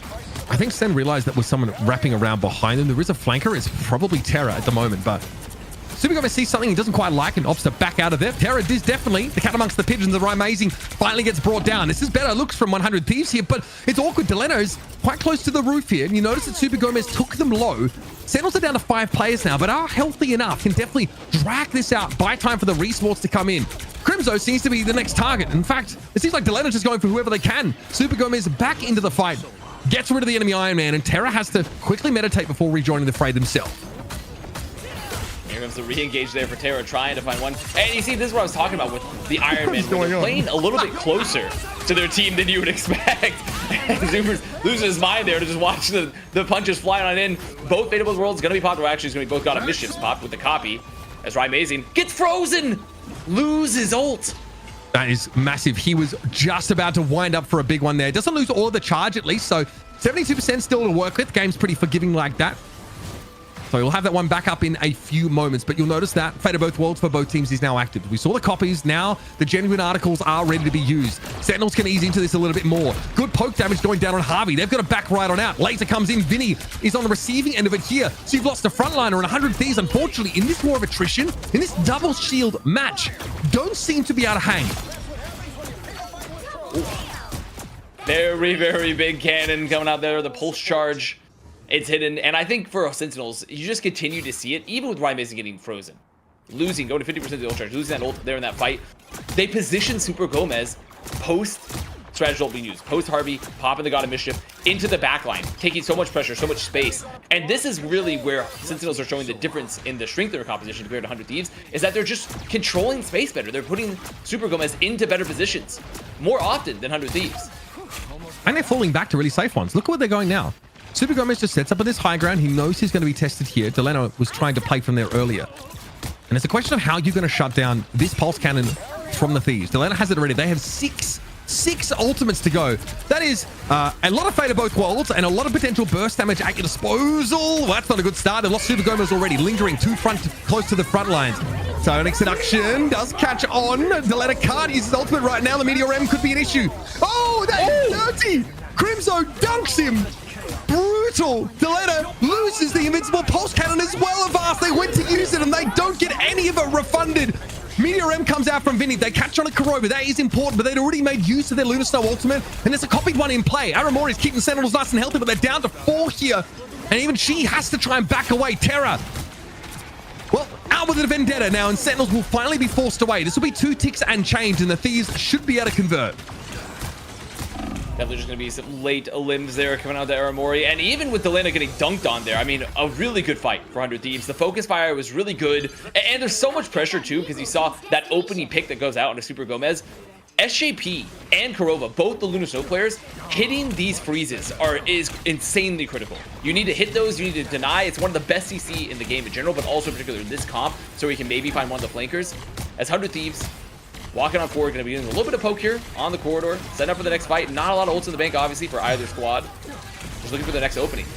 And see how grindy this frontline fight ends up being. It's all about like psychic spears, trying to get big chunk damage on the enemy vanguards and forcing them to give some ground. But as this plays out, Super Gomez is able to get into the cookie jar again, and Delena is but a tasty morsel for the Iron Fist. And apparently we're not quite done. Frozen up though inside Ling Chi, a little bit scary. Guess who lost ult? Slam. That is a dirty combo, buddy. My goodness. TTK able to take down the offending Iron Fist, but this leaves us in a player parity situation. Psionic Seduction just around a corner now, and here's that Fate of Both Worlds now coming into play. Aramori copying it, SJP with the real one. Meteor, oh my goodness, the burst damage is unreal. Rymazing and Crimzo synchronize their ultimates and account for 3. It's just, I mean, even with the insane CC that comes out there from SJP, just popping, hitting the freeze, making sure they get the choke slam as well, the carbon crush that comes out for TTK, it's just not enough because Sentinels, they know they have a lot of space. They know that, okay, we don't have a freeze. We can pop a Meteor Rim aggressively. They can tank most of the damage. And now Rymazing's free to just set up the pulse cannon in that fight. And that's exactly what happened. Got the limbs they needed. 100 Thieves looking to come back in. The ult bank pretty good for them here. They know they should have the slight advantage, so they need to be a little bit aggressive, trying to find the opening. Well, they're taking over the game. They can't do anything about Super Gomez of Ast. And honestly, so much of this is, yeah, with created space, sure, but it's a solo endeavor. Just from an individual player that is willing and ready to take the game over. My goodness. I'm pretty sure Super Gomez just planted his foot right up the rear end of that Iron Man. Delena sheepishly backs out for a regroup. 6 ults available for 100 Thieves. And you're definitely right. I mean, Gomez, he's just waiting behind the entire time. Aramori, though, this time going to be losing the strategy of their own for Sentinels. So down 1. Super Gomez still in the back line, trying to make a little space, trying to make something happen, take some pressure. And that's exactly what he's going to do. Yeah, Psionic Seduction is in play right now for Techie, but a blast. Yep, that'll do it. Delena with a 3-piece. Beautifully done. And no barriers to block it off. Crimzo the last to fall and could not screen off this extremely powerful Iron Man ultimate. So, with 30 seconds left, 100 Thieves are online to attack this second checkpoint. Sentinels also only have their own Iron Man ultimate. That's about it. A Meteor Rim around the corner could be pretty darn big, but in theory, 100 Thieves have priority. A lot of pressure here for Terra. Terra needs to make something happen here. You know there's a living Chi. You know there shouldn't be a lot of strategy ults. This is good find from Delena early to get some poke on a Super Gomez, but Terra really needs to make something happen knowing there's not strategists up for Sentinels. Because if they wait too long, Rymazing, Crimzo, they can set up a combo here. They really don't have to chance it. A long fight just helps Sentinels. And they're looking to do that, I think, momentarily. Grouping up for this now. Again, Super Gomez goes in. Great freeze. Again, SJP's been hitting those perfectly. Harvey's able to finish the job now, and Sentinels have to decide how much they want to invest here. Rymazing only good for 1, and it's an Iron Man. It's all well and good, but it's not going to be enough. Meteor Rim's an option for Crimzo, but he's getting battered in this front line. Forced to screen for a time. Aware, of course, that Fate of Both Worlds from Aramori is keeping him alive, and there's SJP flattened. Perfectly done by Crimzo. Once again, Luna Snow, priority number 1 when it comes to landing that ability. And now Crimzo can stall this one out. We've got duplicates, of course, because of that team up with Emma Frost, making it even harder to get through Sentinels. And Super Gomez, despite being charmed for a time, is still free to fight on the point. Eventually, Crimzo, though, has to capitulate. Super Gomez stunned up. Nicely done. 100 Thieves, they're going to have to work real hard for this, but it looks like they're going to get through.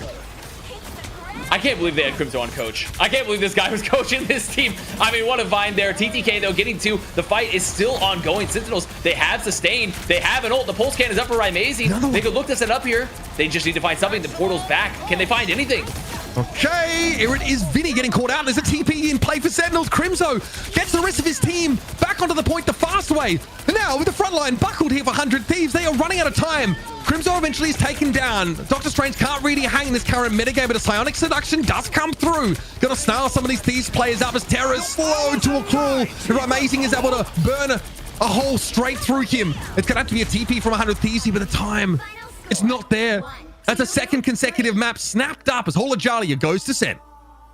This team looks so good. This team looks really, really good on the new meta. 100 Thieves, I think a force on that very Hela-centric, Winter Soldier-centric meta previously, where we have like a little more standardized tank compositions. And it's definitely taking some adjustment here, I think, when we see them play versus Sentinels, where they just seem to have a lot of flexibility. And Crimzo putting on an incredible Magneto performance. I mean, just really, really good there. And that last, I just can't get over the fact. Pops the Meteor Rim, immediately refunds it to hit the Meteor take down SJP as well to just completely deny Delina the value there in that fight, which kept it going long enough. So Sentinels looking very, very strong.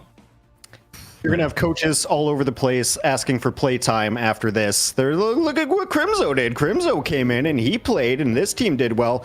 Sentinels lost 3 matches to 100 Thieves in the month of March. They're on the verge of winning their 3rd match over 100 Thieves in the month of April. So it is definitely going to be the tale of just a couple months here. And I think there's been some recency bias on my part of just watching 100 Thieves more often than I've seen Sentinels lately, of like, wow, these damage dealers are great. But then I look back at some of the film and I'm like, oh yeah, Super Gomez used to just trounce people on Star-Lord, and watching the flanker play out of them has been fantastic as well. Sentinels, they are just rolling over here, and the survivability of the tanks has been great. I mean, what am I missing that 100 Thieves is doing wrong, Avast?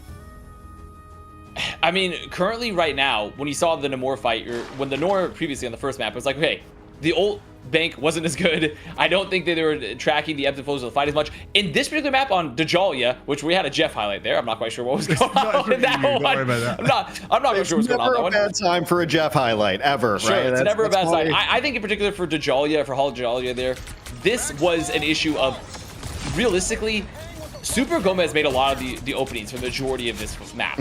Obviously, at the end, Crimzo, Raimazing, they had a really, really great into that map. But I looked at Super Gomez and I looked at the positioning for the first point in particular, and just the offense, how much space he was making, how much space he was being given to allow him to get picks. And that's kind of the issue, I think, for 100 Thieves, where they just aren't getting as much value out of the Iron Fist as they'd want. Yeah, I mean, I'd follow up on that and also, mention, I've asked sort of surface this idea, is that to get good value out of Unibeam, Iron Man needs to play a lot closer to the action than Human Torch, right? So that does leave you susceptible to that incidental poke damage, but also, you're close enough to the ground that, Iron Fist can get about you. But I agree, we saw Raimazing take over the game, and I do think that, like, they're doing such a good job of capitalizing at some of these openings, but 100 Thieves are walking out in some of these fights without a strategist. Like, they are fighting 5v6 just on the basis of Super Gomez having already gotten into the backline and picked off one of those strategists himself. And we cut actually to Super Gomez at one point, and he's only unsuccessful foray into the backline, sadly. But in general, on a solo axis, he was able to find, these Lokis pretty much instantly at the start of the fight, take them out. And God, it's Marvel Rivals. If you're missing one of your strategists, you lose the fight. It is as simple as that.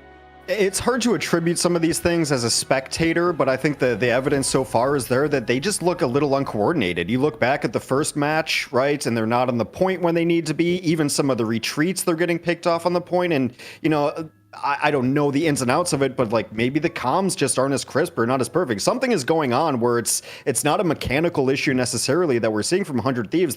It's some unforced errors, which is stuff that you can clean up, is the bright side of it, but the downside of it is you're still making unforced errors. 0-2 to Sentinels. Avast, if 100 Thieves is going to start making this run back, it's got to be the next map. Is there a map in particular you think that might fit their style? Is there a hero that you think, like, we just have to protect this and maybe let, Delena to just run Namor, and we'll pocket the Namor and we're going to live and die on that? What's the method 100 Thieves comes back into this? Honestly, I really like TTK on Emma Frost. I think TTK on Emma Frost was getting a lot of more value for them. I think they understood how to play that composition a little bit more. It felt a little bit more traditional than some of those Captain America, Hulk comps for them. So my gut feeling for 100 Thieves is we keep trying to take it to a composition where we can play that little bit more brawl style and less of a dive style, and we're trying to set up and empower, ideally, Delena a little bit more, Terra a little bit more, maybe find those picks that work for them a bit more, maybe even try to like protect the Human Torch if you feel like that's going to work for you a bit more. There are some options there, or even just remove the Iron Fist entirely if you feel like the Iron Fist maybe isn't working for you anymore. But I definitely like sticking with Emma Frost and trying to be a little bit more of a brawly composition with Magneto Emma Frost for 100 Thieves. And when all else fails, double up on tanks and supports and just keep going at it. The longer a fight goes, maybe let your hit scan and your damage aces get at it. Mitch, I mean, I would pose to you the same question. You can just straight up agree with the Vast, give me a different angle. But I mean, I think the question on everyone's minds is, how does 100 Thieves come back? I mean, the odds seem low based on what we've seen. They haven't necessarily been that close, even though the last map took a little longer than the first. But what's the way back? Because now, I mean, we can just glaze Sentinels all day, but how do they come back? How do they not get embarrassed here? Obviously, like the problem is that we've seen both of these teams, regardless of what the banner protects have yielded, play mirrored comps and styles, and 100 Thieves just lost out in both those comparisons. So, you know, we're looking today to look at what 100 Thieves has been able to do better, and it's a complicated question. I would not mind seeing a ban of an Iron Fist and them trying to protect or make use of Psylocke here. They just might find that they can get a bit more traction. Also, you could argue that, you know, under nominal healing conditions, which in this game is basically a Lunar Snow ultimate at all times, you know, you're more sort of resilient to that. So you might just want to try and take Iron Fist out of rotation anyway. I think like focusing a bit more on your ability to react to dive. I think the sort of Lunar Snow and the Emma Frost combo has been really, really good. Being able to just take people out of the game. Call me Jags, thank you very much for the prime. So you can work on that, but I think you need to do something about Super Gomez. Whether you target the strong heroes for them or you try and play around them, you need to address that, because that's where you're getting beaten, frankly, in most of these fights.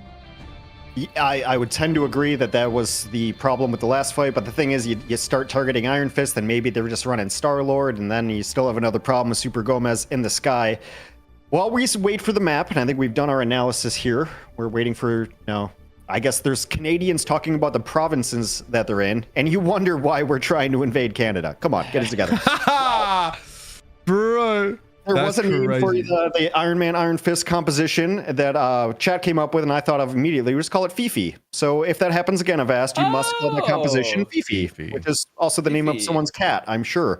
We're going to Yggdrasil Path next, the Tree of Life map. Now, is there anything in particular that this map offers as a route for comeback? I mean, can you play the brawl compositions, the heavier sustained compositions that you posited, Avast? You could definitely play 2-2-2. You could keep Emma Frost. However, something that's interesting for Yggdrasil is this has always been like one of the Hela maps as well. And 100 Thieves has always loved to play Hela. It's been something that, like, with the lane on Hela, it's been a staple for them in their dominance previously, and like before this newest patch hit. So, and season 2 in general. So could be an opportunity to try to force the Hela out onto the field potentially, because I think also they wouldn't necessarily be mind, even you talk about a Hex, like, oh, we have to worry about Raimazy maybe being on the Star-Lord, right? But they could play Star-Lord. I don't think 100 Thieves would be worried about a Star-Lord coming out here either. For them, it feels like maybe reverting to a more comfortable composition. The only worry here, right, is depending on how the bans work out, Sentinels could potentially try to force a Captain America comp again with like a Jeff, which has been a comp that we've seen busted out, not just in general from Europe and earlier, but also on Yggdrasil in particular, to try to break a lot of these holds, get around these chokes, and be kind of brutal, especially because the map is so big. There's a lot of large flanks you can work with. So I do think for 100 Thieves, there is some opportunities to play some tried and true, but also open up to something new. That's a rhyme. Look at that. We got a rhyme in there. Let's go. Well, Yggdrasil is the tree map, and I mean, maybe a chance for Vinny to bust out the Groots. Vinny is kind of an OG Groot, very good, slows down the pace of the game a little bit. Haven't seen a ton of Groot so far today, so we'll see where the meta is heading here. 100 Thieves has banned out the Johnny Blaze twice in a row now. We'll see if that continues. Mitch, as He's we go using to his actor name Yggdrasil- again? He's not using he's calling Johnny Blaze? Well, no, I always because put him Johnny Blaze as well in There'd be two people. Chris Evans could be Captain America or Johnny Blaze, so I can't say Chris Evans. Apparently, Chris Evans could be Black Panther as well, based on what I've asked. Put on Twitter, so, No, it's only that particular actor that's from the Wakanda Forever poster. Okay, you can't use them all, but Human Torch is protected. So 100 Thieves actually looking like they might want to protect the Human Torch for this map, which is relatively interesting. I mean, it leads up to options where on the tank line you could try to bust out like a thing because you have the team up. Invisible Woman's still pretty strong, so maybe. But we are seeing a little bit of what I posited. I thought 100 Thieves would try and ban the Iron Fist and create a game state where Psylocke can flourish. Obviously, Sentinels can go that way as well. They're banning Delena constantly. They do not want to see Hela at all, which is not surprising. But for me, it's the heel turn from 100 Thieves from banning Human Torch to now protecting them. So I'm curious to see what their game plan is. And they obviously don't want to deal with the Iron Man matchup there. That makes perfect sense. And yeah, I think the Emma Frost has been really good for them. So the things that we zeroed in on, Hex, that we felt 100 Thieves were doing best, they're trying to lean into them a little bit more. It's good to see. Yeah, absolutely. Sentinels is going to protect at least the flanker and the Psylocke that we mentioned. Olivia Munn played Psylocke, in case you were curious. Captain America is protected, so both Chris Evans are protected. Isn't Olivia Munn dating the CEO of the Philly Fusion? Perhaps. Well, they're not the Philly She dated Fusion Aaron Rodgers for a while. anymore. She's She's currently married to John Mulaney. Okay, so that didn't work out. Yeah. Sorry. Yeah, Sorry about that. it's Yeah. different. Yeah, not anymore. I think it's Like like G4 fame. Anyway, as we get back on track, it looks like Emma Frost will be protected. Groot is banned by Sentinels, so taking away that option for the OG Groot play. And final ban. They said they don't. It seems like they don't Forget really about it. care. I think they just said whatever. Okay. And this is, something that we, as to take a Mitch word, we posited this one because Captain America protected, so there's an opportunity to potentially play a lot of Captain America for Sentinels. They removed the Hela early for 100 Thieves, so with Emma Frost protected, it feels like they want to lean into that a bit more. One last chance here for 100 Thieves to avoid getting goose-egged, getting squadooshed, getting offered, getting 0 maps from the Sentinels, as the Sentinels have had their number. Throughout the month of April, it has been an interesting early rivalry between these two teams. We were so excited to have them in North America. We're like, oh, this is going to be great. This is going to be a bloodbath. Two of the best teams, and they dislike each other. But it has been all Sentinels so far as we head to Yggdrasil Path. Mitch, Connor, take it away. Thank you. Yeah, as players have started calling it in the lobby, Loki Convoy, which I guess makes sense, I suppose. Okay, yeah. Yeah, it's on theme. So we've got the Human Torch in the mix here, and I think it's probably worthwhile pointing out how maybe they differ a little bit to the Iron Man. Their ultimate is not like a shock and awe burst, right? You are really trying to have like longer fights, even longer fights, and control space, right? Just poke down and really tax healing resources. You've got moments, right? You can get burst. Obviously, you can drop down, flaming meteor in and try and play up close, but genuinely, you really just want to start to go for a slow burn, if I might use the analogy, and take your opponents down that way. So we do, of course, have the Cap Americas in our front lines here. Yeah, this is to be expected. I mean, Sentinels definitely seem like they want to go this direction, but 100 Thieves also putting Vinny on Captain America themselves. Terra from the flank, from the high ground, find ones early. And I think already you're seeing the value of just, for 100 Thieves, for Terra on this Human Torch, he's just so much more mobile, right? You don't have to play as close as you were potentially on, let's say, the Iron Man or even the Iron Fist. So they're going to let Terra just be very, very mobile, try to look for these angles, and still just play a very long-range poke style. Did he just write an A on the ground with the Pyro Prison? Was that on purpose, Terra? I don't think that was on purpose. I was going to say, that would have been kind of cute. Either way, Terra is able to find 2 big eliminations early here. 100 Thieves, in general, looking pretty good. Delena, though, is eventually going to be brought down, and obviously there's some attacker's advantage in terms of the proximity of spawn locations. Dance of the Butterfly is available. You note that got a Mischief, though, is at the ready for Harvey to answer that and provide the healing. So I am very curious to see where Super Gomez looks to make the best effect of this Psylocke ult. I know Super Gomez just going for a little bit of poke. Though, like you said, Harvey does have that, the auto mission can poppy, and already popping it very early. Maybe even some pressure. I mean, this means that, okay, Super Gomez could look for this. They know there's no strategy ult just yet. SJP kind of close. There's a window, though. Okay, get to the Butterfly now, coming down. SJP just they're patty caking. Ultimate online. Okay, flattening there. Harvey's still able to get the tail end, and that's about as good as it gets for Super Gomez. Looking for a window, but SJP now will make use of their own Fate of Both Worlds. So here comes Sentinels, keeping that pressure applied.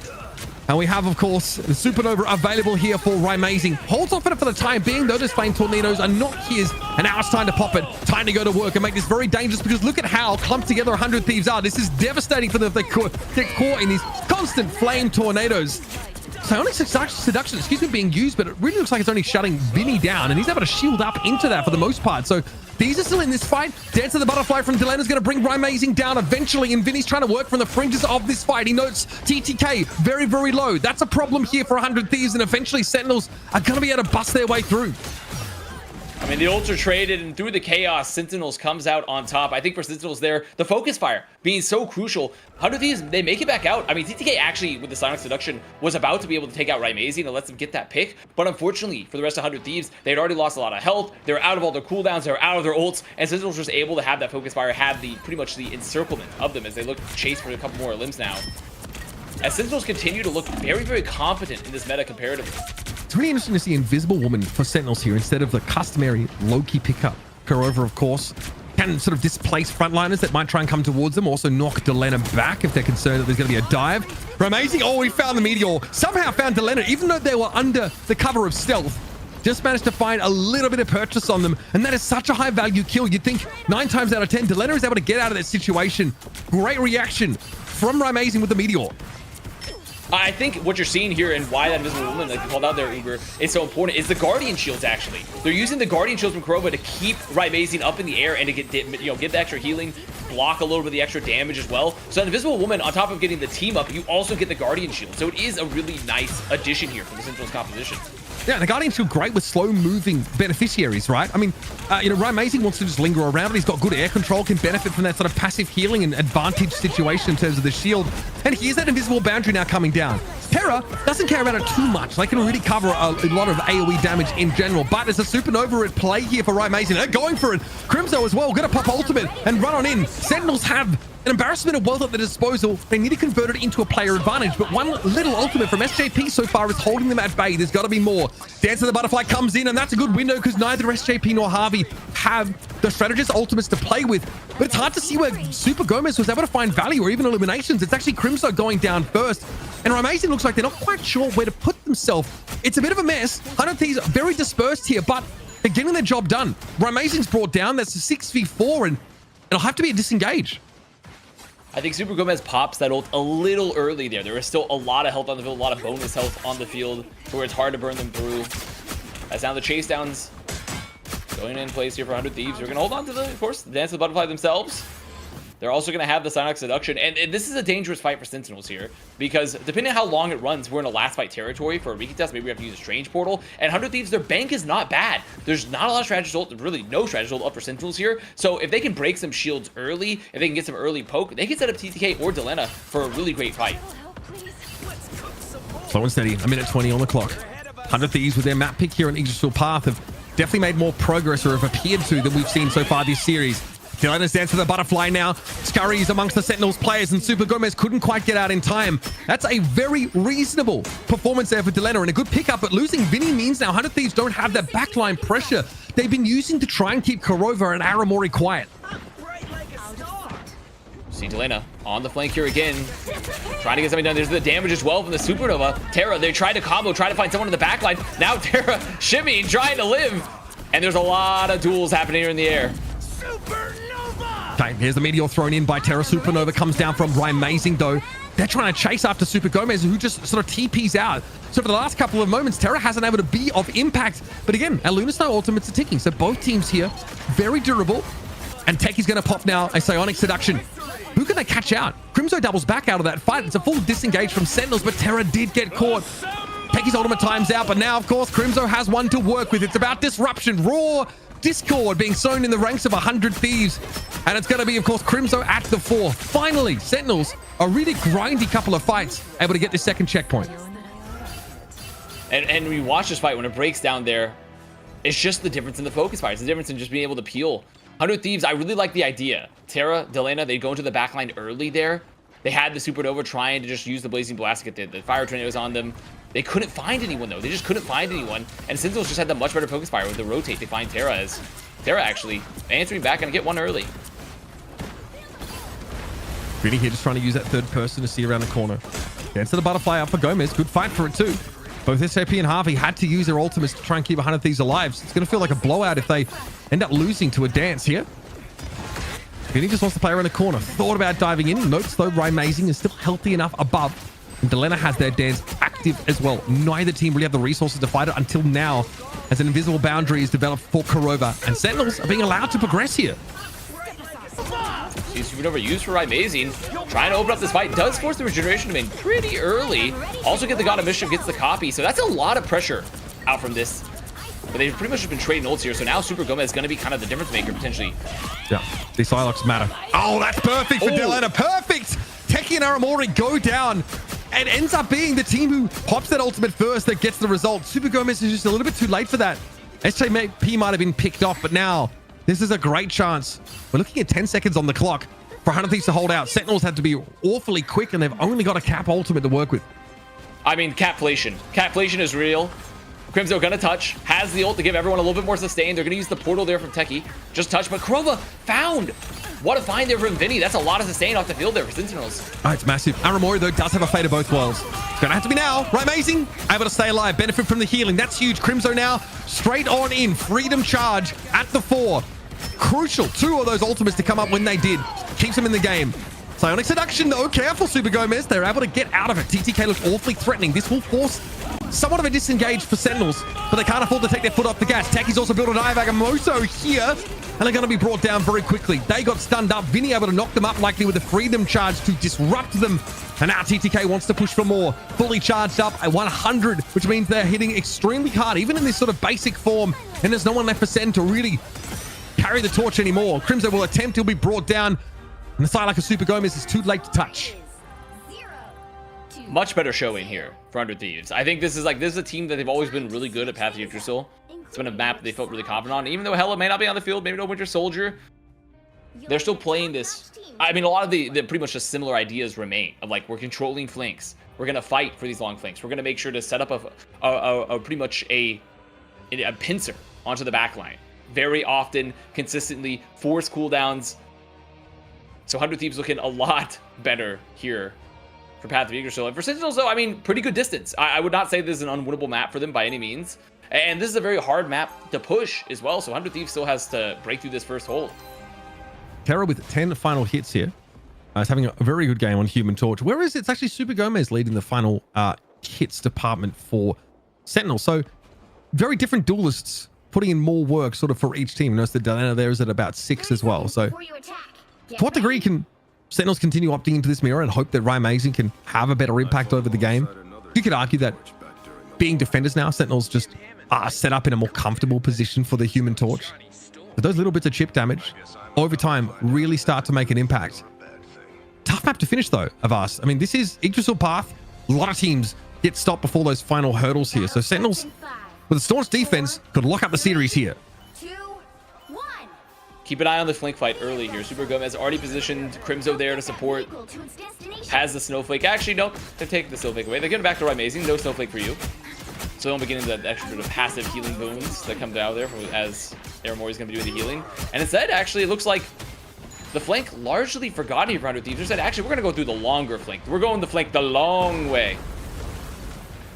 Oh, does give Delena direct access to Kurova, but Daddy's home. Crimzo turns up and Delena has to get on out of there. There is just no point trying to force yourself through that.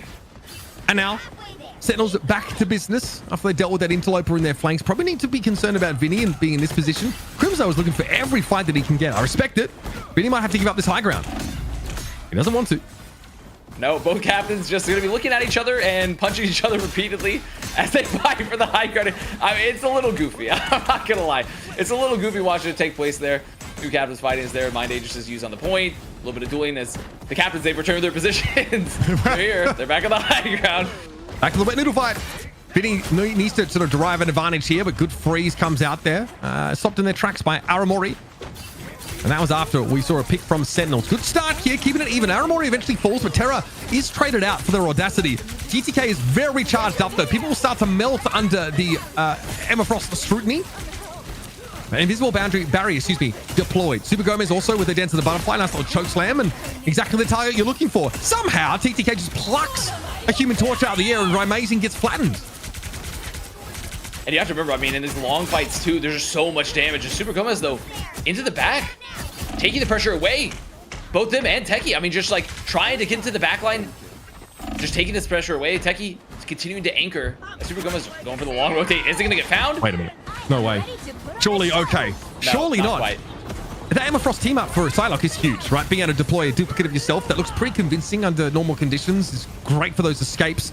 Amazing might need to get a little bit of height here. Supernova is active. Terra is trying to finally put Sentinels away on this defense now. It's getting a little bit hectic. Freedom charge active for Crimzo. Delena just trying to push the card up, and they do get it there. Just seconds away. Sentinels refuse to give up this ground. Psionic Seduction thrown out there by Techie. They're just tucked in this corner. They've just got to accept they're going to take a lot of damage here from these Human Torches. Super Gomez, yeah, with a TP in. Yet another Vanguard in play, and somehow they're being healed up, Great shield usage by Gomez to be kept alive. That is so frustrating for Sentinels. They'll be staved off.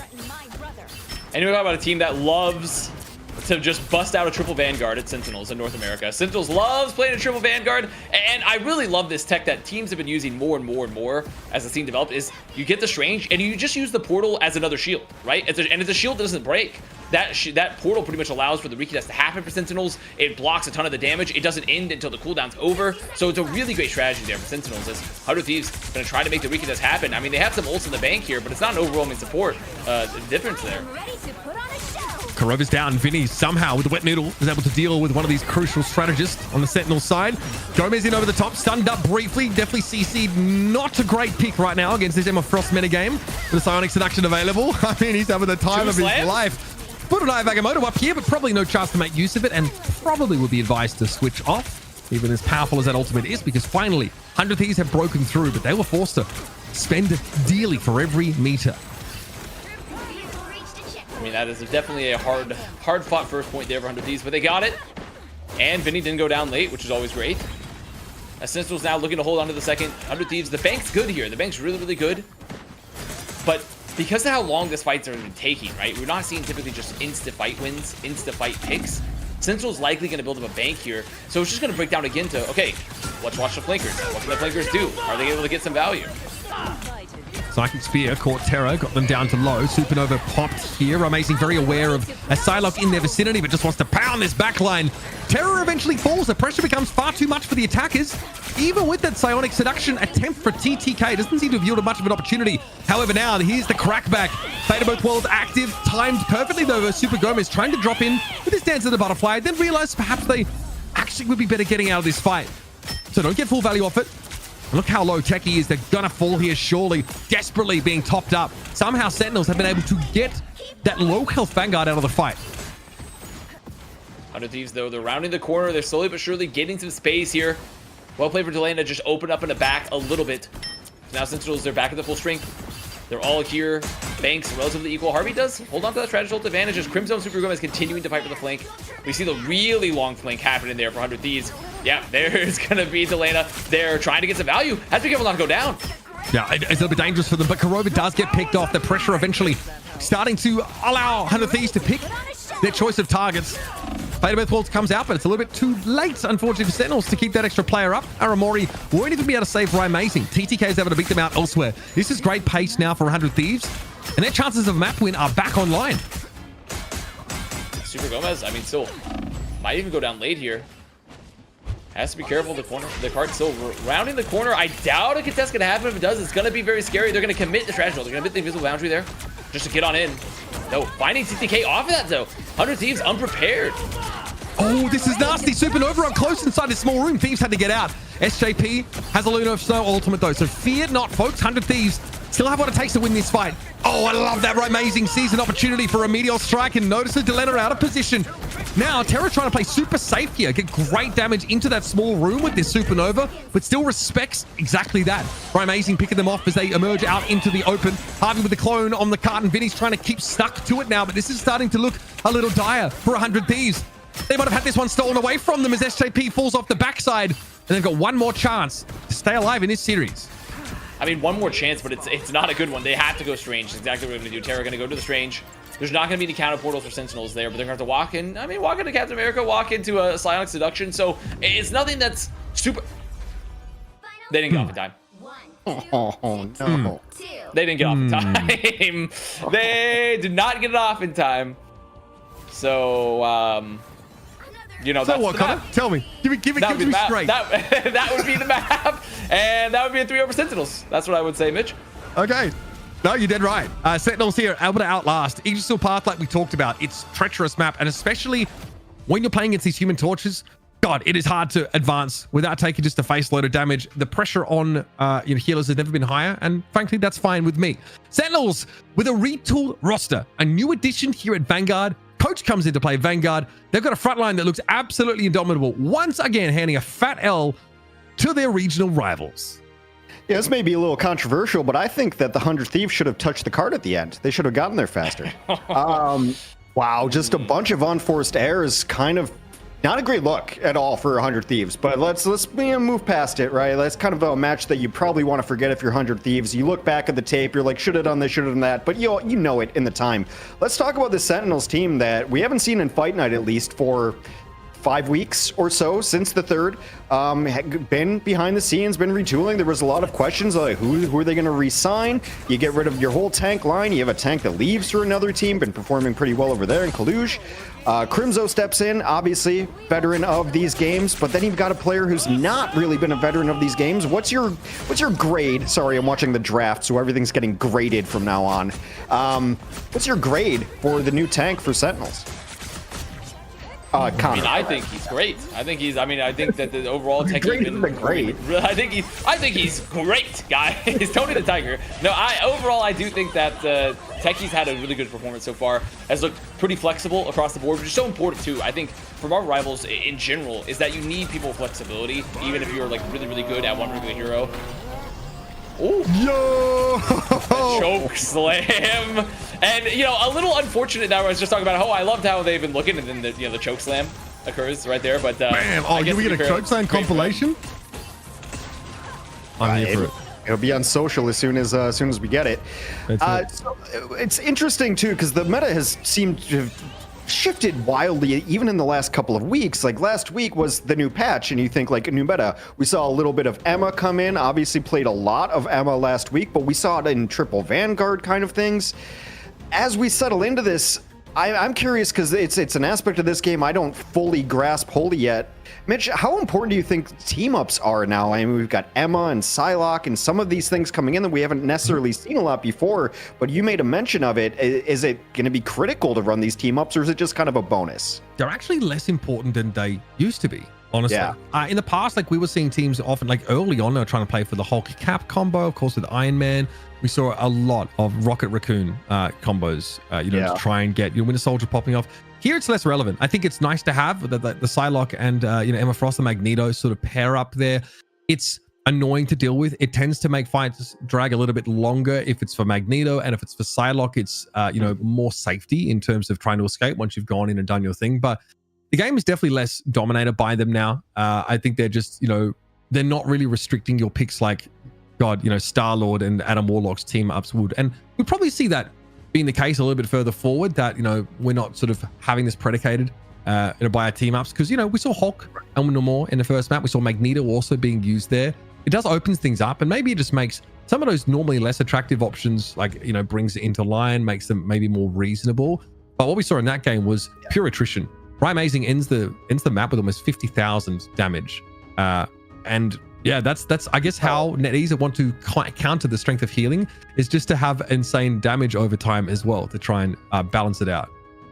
Yeah, I think everyone's just happy that Namor and Luna team up is gone. No one likes turrets, no one likes frosty stuff, so that's great. Before we head into break, real quick, to give people something to think about here, Avast. Sentinels just 3-0 100 Thieves in pretty dominating fashion. Shikigami's been overlooked in their run so far, and they've been beating top teams. Quick prediction, is it going to be one-sided? We're in for a banger. What do you think going forward? Honestly, I think it's going to be a banger, unless I'm completely misjudging Shikigami's strength here, but we saw them play last week, and they looked really good. I mean, we got to see them play, a variety of compositions. We know they have some flexibility. I do think this is, obviously anything's up for grabs in this new Season 2 meta that's occurred, right? But I do really feel like Shikigami continues to be a very, very strong, fundamentally strong team outside of just pop-off moments. So Sentinels, they look solid right now, and I think this is a team that's always had a lot of flexibility, so this should be a pretty good matchup as we head into a new meta where these teams can figure stuff out pretty quickly. Absolutely, I'm looking forward to it. I've been defending Shikigami in chat the last couple of weeks because they came out of nowhere. They've been really kind to us. They've been really fun to deal with on social, so they get to defend their title once again. North America money match coming up. Sentinels versus Shikigami right after the break.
Battles in the sky, battles on the ground, battles all around as we enter the new meta of Rivals Fight Night. We're doing our best to catch all the action for you. That one was pretty easy. Big boom on the ground. Easy. Easy. From my perspective, it was pretty easy. Bro, I'll sub you in right now. So help me God. I will sub you in, brother.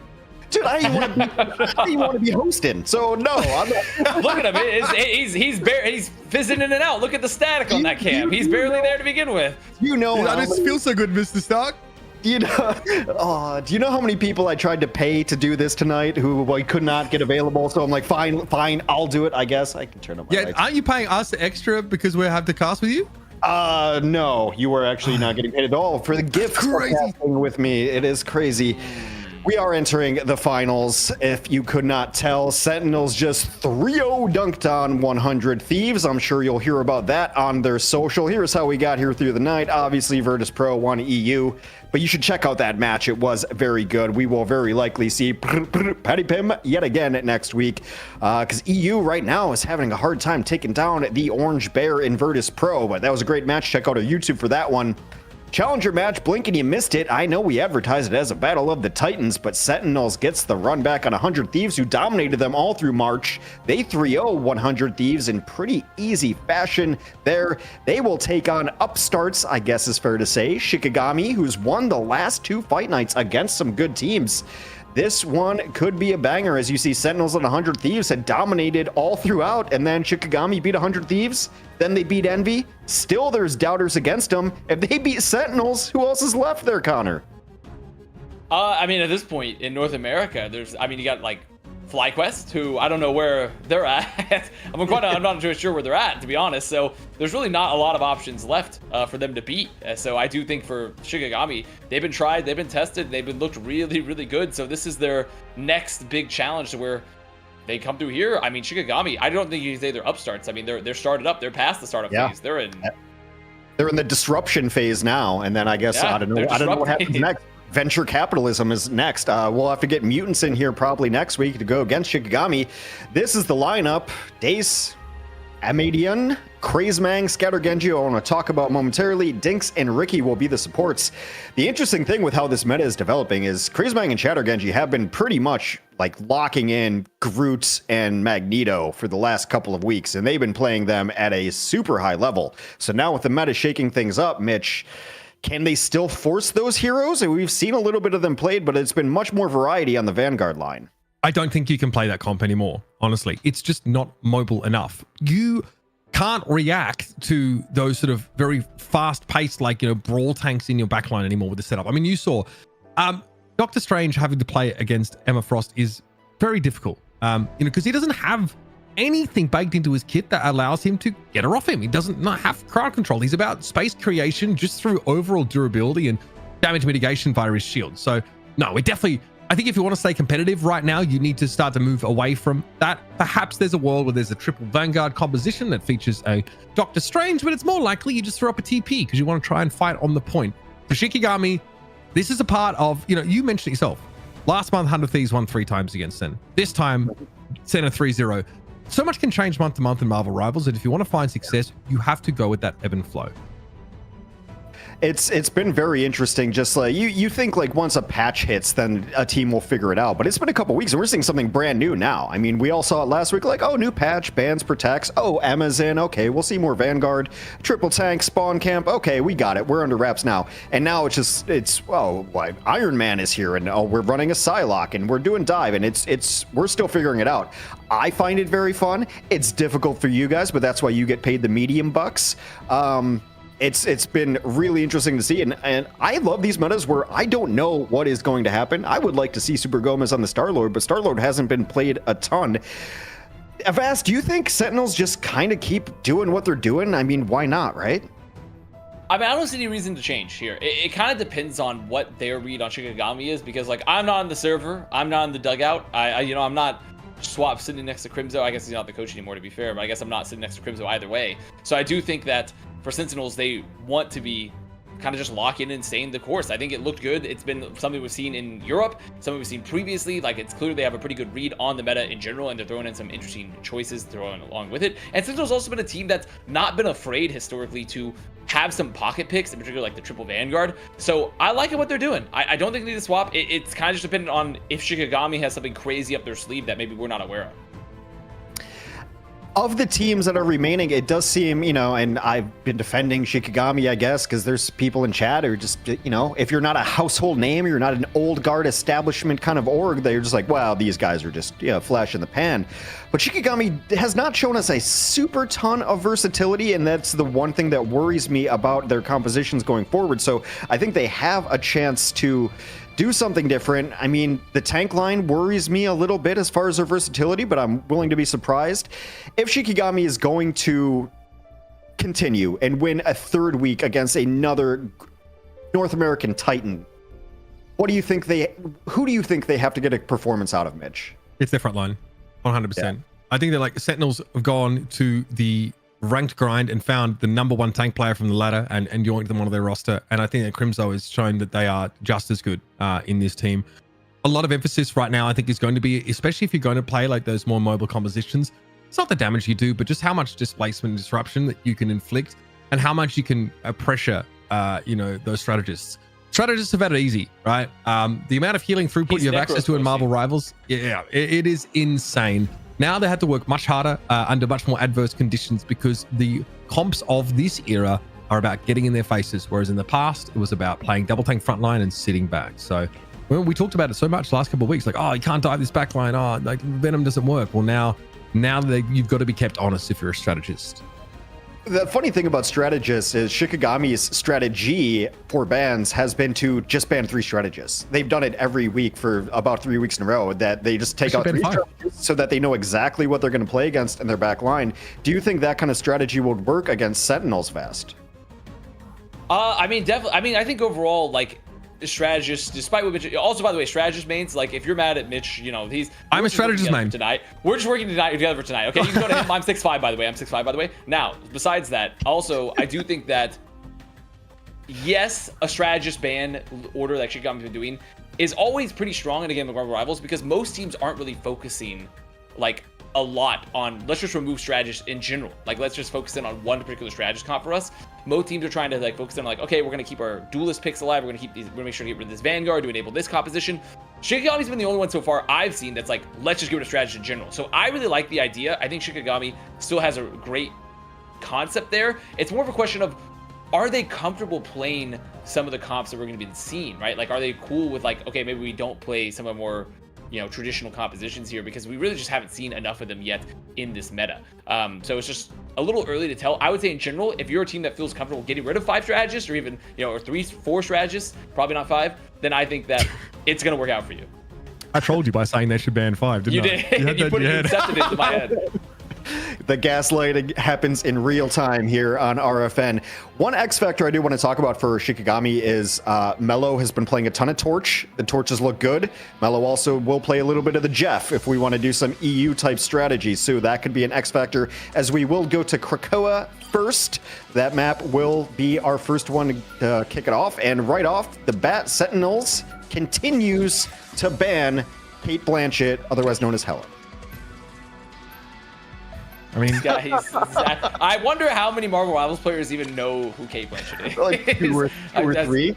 I don't know. Have you seen Thor Ragnarok? It's fantastic. I just know her as Galadriel. Yeah, I love it. Yeah. Oh, that's a. Oh wait, she was. I didn't even know that. I mean, honestly, I didn't even know that she was Galadriel. I'm gonna be honest. Crazy. Okay, we gotta go past this. Shikigami, they've protected Groot. Not shocking, because that's Krasming, and they banned Cap, which honestly could potentially fit where maybe they feel more comfortable with like a different Vanguard line for them, right? Like, this could be just like kind of pointing in that direction. Yeah, I think, the Human Torch Protect sort of makes a lot of sense. I think that if Shikigami want to play this more static, a little bit more lumbering front line, then just punishing them with, you know, a lot of duelists that can play outside of their purview is going to be a good way to go here. This also opens up the Iron Fist pick potential. If like your opponent is just like, you know, playing these like lower mobility, lower crowd control frontliners, then you can really punish them with that. So we might already see what they're intending to play as their vanguards with these protects. I think if you protect both those vanguards, that should be your intention to play them. Interesting that Luna is banned. There's the Psylocke for Sentinels, not a huge surprise. Gonna go flanker. They're very likely going to be Gomez on that. See what the final bans come in and see how these compositions shape out. It's been such a learning experience tonight in both regions, just trying to figure out what is going on. Yeah, I think the Luna ban hex, by the way, is really smart because it's a double-edged, like, it pretty much is double-pronged threat because it removes the potential for, it makes it a lot harder to play Human Torch because you don't get the Snowflake, right? You don't get the ability to get those heals out to your flyers as easily. Additionally, with Luna gone, you don't get the Iron Fist team up with Luna, which gives them that extra, you know, finishing power, that extra damage. So I do think the Luna ban, it makes a lot of sense for Shikigami here. And Sentinel's looking like they're just going to remove Rocket, which Shikigami, they've liked playing Rocket. This team has liked playing Rocket, especially with the new changes where you get a lot of burst healing, and they've removed Loki, which is pretty standard for them, where they want to target some supports. So and Sentinels has loved Loki, and also removing Loki means less sustain, way less sustain on the field. Taking out the Loki was really interesting. The follow-up to take out Rocket by Sentinels is interesting as well. Both heroes that Amori has looked very, very strong on. All right, guys. I mean, you're used to the meta now. You said this was super easy to cast, and you've got a perfect grasp of it. So I expect nothing but flawless, impeccable commentary for the next, well, 5 maps. We're going to 5 maps. I guarantee it. You're going to say 5 minutes, and I'm like, bet 5 maps? Very easy. So easily done. We're going to kick it off on Krakoa. And with that, I will leave you guys to take over because, you know, I'm tired of talking and I enjoy your voices better than mine. Boys, take it away. Thank you. Don't believe you. I feel like the kid in class with the veins in his forehead waiting for the throw, but I caught it anyway. Thank you very much, X-Grams. Catch up with you afterwards. Shikigami versus Sentinels. Just how far have Shikigami been able to push the innovation? What are they going to come up with here that gives them an edge? It looks like Sentinels now with, you know, group protected are going to be happy enough, especially on a map like this, to bring him into their own fold. Yeah, Krakoa, I mean, there's a lot of flanks, a lot of high ground here, so obviously Human Torch going to be a very big focus here for these squads, but also very big flanks possible here for both the styles of both these squads, or rather, yeah, for both these squads. You see a little bit of poking, going out for Super Gomez already.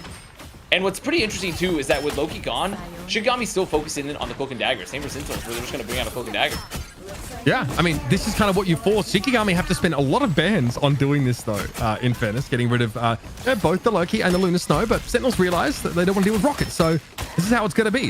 Of course, good utility the Cloak and Dagger brings, but the raw output isn't always there. Scattergengi, though, able to get rid of Crimzo first. That's a nice start. Super Gomez at 7 health. You have to imagine the Martians eventually able to deal with them, but a much better start here for Shikigami. You know, we've been auto-correcting on the broadcast to Scatter Genji for so long, but surely it's Scatter Gengi, right? That's how I've been referring to them, yeah. Yeah, I've been saying Scatter Gengi. So, I mean, like, my brain's been auto-correcting to Scatter Gengi. But Shikigami there, gonna be taking that first flip.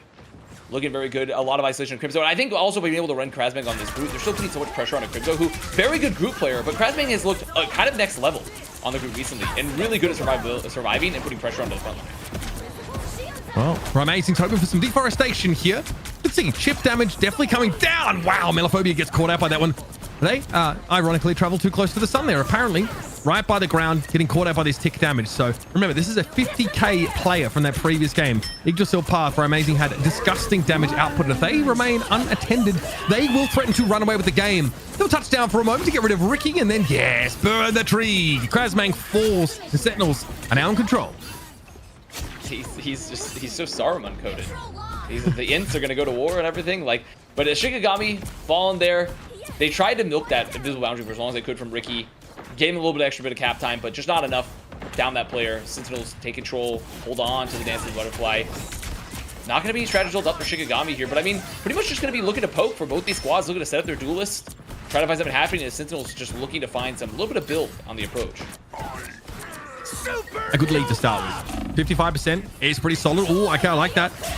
Sonic Surge to try and pull down to the ground, but Ricky and Dinks get picked off. Remember now, you have a little bit less to answer this Dance of the Butterfly with so many strategists off the table, which seems to have hurt Shikigami, frankly, more than it's helped them. As they get torn to pieces yet again, and now Sentinels are poised to even up the game. I do like the idea there for Shikigami. I mean, you even called it out there, Uber, is that, like, okay, we get that force physics, brought Raimazing a little bit closer, forced out some of the ults a little bit earlier for Sentinels, maybe finish that fight. So now they get to walk back in with more on the board, but still, it's just really, because of how fast they went down, they just don't have anything in the bank for Shikigami. They just do not have much. I mean, they're pretty much hoping that the Psylocke Seduction maybe can counter Raimazing, maybe can find one. That's exactly what we're going to try to do. Okay, again, it's easy to underestimate the range of this Psionic Seduction. Jeez, Raimazing had to get the heck out of there. Crazy Man is low. That's a big problem, though. And Scatter Genki, while it's a powerful ultimate, can't do anything else to create or, maintain space during it, outside of just sit there and hope to catch as many people as possible. Now Sentinels are in the lead. It was a bit of a maladroit beginning for them on this round, but now they're really off to the races. And, of course, they've got a Strangling Prison available. Crucially, an Invisible Boundary as well. Sentinels, though, I mean, they have a lot of in the bank. They pretty much have a lot in the bank to still just hold the point, put a lot of pressure here on the Shikigami. As it looks like Shikigami, rather, they have to be careful of the early Blade Dance. Everyone, though, should stay alive. Okay, we're going to see one come out here from Amadian. That one does one better. Aramori does fall. Kurova with an Invisible Boundary. Still wasn't enough to save their teammate. Center down to 5 now.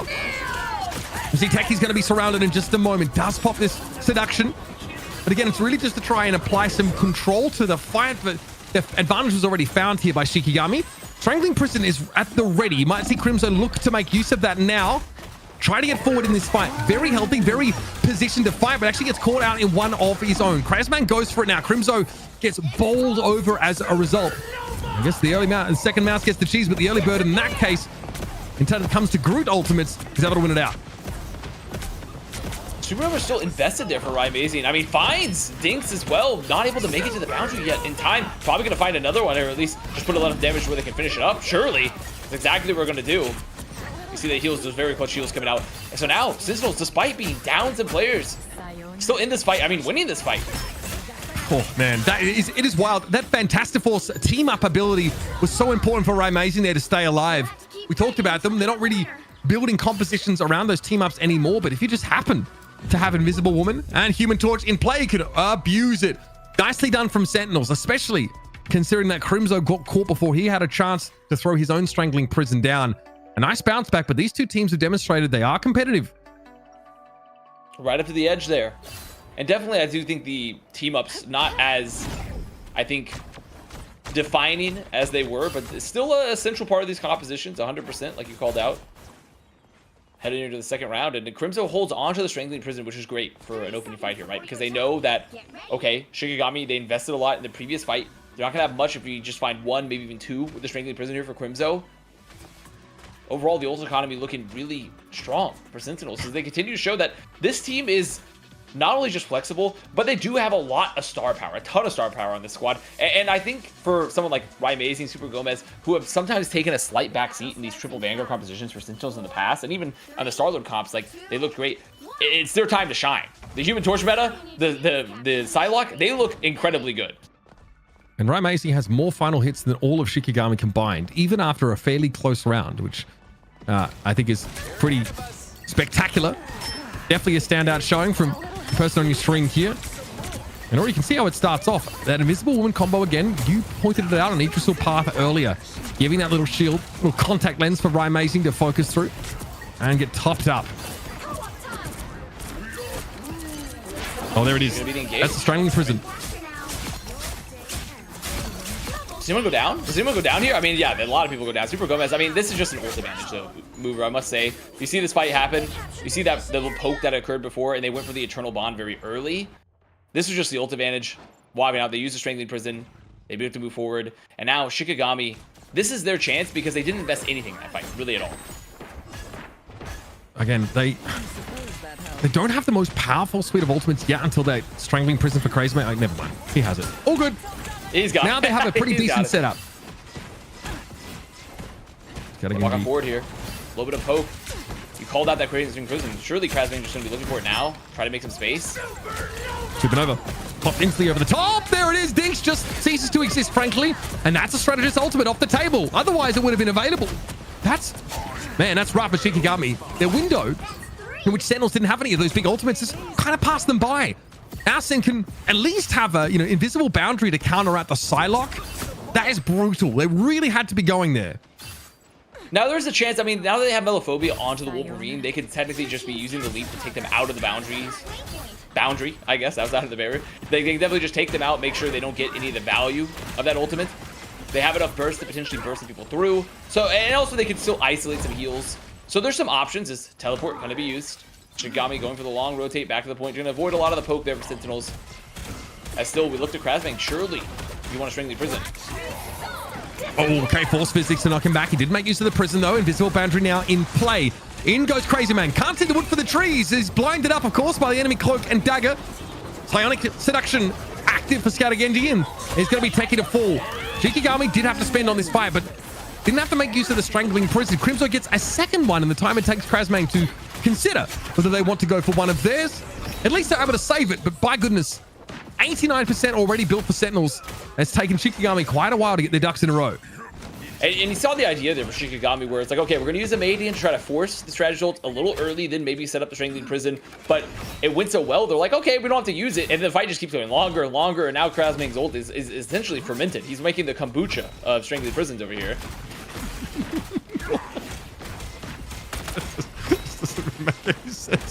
It does. It sits for a long time. It becomes different, Yeah, I see. They've got the probiotic qualities as well. Yeah, exactly. Great for your gastrointestinal flora. Unfortunately, Krasmang died with ult again, Connor. So maybe the kombucha's got a little bit. It's got a bit off, mate. It's getting a little sussy. Let that sit too long in the cellar. Oh God, they're cooked, man. Melophobia goes down after having switched over to the Wolverine of all things. And yeah, Amazing sees a chance to throw down on this cloak and dagger. Dinks had nowhere to go. Shikigami just unsure of themselves. Tentative, never got a chance to use their bloody Gorilla ultimate. Krasmang switched over towards Doctor Strange now. He's lost it now. Bro, that is brutal. This is just, I mean, it's Jover, unfortunately. It's Jover here. And I do think for Shikigami, they have to be kicking themselves a bit because they kind of just econ themselves out of a potential win where they went to go force those ults earlier in that fight with the Madian and they hold on to it like, okay, we're gonna use it in the next fight, surely guys. Okay, no, the next fight, and then we have to swap. And sometimes it's just, you get so greedy that you just can't even use the ult at all. I mean, better to have 0 ults, I mean, rather than the team with 6 ults. So something about fitting through the eye of a needle, something about that. Yeah, that's a biblical reference. I'd rather say perfect is the enemy of good, Connor. And that's what Krasmang was looking for. And it just didn't serve itself up. 16 final hits for Amazing at the end of the map to a combined total of 11 on the side of Shikigami. That hurts. Even Super Gomez exceeded the entire enemy team's output on his own. Well, an interesting and small correction there for you, Mitch. Towards the end, you said Melophobia switched to the Wolverine. Had been on the Wolverine for quite a while, actually. That is how... Call him out! Call him out! Call him out! That's not good. That is how little of an impact that Wolverine had, because I kept watching it. I'm like, oh, cool. We haven't seen a Logan here yet. Maybe well, okay, well, nope, maybe not. And then died with ults, and then nothing happened for it. So... I'm not really calling you out on it. I'm calling Melophobia out on it. I will own it. That's fine. That is how little of an impact the Wolverine had in that fight there. Very one-sided from Sentinels. Shikigami looked like they are a little bit lost, to be honest, because what they were running and trying to get things done, and I mean, just what we just discussed, or I brought up, is they were running the Wolverine, and you wouldn't even known they were running the Wolverine. You really got nothing from it. I guess I'm looking for answers, guys. Well, what's the answer for Shikigami here, Mitch? Wolverine. So I guess Wolverine makes sense on the more like flatter maps because, again, proximity is really important to deny, especially if people are sitting inside like a cloak and dagger bubble healing up or something similar. Look, it can be very powerful once you're able to unleash them into the backline, but dude, against Emma Frost, like, you're playing Wolverine, like, it's pretty dangerous. You can get just kicked back or chokeslammed and sort of CC'd for a large amount of time. And once that regenerative healing factor passive of yours is popped, then all of a sudden you are much squishier. You can't really be nearly as aggressive. Pure and simple, who is doing anything about Amazing? Like, what is the answer here supposed to be? You can't really match their impact. Shikigami attempted to do that. And this is my concern even coming into the game. can they play ball in this Human Torch meta? They opted out of that matchup, and that is a concession to me that if I see that over any more maps, I'd feel like Shikigami are really going to be without a chance. Maybe in broad terms, and I think I noticed this a little bit in the EU region as well. Correct me if I'm wrong, Connor. My read is not always 100% accurate, but something I've always liked in games and admired with teams that have success is that they are the aggressors. They are the ones controlling the tempo of the fight and bringing the tempo, and especially when it comes to these heroes that are flanker heroes, that you have confidence in. Super Gomez's Psylocke. Is that something that it might be correct that the teams that are winning tonight are the teams that are the aggressors in the most part? I mean, typically, I think you're 100% right in that taking the initiative is almost always the better path, right? It's almost always, especially when you have options, when you have so much burst in particular with characters, like the current version of Human Torch with Psylocke, you have a lot of options to just remove someone from the map immediately, even when there's ults on the field, especially because you feel so pressured, like, oh, I don't want to pop it right now, then the pressure gets to you, then you go down anyways. So I do think that Sentinel's been doing a really good job of keeping that pressure on, and it's not just about being the first to take the move, it's also just pressure in general. I think Uber called out like who's dealing with Ryan Mazing. So it's a combination of they're being really aggressive, and Ryan Mazing is just so aggressive on top of that. It's bringing so much pressure, not even necessarily going first, but just bringing the pressure relentlessly and just doing so much damage that these teams are struggling, in particular right now, Shikigami, to deal with that answer, to have anything to do with it. It seems like a rock and a hard place where you're taking all the incoming damage, and now it's like, do we back up and heal, or do we push through it and try to be aggressive while we're taking all this damage? We're going in at half health right now. Sentinels just seem to have, well, I mean, I guess one of the better reads on the meta, and is it just because that they have the players to play the Torch at a high level, the flanker and the Psylocke at a high level? Is that being the main difference here, Mitch, or do you still think it's the Vanguard setting the tempo for Sentinels? No, I mean, I think there are ways of beating this comp, but they keep banning it. Their first ban. What is their first ban every single map? Hela. It's typically Hela. They're banning Hela. So, like, obviously, the Hela has that, like, hit scan pressure that can really punish flyers, and there aren't a lot of other viable choices right now that can do that. Winter Soldier is not a hit scan hero. The roster turn actually fires in a projectile manner, so it can be a little bit harder to hit those higher sort of airborne targets. So what, you're going to play Punisher? And play Black Widow. Apparently, that's a thing, right? That is a thing. I mean, you could resort to that, but then obviously you basically have the entire enemy team climb into your rectum with their dive tanks, right? They just set up in there, right? They wear you like a hat. So you have to, like, I guess, balance that. And I think the safest play normally is to try and mirror it. But we see this all the time in hero shooters. We got two teams trying to mirror and lose out. It's tough. Max V Phantom, thanks for the gifted. If you're forced to a situation where you have to play the same comp and you just aren't as good, you might just get blown out 3-0. Well, Shikigami does have the next map pick in our format here. Down 1-0, they will pick the next map. It is Hall of Jalia. I'm a Tarantino fan, so I knew the D was silent. Is this going to offer any more differences for the comps going forward? Is this maybe help Shikigami in comps that they like to run traditionally, Avast? I mean, Hall of Jalia has typically been a very strong Groot map still, so we've talked about a lot how their Vanguard line really loved to play Groot. They could do it there again. I mean, in the previous series we just saw Iron Man getting played, but we don't really know if that's going to be something that Shikigami likes to play yet. It seems like that's not really quite their style at this time. Right now it's kind of just up in the air of where this takes them, and really, are they going to focus so heavily on the strategist bans again versus maybe do we get rid of Human Torch? Right? Like, instead of like trying to focus so much on the strategist bans, we just try to get rid of an early ban on the Human Torch instead, knowing maybe we're not as comfortable in the mirror.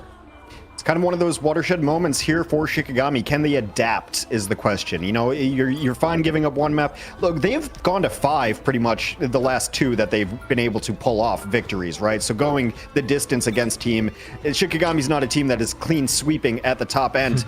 And they do take your advice, Avast. They do straight up ban out Johnny Blaze Human Torch at the first ban.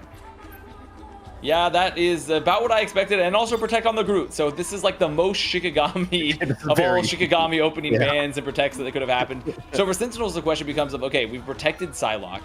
We know that Psylocke's still going to be on the field, probably still going to be pretty viable with like Emma Frost in particular. But like, where does this lead comp-wise for these squads? You probably don't need to go to Iron Fist now in this current situation. I like it. They might be looking for like Mag Groot again, a little old school. Yeah, that's fun. Obviously, that also can really mess with like Lunar Snow and just having that burst capability. So Sentinels probably have to mirror. They probably have to play the Magneto as well. especially without the Emma being available. She feels like she can be a plug and play option there if you want like a shieldy front line. So it's the question of the other duelists for Sentinels. Are they still going to go Iron Man, or do they try and mix in like an Iron Fist? They have a Loki Protect here, which is not surprising. This would force Shikigami to ban Luna Snow, but they've not been banning strategists so far in this rotation. So we'll see. I wouldn't be surprised if they do it right now, because if they do it now, that removes Iron Man. It removes the Iron Fist as well, the Fifi comp, because you don't get the Snowflake, you don't get the team up. Like, this actually is a really good ban protect, I feel, for Shikigami. I think this went pretty much as well as they could, because if Sentinels mirrors, they're happy with that. If Sentinels, the only question mark becomes, what if Sentinels plays like a Captain America comp? Like, what if they play this Captain America comp? What if they try to play like a very much encirclement type of strategy, this very heavy dive? And that's when it starts to get a little interesting here. Shikigami did get the map pick. It is Hall of Jalia. They set the table for exactly what they want. They've got their vanguards on their comfort heroes. This is the moment where they try to claw back this series to bring you all of the action. It is going to be Uber and Avast. Thank you. Connor, definitely a fan of how the ban of Protect there went for Shikigami.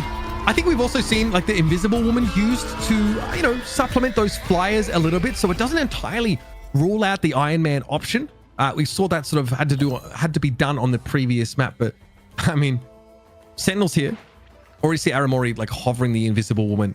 There also was a first ban Captain America from Shikigami last map. They've allowed that one to get through here. And his mobility, especially for attackers, will allow Sentinels to get up on that high ground pretty easily. I don't know if we're going to get Cap Jeff here, but I won't rule it out at this time. And what is this? Is that a Moon Knight for Shikigami? That is a Moon Knight. So, I mean, there have been a lot of recent buffs. He's a lot more mobile. He gets the bonus health now. His primary fire is a lot faster, so he is a little bit more effective at dealing with flankers, and he's gone. So, you know what I mean? And he's gone. He's out of there. Okay, well, that'll be enough. Let's talk about Moonlight later. I mean, yeah, Adam Warlock's hit scan. I guess we didn't mention that. Okay, so you have the Cocoon Revival team up there available for Super Gomez, which is ridiculous. I think you just can't say no to it in a situation like this. It is going to be that sort of triple strategist composition. Amazing is going to be on the mantis of all things, and I like this a lot. I think Sentinels have gotten onto a pretty good comp here. Amanian going to be a problem for Sentinels, as they do like to group up with the kind of front line they're playing here. Those arcs can be devastating. Crimso falls here because the damage is already done. They already have the objective on the road. We had talked about how Hell is constantly banned, really strong as like a potential counter into those Human Torch comps, and you know what? It's still very good also into like what we're playing into the Star-Lord composition, right? Now there is still potential to mirror the Star-Lord, and I do think the Star-Lord typically maybe not quite as up in the air, so maybe Winter Soldier some options, but definitely very good to have that gone as Boundary getting used. Ult's getting exchanged. Soul Resurgence in play for Amadian here to answer Ricky's ultimate. Okay, I'm going to prove on both sides there, and Hand of Khonshu claims Teki. All right, so we are starting to see this Moon Knight get a little bit of value. Shikigami opting for a very, a pokey front line, for sure. What can Super Gomez do here? Kurova's going to be able to bring Sentinels back into the fight, but they will be low. Melophobia's able to clean them up after the fact. Kurova themselves is in the fray once more, and Super Gomez will have a second bite at the apple should he fall here. This could be a one-man job. Scattergenki goes so low, and over the top, the Blaster Barrage finally breaks through. Amazing. Gonna get there with that extra damage, and somehow Sentinels hold out. I mean, the Star-Lord just doing so much, even with the combo there. Such a brutal combo there, that Hand of Khonshu plus Strangling Prison. But the problem is, still, no Hela. Not a lot of anti-air options here for Super Gomez outside of Melophobia. So they don't have a lot of options still to keep the pressure onto Super Gomez. As, gonna get taken out by Madian a little early there, but it does come through the territory, because somebody's gonna peek, sometimes you get poked. As now, Sentinel's gonna have to play a little bit slower, knowing they're down one. Shikigami to come back in. Hold down the meteor room, they're holding on to the copy. Not again! How do you please? Oh, man. Bonus health. Ain't gonna help you there, unfortunately. Nicely done. Adam Warlock sets it up. The triple res copy's dirty, and oh, buddy. Fear it, run from it. Still gonna come for you. Ricky ends up falling to that meteor, and the Sentinels dunk down on them, and that invisible boundary just doesn't do enough to stave off Sentinels. And so, second wave of them is about to come through. Scattergenki now with a meteor of his own. The geometry? Yep. Okay. Amazing does get caught out, and the wall does get blown in. Still set out to play with 5. Now they've got an invisible boundary of their own. It's one that forces Scattergengi back out of it. This is giving a lot of space here now to the attackers, and Shikigami eventually have to get back into the game. Melophobia is going to try and start it off here with a dance of the butterfly into the backline, but a great bulwark is given over to Aramori to keep her alive under that level of pressure. However, Melophobia won't be denied, and not a little contact lens is going to protect Sentinels if Shikigami want to fully commit. Really well played from the Shikigami Vanguards there. Krasming hits a good wall. Make sure to have the Metallic Curtain just available to walk out of the boundary. So Sentinels have to walk forward. After the ult's used, Melophobia is there to get into the backs. This is exactly what you wanted from Shikigami. They're getting close to the combo again there for a Medium, but still a little far away from the prison. So they have to be worried for Crimzo. Have to be careful of this, maybe an early strengthening prison for Sentinels. The damage. Yeah, huge damage. If that Ankh is not cleared pretty quickly, it's a problem. Also, Hand of Khonshu, very powerful here. Who's Super Gomez looking for? Unclear at the moment because there's a lot of rejuvenation domains to play in, but they do not last long enough for Amadi to stay alive. Hand of Khonshu was deployed, but it's unclear to see if it found any value. And now, of course, Karmic Revival is active. Amazing brought back into the fight with that ability. Kurova looking dangerous. They have all game. Super Gomez is happy now to fight dirty up here on the card, and Ricky's been singled out by Gomez. Blaster Barrage here just for a little bit of defense. Going to be given a bulwark, rather. And now Meteor M will have to be respected. It clatters uselessly into the screen, and we're going back for it again. Sentinels want to fight. Soul Resurgence is in play. Blaster Barrage over the top. Super Gomez is looking dangerous again. Beautifully done. Teki lands a touchdown. Dinks gets flattened, and that's Shikigami without their invisible woman. Another dance of the butterfly being committed here by Melophobia. They need to find something, but Ricky will fall elsewhere. Finally, Amazing is brought down, but the numbers just aren't favoring Shikigami anymore, and Sentinels more than happy to throw down. With over 90 seconds left to play, they should be able to get to this checkpoint. Should be clean up here on point. Scattergengi go down. There should be some late limbs coming out for Sentinels, which is exactly what you want to see so you can come through this choke, continue forward. And Super Gomez again on the Star-Lord.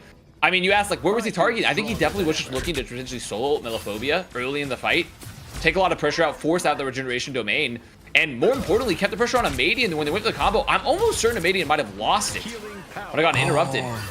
Yeah, I think that might have been why we didn't see any of the value there from the combo. So now, Sentinels walking forward. They're going to have a Galactic Legend available again. Strangely Prison going to be out pretty early, forcing a lot of, I think that's regeneration have been gone. Cooldown's gone, so maybe they try to send Super Gomez in now.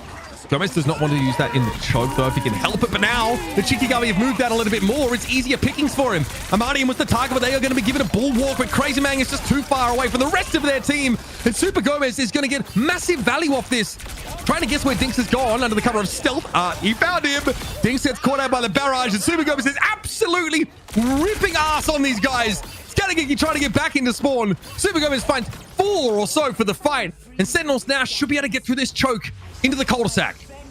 Now, I mean, I'm pretty sure ripping ass means something different. Yeah, he's fighting on them. Then I mean, okay. Like, he's fighting on them. Okay, fair enough. I mean, if that's the case, that I misunderstood that, but now I get it. As the engage happens again, Sentinels gonna pop some ults to come on in. They did use the Karmic Revival, so they're gonna have some people coming back up.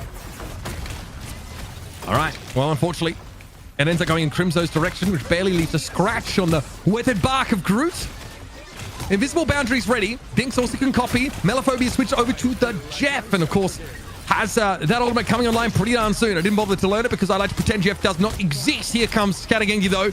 Walled off for a time. Sentinels trying to regroup now as the Strangling Prison comes down. A good answer, at least, from Dinks here. It doesn't save them, though. A Meteor M still clashes into them as a rejuvenation domain timed out. Only 60 seconds left. I mean, this is gonna be some late. I mean, they tried to take Melophobia tries to take the Sentinels players into the spawn for a potential to punish, but I just don't think the damage is gonna be there. It did give a little bit disruptive for Sentinels, but unfortunately, Jeff Ult did not get much as Star-Lord, Galactic Legend up again. All right. Scattergengi in the mix here. Galactic Legend thrown in. Super Gomez really has to commit a little bit more to find damage. Actually, Dinks is being, yeah, I mean, there's so much pressure. You can see how they're kind of trying to ignore Super Gomez, but it's hard to deny how scary they are. Now, to all the jollier folks, Sentinels don't necessarily have to finish the map here, just make a good push of it, and so far, not so shabby. But they're waiting for that next wave of big ultimates to come online. Karmic Revival, Soul Resurgence will be the first 2 that they go for. It's about getting rid of one of these frontliners. Krasmang is now switched to a very durable Vanguard and Captain America. Meteor M catches out Kuroba. That is a massive pick here for the defenders. Now, we did have that cocoon, so he's going to be up again because of the passive. Melophobia gets found as well, so that means Karmic Revival's up. They're building closer to the Strangling Prison as well, so Sentinels, they have a lot of sustain in this fight. They can wait out the support ults. They can maybe just try to find one. They're not going to find one, but they are going to get some value out of there. Find Ricky there with the walls. Okay, that's a big one. Ricky just getting a little bit too close there to those verdant vines. Amani out of the picture already. Crimson getting value with the group, baby. Never any doubt. Rolling back the years. This guy's a champion of yesteryear and maybe of tomorrow. Nicely done for Sentinels. The map completion here in Hall of Jalia sets themselves up for a commanding lead in this series. Which side you're on. And for Sentinels, I mean, they just continue to show that this team has so many different angles and threats. Shikigami definitely played it really well. I think this is like, it looks a lot better for them here compared to the first map, but overall Sentinels just showing that flexibility. And I think they're more than happy to get to put out some bread and butter for them, which is this Mantis, Star-Lord, and the Adam Warlock comp. Like, they love this composition. This is something they've played a lot of in the past. They like the flexibility. They love empowering Super Gomez. And right now, paying dividends. Absolutely. I mean, we've got the scoreboard here. Super Gomez now taking over the game as opposed to it being Raimazing for much of the series. Really impressive showing from them. Tough here. I think I like the idea from Amadi and sort of going over towards the Moon Knight. Unfortunately, that is just a hero that is too easily punished by other duelists. You know, duelists that are really designed to win those one-to-one fights, which is just not something that Moon Knight is ever really concerned about until you get dove by one of them. Melophobia might roll the Jeff out for us here. And we have Raimazing on Iron Man for this defense. A little Iron Man, which to be fair, I mean, we saw this earlier. Iron Man definitely very strong. He can play close, beam people down. Gives you a lot of options to still contest with the flyer. You see Shikigami keeping the Jeff up on the board. They're going to be using Melophobia to go for these long flanks.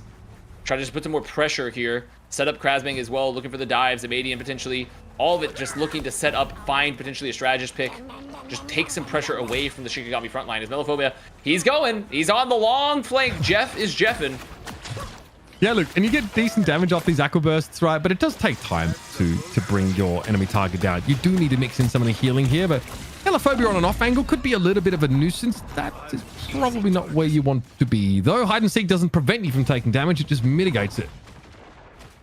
And this is a very hard comp to set up here as well, because we're playing against other very solid players like Kurova. Like, Kurova's going to be saving the force physics for every in dive, right? And right now, Shikigami, they're already swapping. They're like, okay, this is not going to work, because the Invisible Woman in particular, especially when it's a good one, the force physics just denies so much value for the initial dive, especially when you spend so much time setting up your Jeff, maybe your Captain America on the long flank. So they're just going to say, it's not even going to work. They're going to swap. The problem now for Shikigami is that there is really very little contest for Raimazing. Again, so Raimazing, outside of Melophobia, there's not much that's going to be able to deal with. And Raimazing is getting a lot of free poke damage. Already developed the blasters here, looking for a chance to make use of them. Crazy Man goes down to the Unibeam first, though, and there's no pressure on Raimazing whatsoever. Barely are they taking any damage. There are no duelists on Shikigami that can almost really interact with them outside of that good direct hit from Amadi and have to bring Raimazing down, especially as that pulse counter would have been a problem. Hand of Conchu at the ready now. Sentinels grouped up enough for it. No, Amadi wants to get out. They do not want to tangle, especially with Dink's falling. Sentinels losing their Iron Man unperturbed. They're happy to carry on fighting. Oh, what a block there from Crimzo. Captain America cosplay there. Goes in to block the meteor rim to dive on up. So now, Sentinels still holding on to the point. Even with the loss of the Pulse Cannon, they're fine. Stark Industries, they'll build a couple more. It's all going to be okay. Did you see also the Invisible Woman copy? There were 2 Invisible Woman shields there, just like, you know, obviously offering stacking healing to anybody in their vicinities. Normally, you just think about copying as Loki for the ultimate, but getting to, you know, throw a shield down and spend time in that form is really powerful as well. Super Gomez here will have to walk away and get topped up under stealth as we saw an invisible boundary just denied the damage from that dance of the butterfly. Melophobia now is in the back line. They do not have a dance to speak of, though, so they are just here to try and tease someone out of formation and pressure the mental bandwidth here of this Loki. Melophobia just trying to find the opening, trying to take some pressure away as Strangling Prison gets used. There's going to be the hand of Conchu as well. Finds Kurova. That's a pretty high impact pick. Yeah, I mean, that's the ultimate, right? Strangling Prison, hand of Conchu. Good combo. Pulse Cannon came in there, and Raimazing, again, unsuccessful in making good use of it. But it's a matter of time by here, and there's a pretty significant amount bought right now on the side of Sentinels. They're going to look to try and hold out for the rest of this round. 327 for Shikigami to attack with. And remember, for attackers, it doesn't get any easier from here. Help get that vehicle to No, I mean, this is just a hard map to attack all around. Even with the Khonshu's Prison, the aptly named combination between the two, between Groot and Moon Knight, that's just one ult. As Crimzo, look at him. He hit on the lip of the high ground and is waiting for the late contest. Has to make sure not to go down. Does get the Cape of Terror, gets the vulnerability, but gonna make it on out because that's capped. So now Sentinel's still holding on here in a second. Looking to set up here potentially. If they got a mischief, they're closer to Dance of the Butterfly. So some ults coming up there. Super Gomez probably going to dive back into the backline as quickly as humanly possible. Oh, see, a bit of a duel here. They're opting out of it. They don't want to deal with Melophobia. And they see the front line of Shikigami looking pretty healthy now as well. Dance ready and waiting. Invisible boundary, but Super Gomez doesn't have a chance to get inside of it. Pulse Cannon, surely? No? Amazing, 0 for 3 in the big 2025. Not what you'd like to see. Shikigami see an opening and they roll over Sentinels. Drop the rose wilting emoji. The rose wilting emoji for the 0-3 on the pulse cannon there. Sentinels, I mean, what a good find from Scouter Gengi as well, who continues to be so solid on the Magneto. They get to keep their momentum going forward here. Krasbang setting up, using the walls to get so aggressive here on this high ground. Melophobia just denied this contest, but they have to make sure the Melophobia doesn't go down. Oh, a little too big for your britches there, folks. Yep, once again, that fight looking to play out. Hand of Contra coming down inside the invisible boundary, so Sentinels still have to respect this and walk away. Serious burst damage from that Moon Knight ultimate. Amadian barely gets the touch back down on the ground before Unibeam will sever them. And Scattergengi's going to be staggered out. So now there's an opportunity here for Sentinels to release after stabilize. I like this from Crimzo. Great chase, good stagger. Pressure now as Dinks is not going to be allowed to walk back to their side of the map. Oh, he's still chasing. He's still chasing. He's chasing him down. The Capflation. Oh my god. Crimzo's movement. I mean, overall, Captain America is a very mobile hero, but I think Crimzo's been using him to the highest degree, just getting shenanigans, just like not being afraid to take the fights, getting extra card contests whenever possible. Definitely what you want to be seeing if you're on this hero, on this Vanguard. Early damage, a lot of damage here on the Krasbang. Training Prison, devastating now. The response is okay. Super Gomez able to pick Amadian off though outside of that invisible boundary, and it will at least dissuade any follow-up on the Groot ultimate. However, Freedom Charge at the ready. Pulse Cannon, please, Primazing, I'm begging you. He's holding on to it for the time being. I respect it. Look at him. Look at the poke. You don't need the pulse cannon. You're just completely uncontested. It's actually just the Willem Dafoe picture. He's just looking up into the sky. There's nothing they can do. Okay, that's the problem for Shikigami's comp. They've switched over, of course, to a Winter Soldier. Amadian deciding that, no, it is in fact not a Moon Knight map. So how does Bucky change the fortunes here of this Shikigami team? Duck into the boundary. Ramazzi now can fire out from its safety. Continue to pressure this front line as Force Physics threatens to yank him down. I respect the attempt for Ricky to try and follow up there with an orb. It's not happening though, and now Shikigami are falling to pieces. By the way, just gonna put that out there. The Krasbang tried to go for it, and they lost the Strength in Prison. So they don't have the Strength in Prison. Now they're going Doctor Strange for the contest, but it looks like Sentinels. I mean, look, they've trapped a little pet. They put a Madian back here. Like, okay, there you go. We're gonna keep you back here. They're just in the spawn, zooming around. I mean, that's map. Sentinels, I mean, they're looking so good in this new meta. Stunning. I'm a big fan of this. I wondered if the Iron Man would be the go-to now with, Human Torch, the first ban for Shikigami. This hasn't worked either. And it feels like Shikigami have 5 out of 6 of their heroes sort of locked in. They're happy with them, but it was the Moon Knight and then the Winter Soldier pick that for me just seemed questionable. It seemed really hard for Amadian to have the required impact on the game.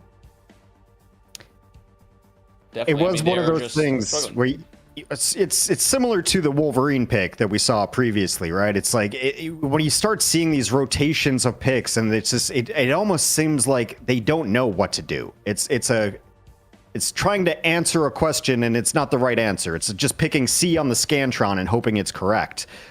So yeah, it looks like Shikigami is just a little bit behind things right now, although I was not surprised to see the Atom out of Sentinels, because Kurova has been playing that Atom in that role specifically and just crushing people on it. It's the damage dealing support. So Shikigami back to the drawing board, and they just don't seem to really have this one clocked or figured out. And well, I mean, you guys are the ones who are supposed to tell me, what do they do? What do they do to fix it? It seems like they're trying the Jeff. The Jeff got spotted out and killed with a rocket right away. Note to self, rocket launchers kill sharks. Good to know.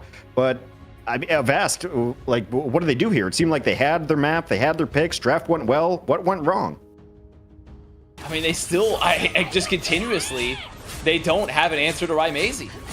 With the Hella being banned, you'd think, of, okay, like, essentially you don't have a lot of options here in terms of, you don't have a hard anti-air hero necessarily. So you're looking at either like mirroring, you have a flyer of your own, or ignoring the flyer and just winning the fights on the ground early, which is pretty hard. Which, to be fair, is kind of what the Moon Knight comp is sort of looking to do. Just not really that successful though. Just really not. I mean, Super Gomez and Raimazy just getting to run roughshod over them in terms of just not getting contested, whether it be on the Star-Lord, whether it be on the Human Torch. It's been a continuous theme throughout the whole series. So Mitch, obviously a Star-Lord of the caliber of Super Gomez is a terrifying prospect to deal with, especially when you're playing supports, and I know that you're a strategist at heart. What would be your answer or your call to your team when you just keep getting dove by this Star-Lord and he's, 1v3ing your squad? What do you do against him? There's no world in which you can't emulate that. I think it is pretty clever for Sentinels to notice that like the Adam Warlock Star-Lord strategy is available to them. It does force them into like the interesting position of they didn't pick the Mantis up to really get full value out of that team up. It's probably one of the remaining team ups in the game that is the kind that can actually shape your team a little bit. I think Shikigami maybe sort of see that and go, oh, having 3 players that can res plus Karmic Revival is really annoying to play into as as defenders. The attackers are just going to sort of keep coming. So you could, you want to try and I think adapt and maybe pick a similar composition at times, or you can target it. What I wonder is just how much these two teams are scrim, because Shikigami's ban strategy has actually differed drastically over the first couple of maps. So they're still calibrating to what they're seeing from Sentinels. And this happens a lot. Like early on in a meta, there's usually 1 or 2 teams that very quickly cotton onto the right idea, and some are still in like the exploratory phase and trying to find what fits for them. That to me seems like what we're seeing here from Shikigami. So I personally think we're looking at a 3-0 because Shikigami can't match Sentinels in the mirror, and I don't know if they're super sure what comp they want to be playing against what Sen are offering. It seems like it. Now, Shikigami is going to get just a little bit of serendipitous fate here. We're going to take a break a little bit early. We've got a ghost in the machine on our production end. So if you're watching on YouTube, keep hanging out on YouTube. That seems to be working just fine. If you're on Twitch, well, you can't hear me right now anyway, very likely. So we are going to take a very quick break while we work out some of the flaws, give Shikigami a little bit more time here. That's the cover that I'm using. And we will see you guys back in about 5 minutes.